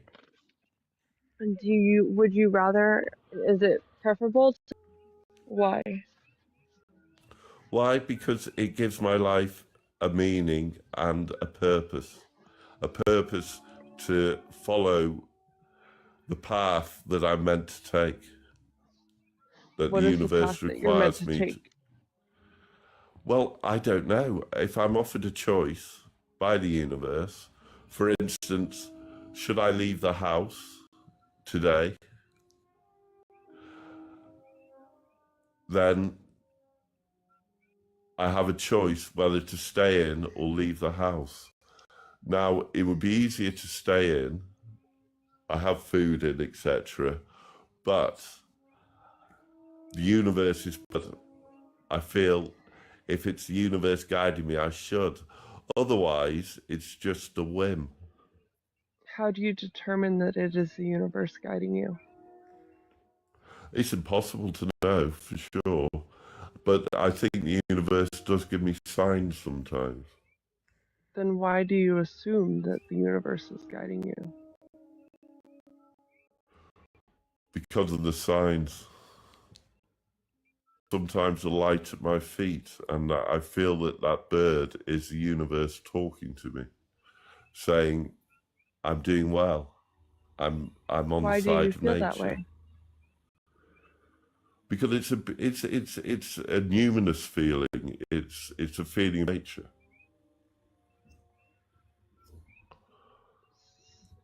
So because there is nature around you, you feel that is the universe talking to you? I believe, yes. I believe when nature is on my side, What do you mean the on your universe is side? on my side.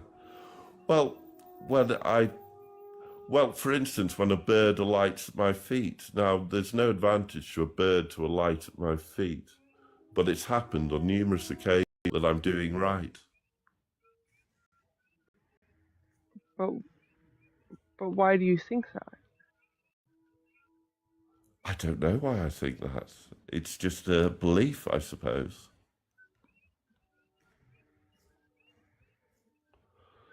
Have you When ever I'm feeling considered? good, that's how I feel. Have you ever considered why you might be thinking that? Yes, I could be crazy. Well, that's not what I was saying. I was just asking if you'd thought about it, Yeah, I or have, and I've why wondered if you want to think that that's the universe giving you a sign. because I like to believe there is meaning in life, and it's not just a sequence of random Can you choices not and random events. create your own meaning in life? Well, I think in a way I have created my own meaning, because it could be a totally false belief in this universe that's guiding me. It matters that I believe that the universe is guiding me, because it matters to me for my. It doesn't matter if the universe actually is guiding you. Yes. It does? Yes. I have a purpose then.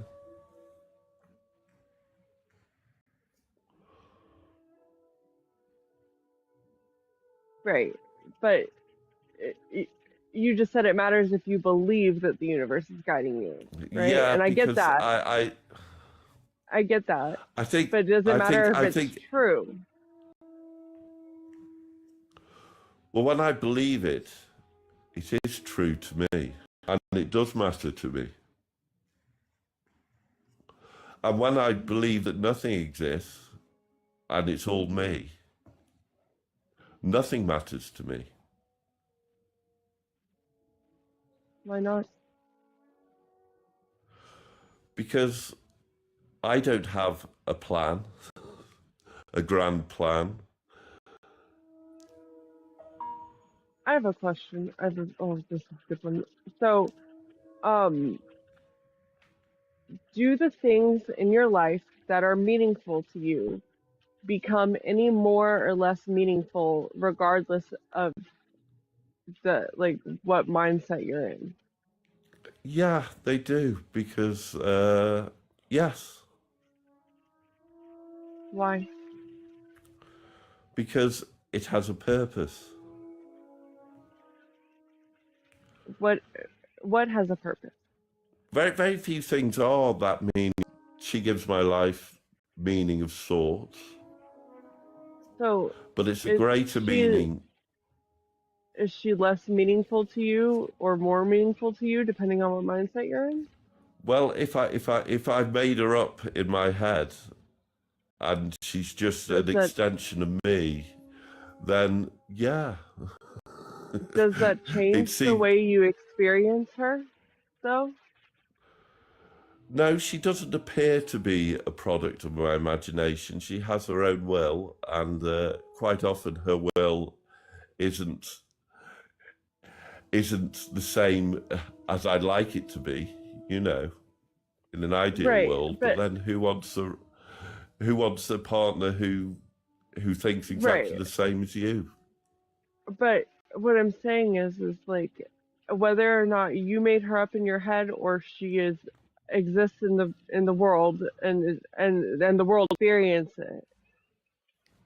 Yes, it does, because I'd How? like to. I mean, I really only believe these things when I'm the solipsism. I mean, she makes me believe the world is real and there is a purpose and there is a universal purpose.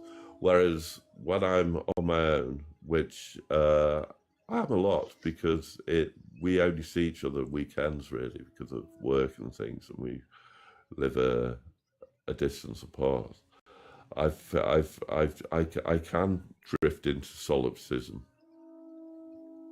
Right, but what I'm saying is like does the way you experience the world, is it any different if the universe is this all powerful being or if you made it all up? Yeah, because it gives me a grounding it gives guiding me because I feel that I have a grounding and a purpose.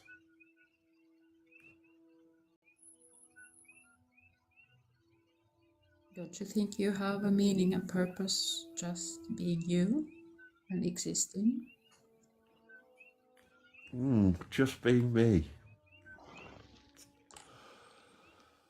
No.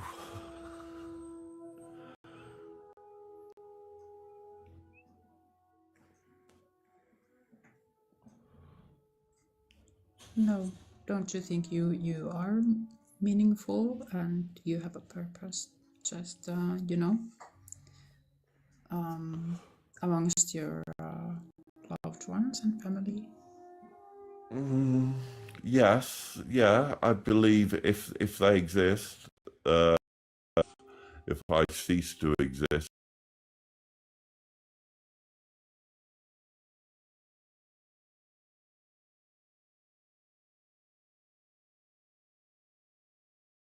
So don't you think you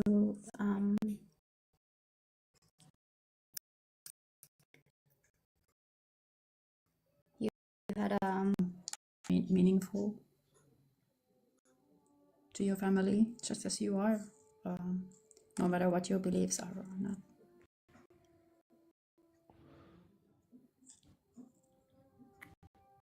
But if I believe my family are a figments of my imagination, then it's pretty meaningless.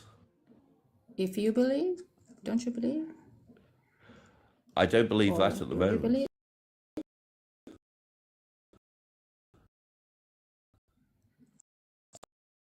I'm No, but part the of. thing you said about your family, that if you believe that they're missed, maybe. I mean, it doesn't affect the way I behave towards them if I believe I am just making it all up, so to speak. It's not very well put, but No, it's okay. I mean, at the moment, I'm looking out my windows. Yeah. How do you or I don't know if you were asked this before, but how do you determine what is real? I can't determine for sure what is real. So I have to believe it's real. if you can't determine what's real or not, how do you Well, it's a belief. determine what you? Yeah. So okay. Yeah. So you think believing in something doesn't necessarily mean it's true? When you actually believe in it, you believe it to be true. So yes, it is true to me. Oh, I'm confused. And by extension, it's true to others because I believe in others at that time. I'm sorry, if you believe in something, then it's true to you. And if you believe in it, then it's true to others.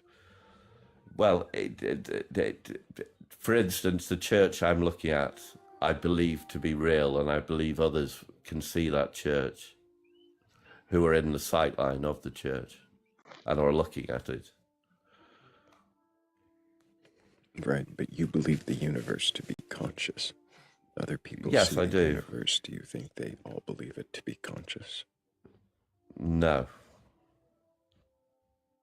So then what's true for you is not always true for everyone. No.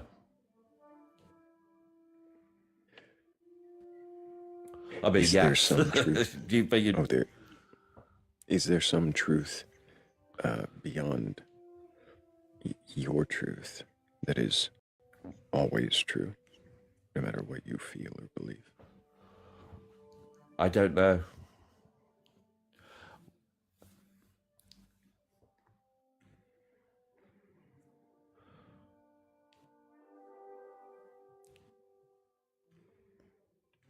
I'm not hearing a huge distinction between this and solipsism.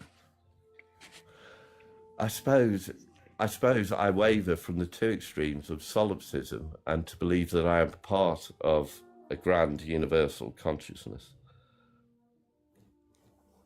Well, even in your understanding that truth is whatever you believe it to be, that is solipsism, yeah. Right, isn't that you creating your own reality? It does appear to be that way sometimes, yes.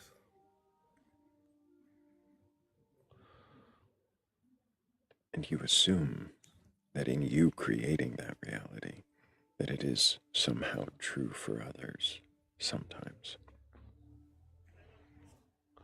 Well, no, because I don't believe in the existence of others when I believe everything is my reality, my creation of my creation, but...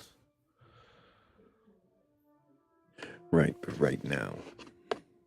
Right now, I believe in others, and I believe that my reality...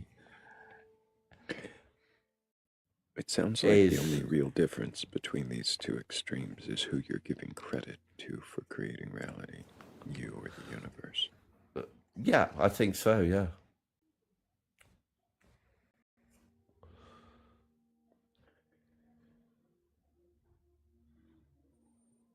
One gives my life purpose, and the other is purposelessness. I don't believe. I believe. I don't believe. That's a good one. I don't believe in that it can be any other way.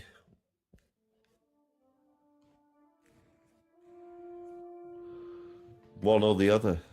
I have a binary choice. You don't think that you could be conscious and other beings could be conscious and the universe could not be? I think if the universe is conscious, we can all be conscious. That wasn't my question. What was your question? My question was if you think that if you are conscious, if you think you are conscious and that everybody else is conscious, then the universe must be conscious. I'm wondering if you couldn't imagine a universe where only you and everyone else are conscious without the universe being conscious.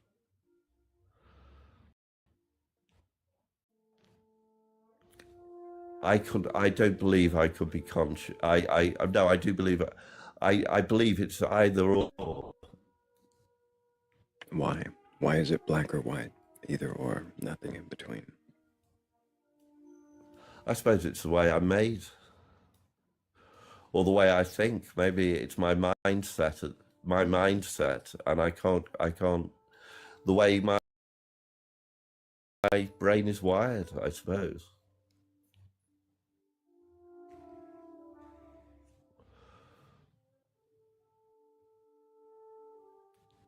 Is it possible that that wiring could lead you to miss what is true? Yes, it is possible.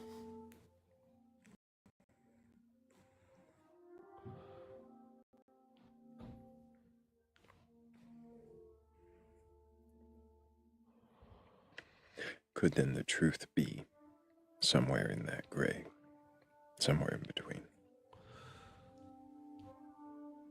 It could be, but either I've created it all, and that this is I suppose the bit you have the problem with, is that either I've created it all, or the universe has created it all. Could the universe is with consciousness itself? You assume that either you or the universe must be the conscious creator of all. Yeah. And yeah. the question is, why does there have to be a conscious creator of all? Why could it not be without being conscious? Because I find it very difficult to explain. Well, I find it impossible to explain consciousness in any other way.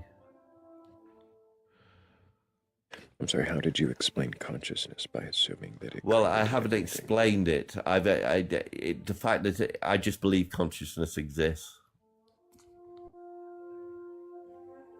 So because and it either exists within me or without me. So is it possible that because you don't understand consciousness or where it comes from, you assume then that it must have always existed? Yeah, I think that's what I assume.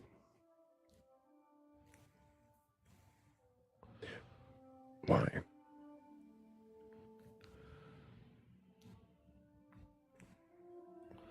It's a good question. Whys are very difficult, and whys are sort of assume a purpose.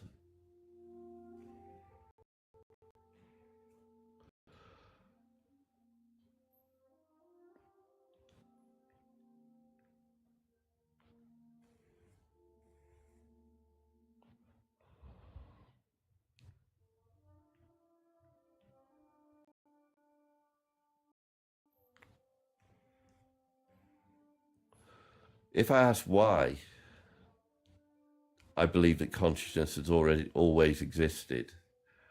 It's because I don't have the imagination to believe that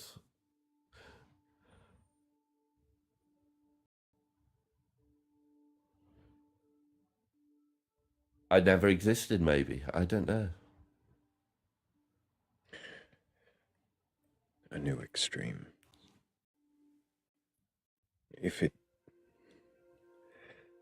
If consciousness didn't always exist, then you never existed. Another black and white. Yeah, I think I have got black and white thinking. But I think belief is about black and white thinking. It's a binary choice, isn't it? You either believe or you don't.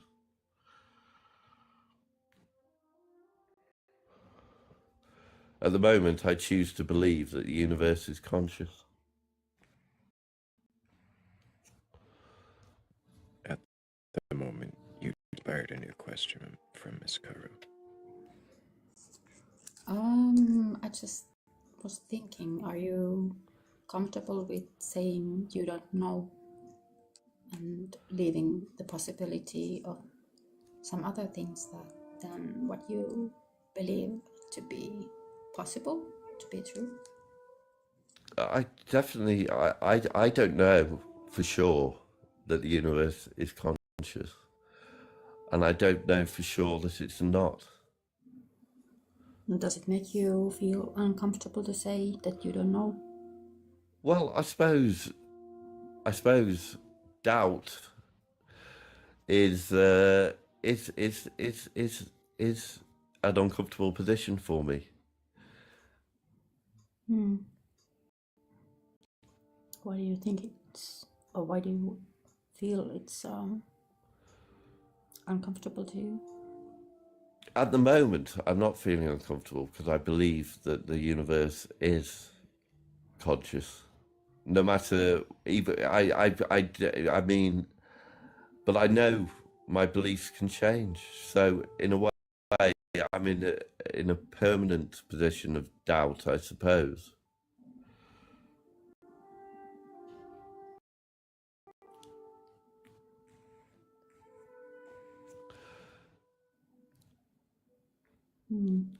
Doubt or skepticism, I suppose, is it's another word for doubt. Important to you to, if you're doubting something, to come to a certain conclusion to feel more comfortable? I think it is. Yeah, I think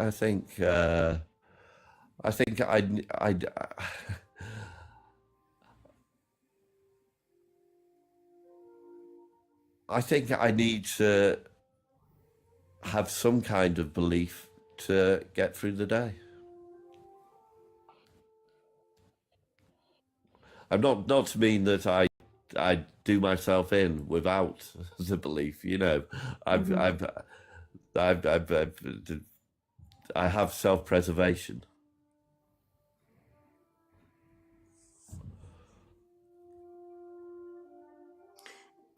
Do you have any kind of, fundamental religious background, if I may ask?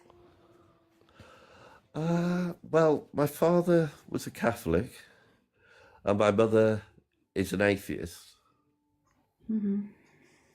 So I did go to church with my father's family, and my mother's mother was a believer, and I went to church with her family. But I never believed in God because I believed my mother that there was no God for quite a while. And I still don't believe in the Christian God, to be quite honest. I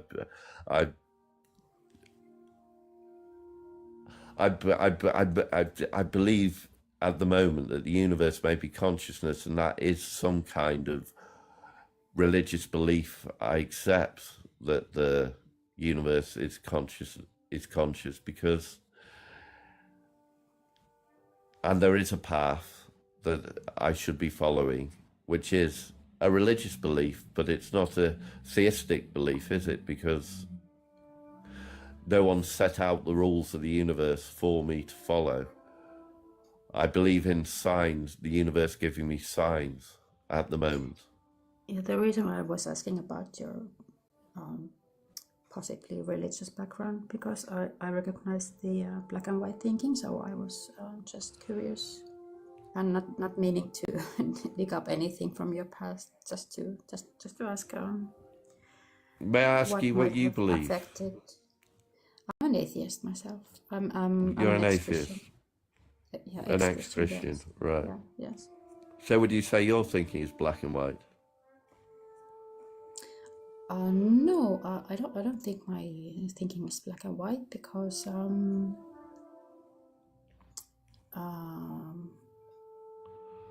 well, although I'm an atheist, I leave a small possibility if for example, if science proves that there is a God, then I just accept there is a God. So you're an agnostic. You believe that there's a possibility that science may prove there to be a God. That's slightly Well, you can different, put it that Joseph. way. That is saying agnosticism is the belief that science can prove a God. That's kind of a strange way to define it, isn't it? I don't know. Also kind Is it? speaks. Well, yeah, I would think so. And it also kind of speaks past Miss Kerr's point at all. I thought that was her point, that if science were to prove Well, I suppose if science were to prove there was a God, if you believe in science, there is a God. Well, I don't have to believe in science in particular. No, you don't It's not a at belief all. system. I mean, science seems to work.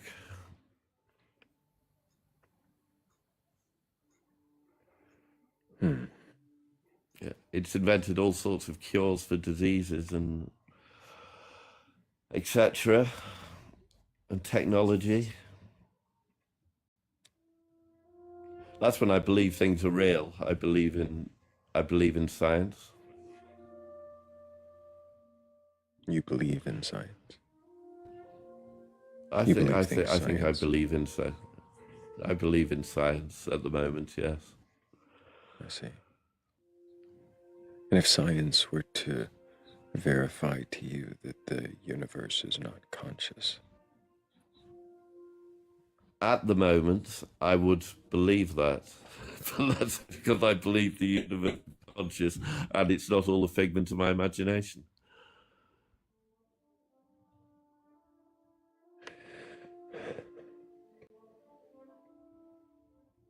and if it's not all a figment of your imagination, could it still exist without being conscious?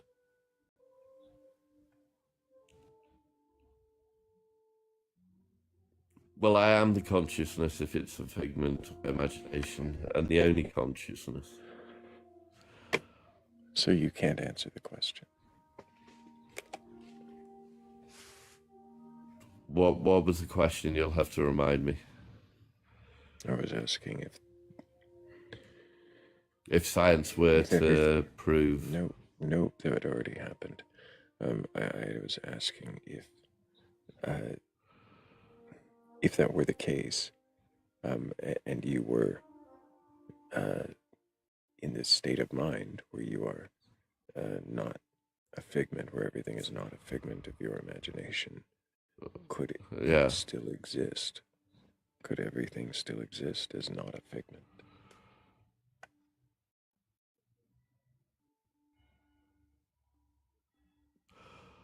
Well, if it's a figment of my imagination, science is also a figment of my imagination.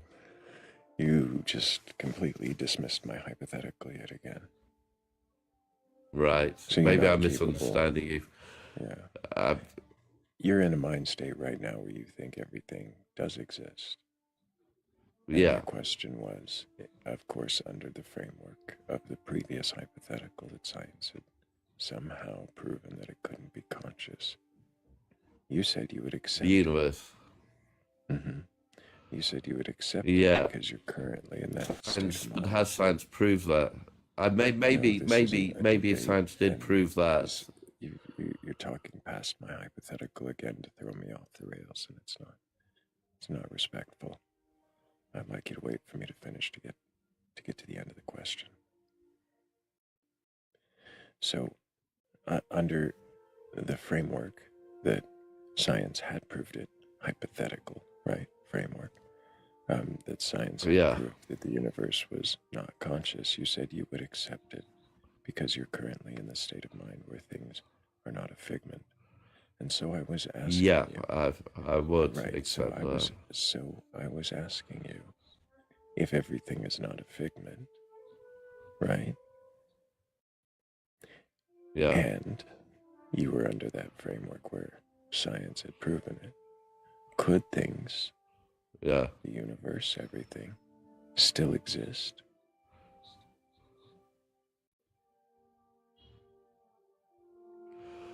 The universe could still exist, but I would have no purpose. So then it doesn't become solipsism.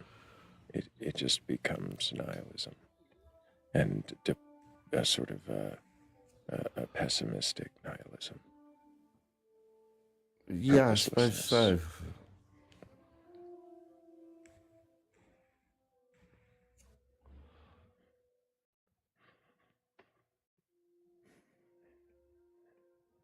Is thinking the universe is conscious, and finding purpose in the happiness or the joy of your partner, as you said. Yeah, Are those there not, are other joys. right? Are those not chosen purposes? Things you choose? I believe the universe has presented me with those choices.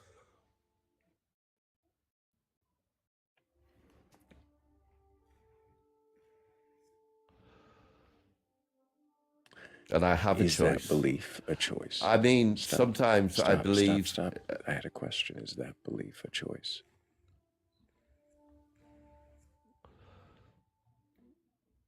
To believe that the universe is offering me choices. Mm-hmm. Yes, that is a choice. So you're not choosing that.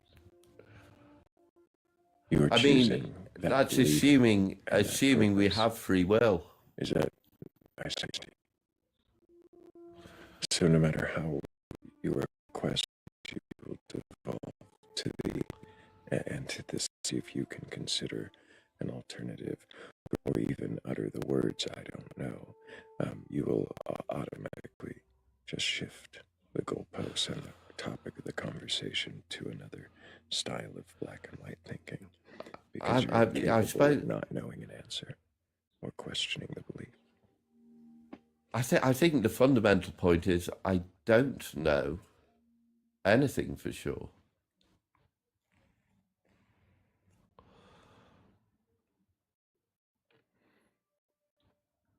Have those words come out of your mouth in this conversation? I admire people who do know things for sure, in a way.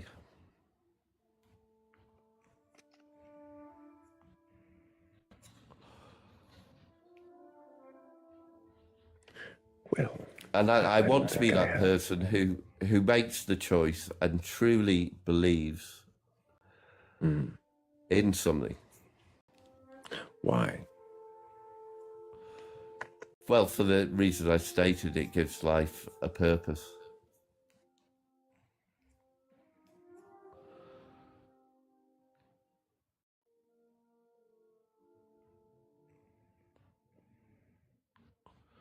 I want to believe life has purpose. Right. A purpose outside myself. If your beliefs are chosen, isn't that you choosing the purpose then? No, it might. I might not have a choice.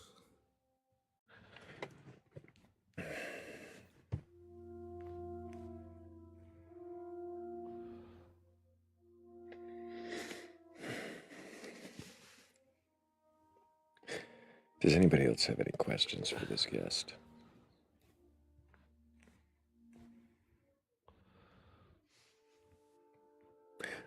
All right, well. I might. Okay.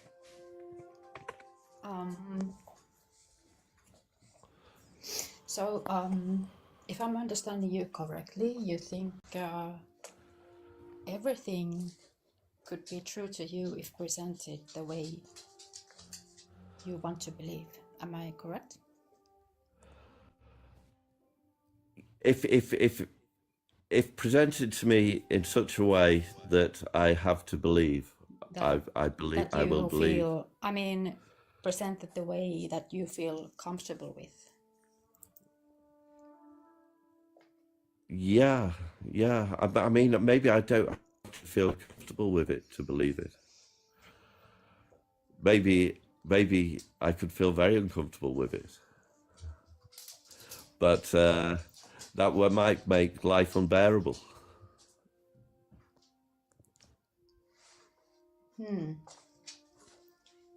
So if the belief you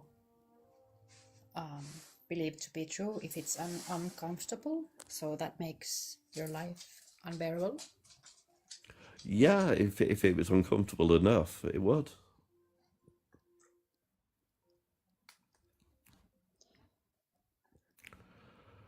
So do you think there would be better, or it would be better to not, how do I say it, like,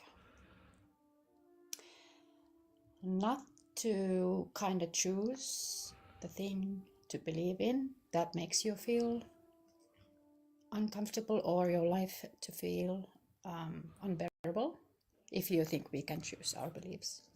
Yeah, well, that's the thing. I don't know if I do have a choice.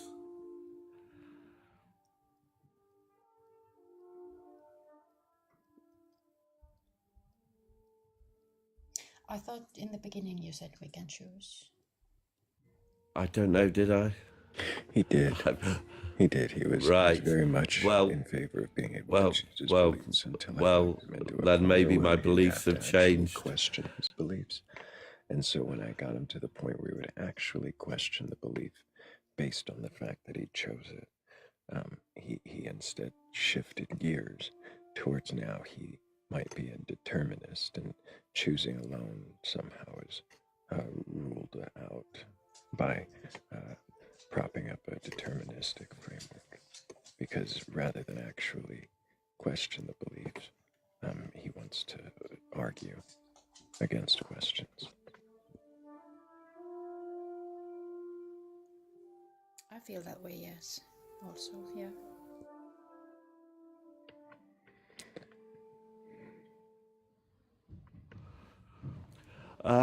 You might be right. Yeah, sometimes I believe we do have no choice, and it is a deterministic universe. Yeah. I appreciate you, Joseph, for trying to answer the questions as much as you did. I feel. Well, thank you for being interested. Yeah. I feel like maybe another time we might have more questions, and who knows, you might have absolutely different answers that you will also find a way to turn into arguments. I mean, I lost it so many times, to be honest. It was a confusing trail, because as soon as you'd get him to a point where you would think he'd question it, and we all know we're not trying to take the belief away or change their mind. But as soon as we could get him to the brink of questioning a certainty he laid out, he would switch the topic, the focus of what the belief is about, and go to the opposite extreme. So, one to the other. Yeah, things might be or might not. Right. Good morning, everybody. Good morning, Blake. How are you? Doing pretty good. How about yourself? Doing pretty good. Apparently the AI says we are debating the universe's purpose. Join the discussion. But we're not debating. And the universe's purpose only came up, about 10% of that conversation. I'm sad I was busy during the banana radiation discussion because there's a standard unit of measure called a banana equivalent dose. This is my favorite fact that I learned during college. And it is the amount of radiation you receive on average after eating a banana.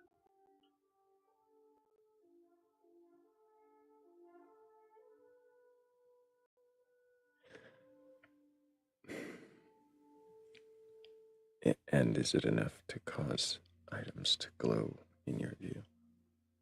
No, it is basically a unit that was created to explain how benign certain levels of radiation can be.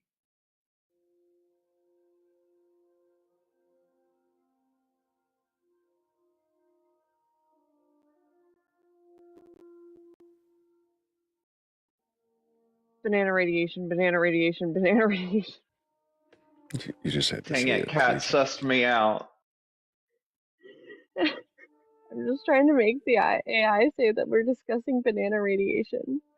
Oh, I see. Banana radiation, it is. Well, I mean, that was where we were It would. I don't know. I don't know if that would have been the best topic to continue down. Though pointing out the effective dose there might have Yeah, helped. because it's basically to say like, okay, you are exposed to like 300 banana equivalent dose, like to show like you can stand next to, like nobody has ever been afraid to stand next to 300 bananas. So it kind of like gives you a way to visualize how much radiation you've been exposed to when it's at like lower levels, but you have had exposure. I don't know. Did you just cut these bananas off the tree? Because that sap is gnarly. That is very true. You get banana sap on something, it's never coming out.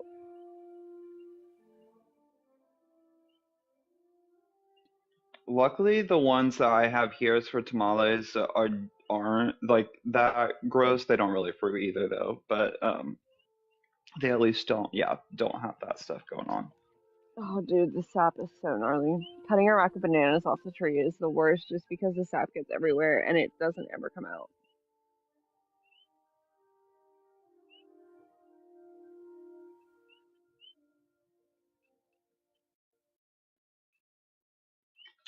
Yeah, our banana trees are for fabric making and not for eating, unfortunately, or fortunately, depending on your need. I can't even get my banana trees to make bananas, so.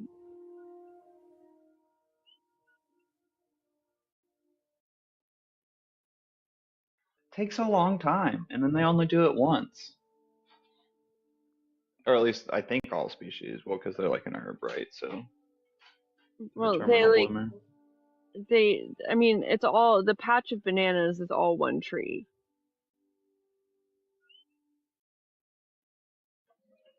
Gotcha, but complicated rhizomatic situation. I just combined those Yes. two words Yes, it into is a one. complicated rhizomatic situation. That's exactly what it is. And then it works best if you compost the trees into themselves basically after they make the bananas. You just cut it down and cut it into pieces and leave it there.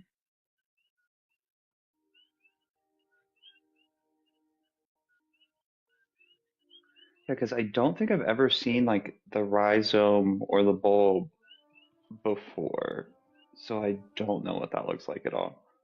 I mean, so like, does it make babies? Does your banana tree make babies? Yeah, but so I think it's the mahuba. I'm probably butchering the species, but it's like the same species that is widely used in like Japan for fabric, but whenever I like divide them and get the baby, the dirt clump around the root system is like so on it that you can't really like see what's going on. You just gotta knock the dirt off.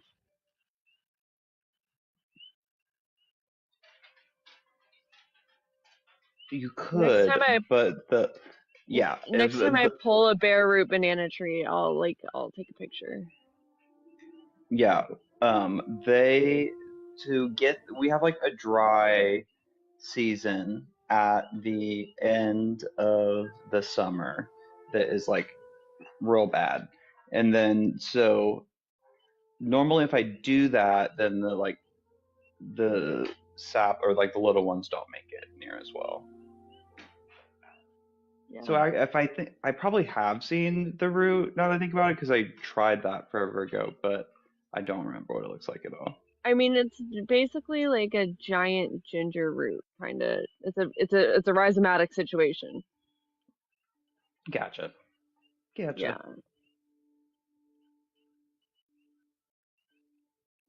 It's like a really big rhizomatic situation. Is basically what it is. What's going on.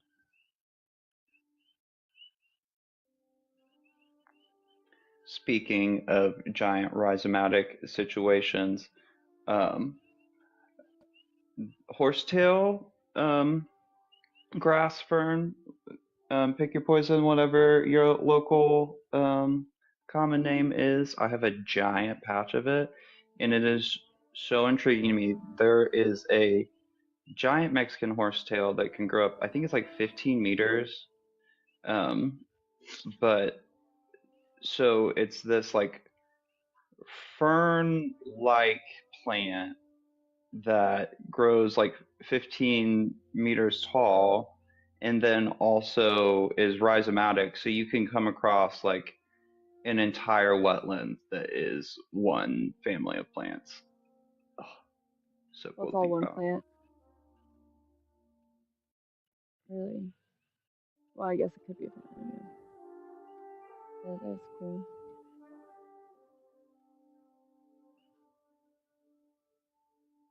Bamboo is a grass. It's like the wildest thing to me. Yeah, and those I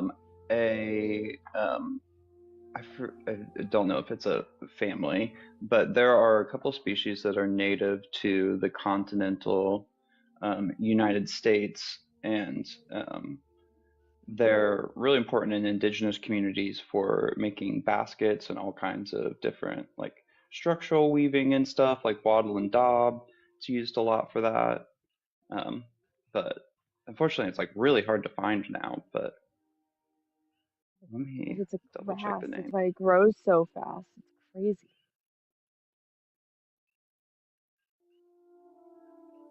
Can Blake question his belief in horsetail plants?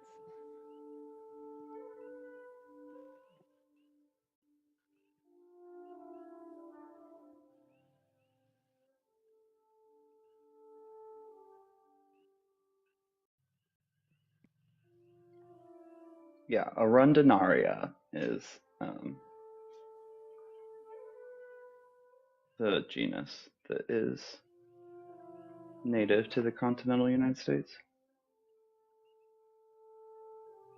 Trying to get some of that black bamboo.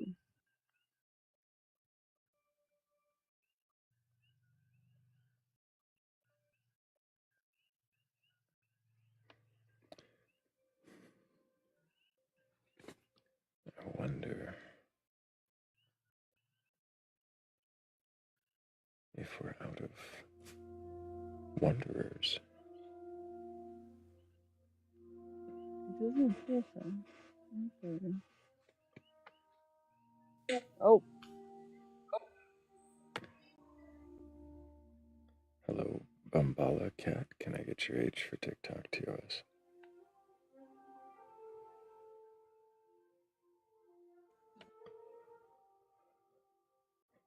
Did you mean to request up?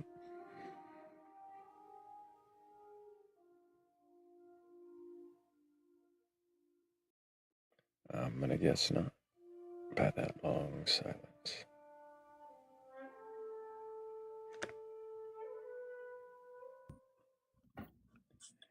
Hello, Pharaoh. Can I get your age for TikTok TOS? 24. I'm sorry, what was that? 24. And do you have a belief in a god or gods, higher power, or anything like that? Yes. Look, I'm gonna be honest. I don't know if you've heard of Omnism. OMNISM.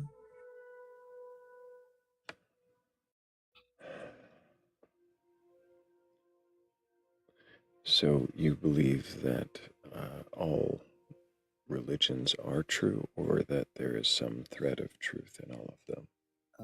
Yes, in the sense that Which one is it? Is it that all of them are true all the way, or is that there's just a little bit of truth in some of them? there's a little bit of truth in some of them. Okay, but not all of them. Yeah, no, not all of them, just in some of them. So, and you call this omnism? Yeah. I see. And It's because I what get is you. what is it that you think is true about some of these religions?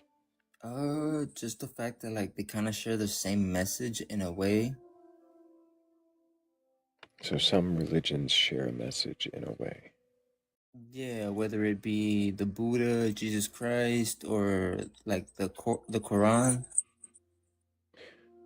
So, Buddha, Jesus Christ, and the Quran all share a message. In a way, yes. What Bring like message heaven do on they earth. share? In a way to bring heaven on earth, the Are you sure creator. that Buddha talks about bringing heaven on earth? I'm gonna be honest, what's it called? I haven't been like what's it called? I haven't been fully educated. I've only been on the Christian and Catholics. I'm barely kind of like explore other beliefs or ideologies or read about them, you Okay, know? unfortunately, Farrah, I'm gonna have to mute you for a minute, just so my brain can stop spinning from that echo. There's a feedback loop that happens when you're talking, like a chirping, worse than any frog. So when you speak, I'm gonna ask if you've got headphones. That would be the best way to do it, but definitely to keep your hand and body away from the microphone part of your phone. That'll help. So, yeah, I don't even remember what you were saying because the background gets really distracting. So we were asking if what the thread of truth was between all of these religions, and you said that it was heaven on earth, and then but you haven't studied Buddhism, so probably not that. So is it really just a thread of truth between the Christianity that you know about? Like Pharaoh, have you read the Bible yes, I have. from beginning to end? Not beginning to end. I read the book of John, Genesis, and Revelations.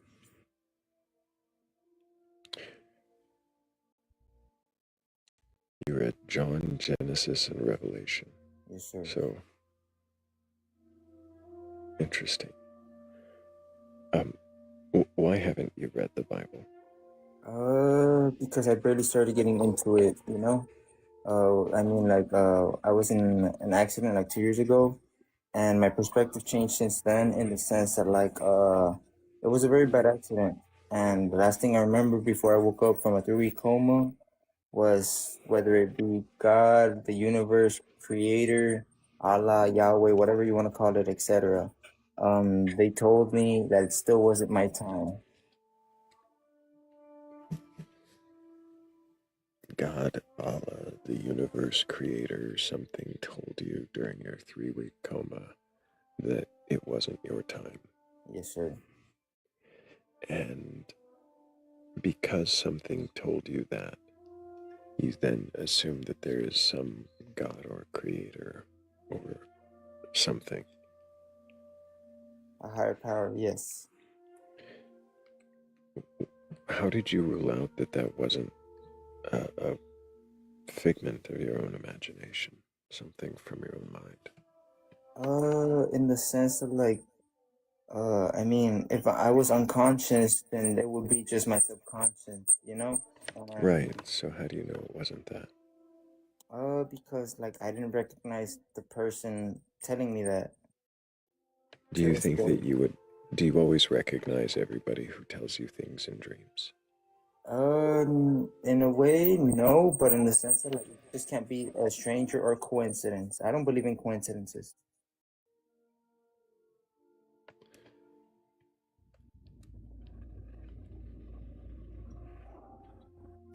So you're saying you can imagine or dream people you don't recognize, but because this one was during your coma, then it can't be a coincidence.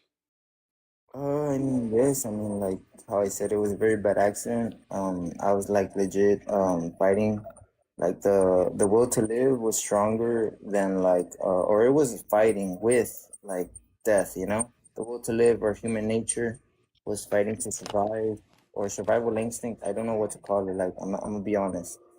But it was basically fighting, it was a battle between life and death. I wasn't conscious or self aware, but like like subconsciously I was knocked out. I don't remember anything. Yeah, you don't remember anything. But I do remember that one like vivid part of while I was unconscious, you know? One vivid part. And you don't think that one vivid part could at all be part of your own subconscious, your own mind? It could be, yes, but for it to be, if it was my subconscious, then at one point it would have to be relying on ego, and at that point it was more than just ego talking to me, you know? No, I don't know. How do you know? Because ego just relies more on the identity of the body, and it was more than just the identity of me, my being. I'm sorry. Why are you referring to ego, subconscious? You're saying that it had to be ego. If it wasn't, like if it was subconscious, then it had to rely on ego. And you don't think it could have been ego? Like, where are these declaratives coming from? Are you a psychology student? No. It's not psychology. It's how I told you. I'm an omnist. So the whole point of omnism is just more in the pursuit of truth, I'm right? sorry, but where in omnism does it talk about ego and subconscious? It's not about like directly clarifying or anything, but in the sense that I like to speak simply. So then why were you talking about ego having to influence the subconscious and therefore it couldn't have been your imagination? How is that simple?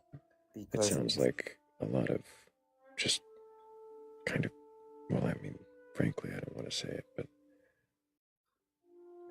are you bullshitting me? No. I get what you mean. Yeah, no, I get what you mean. But like, You're I just clarify? kind of, well, I mean, at this point, you're saying you like to speak simply after all of that. I don't believe you. So how are you going to be able to clarify simply?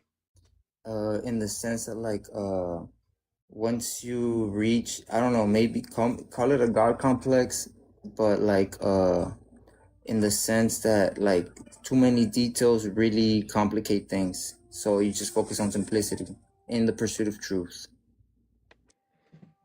Oh, I see. So you just say things, and then if somebody questions you, you call those details and you say you like to be simple. No, it's not about calling them out. It's just more like being open-minded, whether it's just opposing I'm belief. sorry. So how is arguing about ego influencing the subconscious actually being open-minded to the question I asked you? Because the subconscious is ego. Are you a psychology student? No. Do you know what you're talking about? No, but I've taken high doses of mushrooms so far. Okay, so that answers it. So you can therefore speak on what the subconscious and the ego are because you have used substances to alter your brain chemistry. Does anybody else have any questions for this guest? Yeah, I might have again. If you were to explain your core belief to a 5-year-old, how would you describe it? You were born and brought into this planet to have your own creation. That's the whole point of you were being born, because you didn't ask to be born.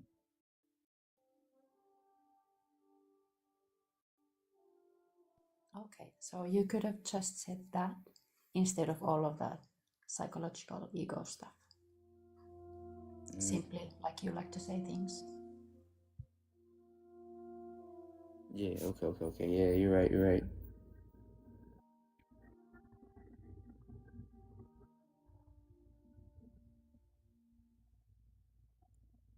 Because I don't think a 5-year-old could understand the previous. Not to be, Yeah, no, you're good. Like, I appreciate that in the sense that, like, Yeah. I was adding too many Just a details. perspective. Yeah, like I was adding too many details to us, like in trying to simplify it, you know? I understand.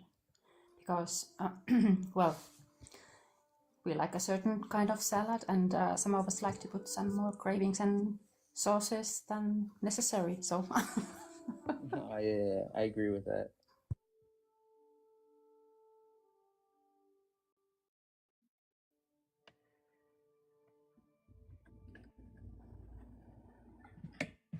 Can you repeat but the yeah, answer? I don't have any more questions. Yeah. Thank you so much, Ms. Kuru. Can you repeat the answer you gave Ms. Kuru, explaining your beliefs to a 5-year-old? That like you're basically brought into this world for your own creation because you didn't ask to be born. So you're allowed to be free.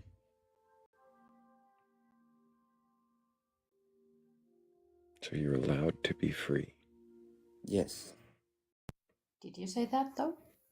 Not exactly in those words, but in a way, yes. No, you just said that you're born into this world just to be your own creation or do your own creation, and that's basically what you said. Yes, but to be your own creation, then what's the whole point of free will?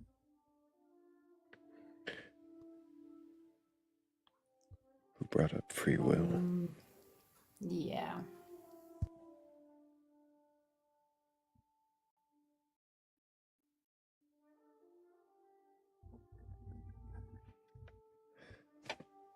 Pharaoh, what does it mean to question your own beliefs? To psychologically get lost for a minute in a way to experience psychosis, and then after a minute or until you understand the lesson, you will advance consciously, self-aware, physically, mentally, or spiritually. What?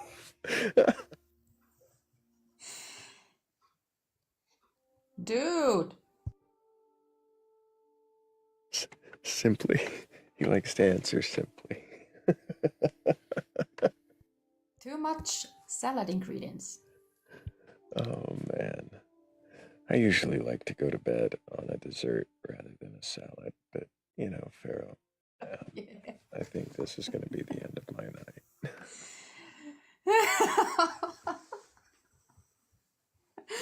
Oh my goodness. That was wild. Time for chocolate pudding. Time for chocolate pudding. I have a poem that's the closest thing to chocolate pudding. That is the benefit of always ending on a poem. Even when we have a guest who can't question their beliefs at the end, I still get to bring us out on a positive note or something like it. Something that sounds like it, anyways.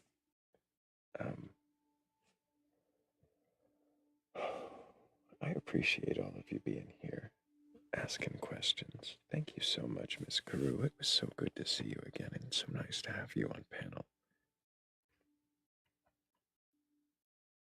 I think, though, as we often have to, oh, yeah, see, we gotta even change the screen to do that.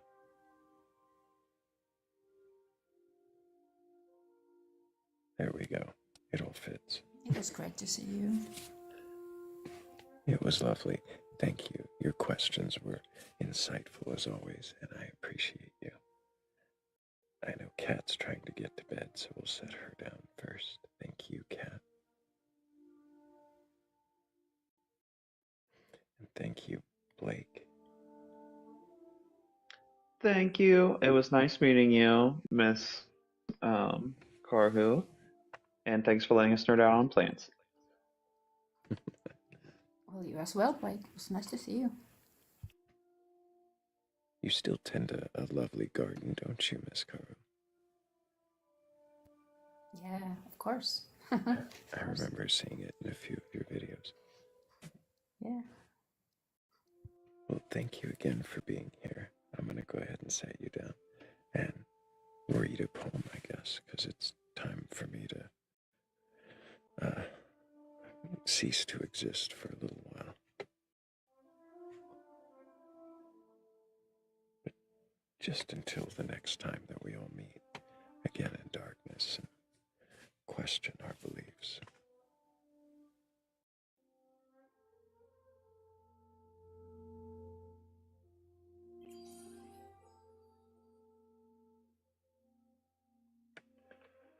Well, perfect timing with that. Thank you. Also, thank you to Heather's Descent and Anki Bubs, Blue, Miss Karu. Thank you to Donna B, to Seven Lemons, and also to Naomi. And, I did say Amoria. Thank you all so much. I appreciate all of you. And thank you to everybody who tapped the screen, who shared the live, everybody who reposted, who commented, who questioned, everybody who came on panel with your own questions, and everybody who came up here to answer. You were, hopefully, you were questioning too. Because that is the point. Not to debate, to tear down or destroy beliefs, not to burgle the gods, but to find wonder and doubt, curiosity.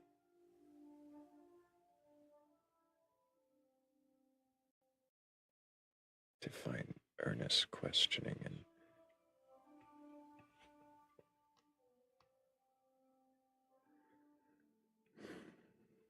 and to really dive in to those beliefs that everyone seems to hold, the assumptions that we all carry, even if we're not diving into our own, just by diving in to another, we should recognize that our own deserve the same scrutiny.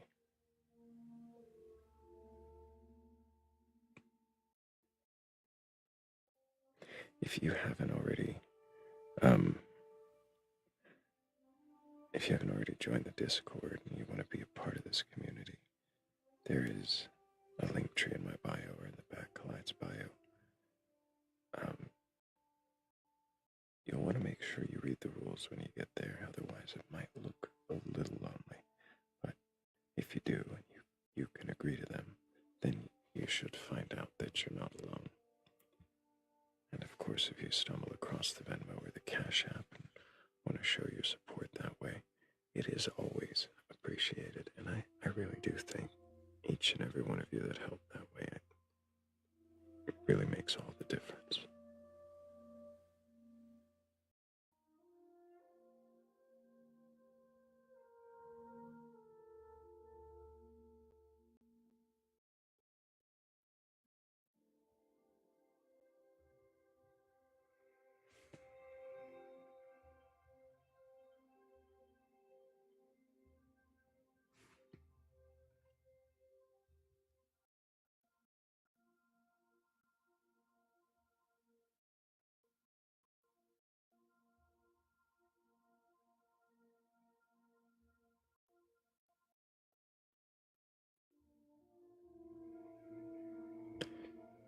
Is wonder a belief, or just a spark beneath the bone, a shiver born from endless grief, or knowing we have never known? Is wonder just a softer name for doubt we haven't learned to chase? A torch we carry through the flame to see the dark behind the face? Is wonder what remains when every claim begins to fade, when temples crumble into ruins and theories drown in what they've made?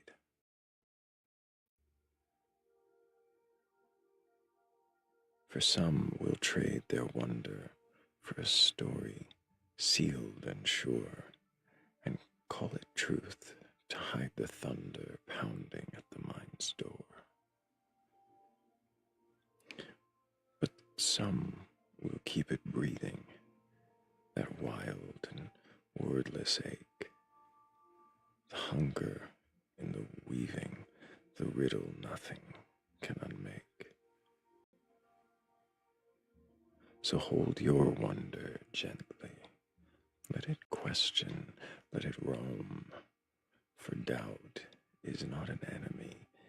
It only asks you to walk you home. And if you seek an answer, it may shift like living sand. For wonder is the question that no certainty can command.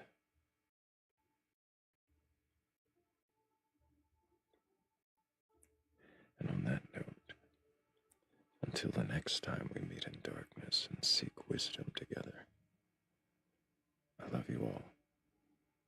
Take care.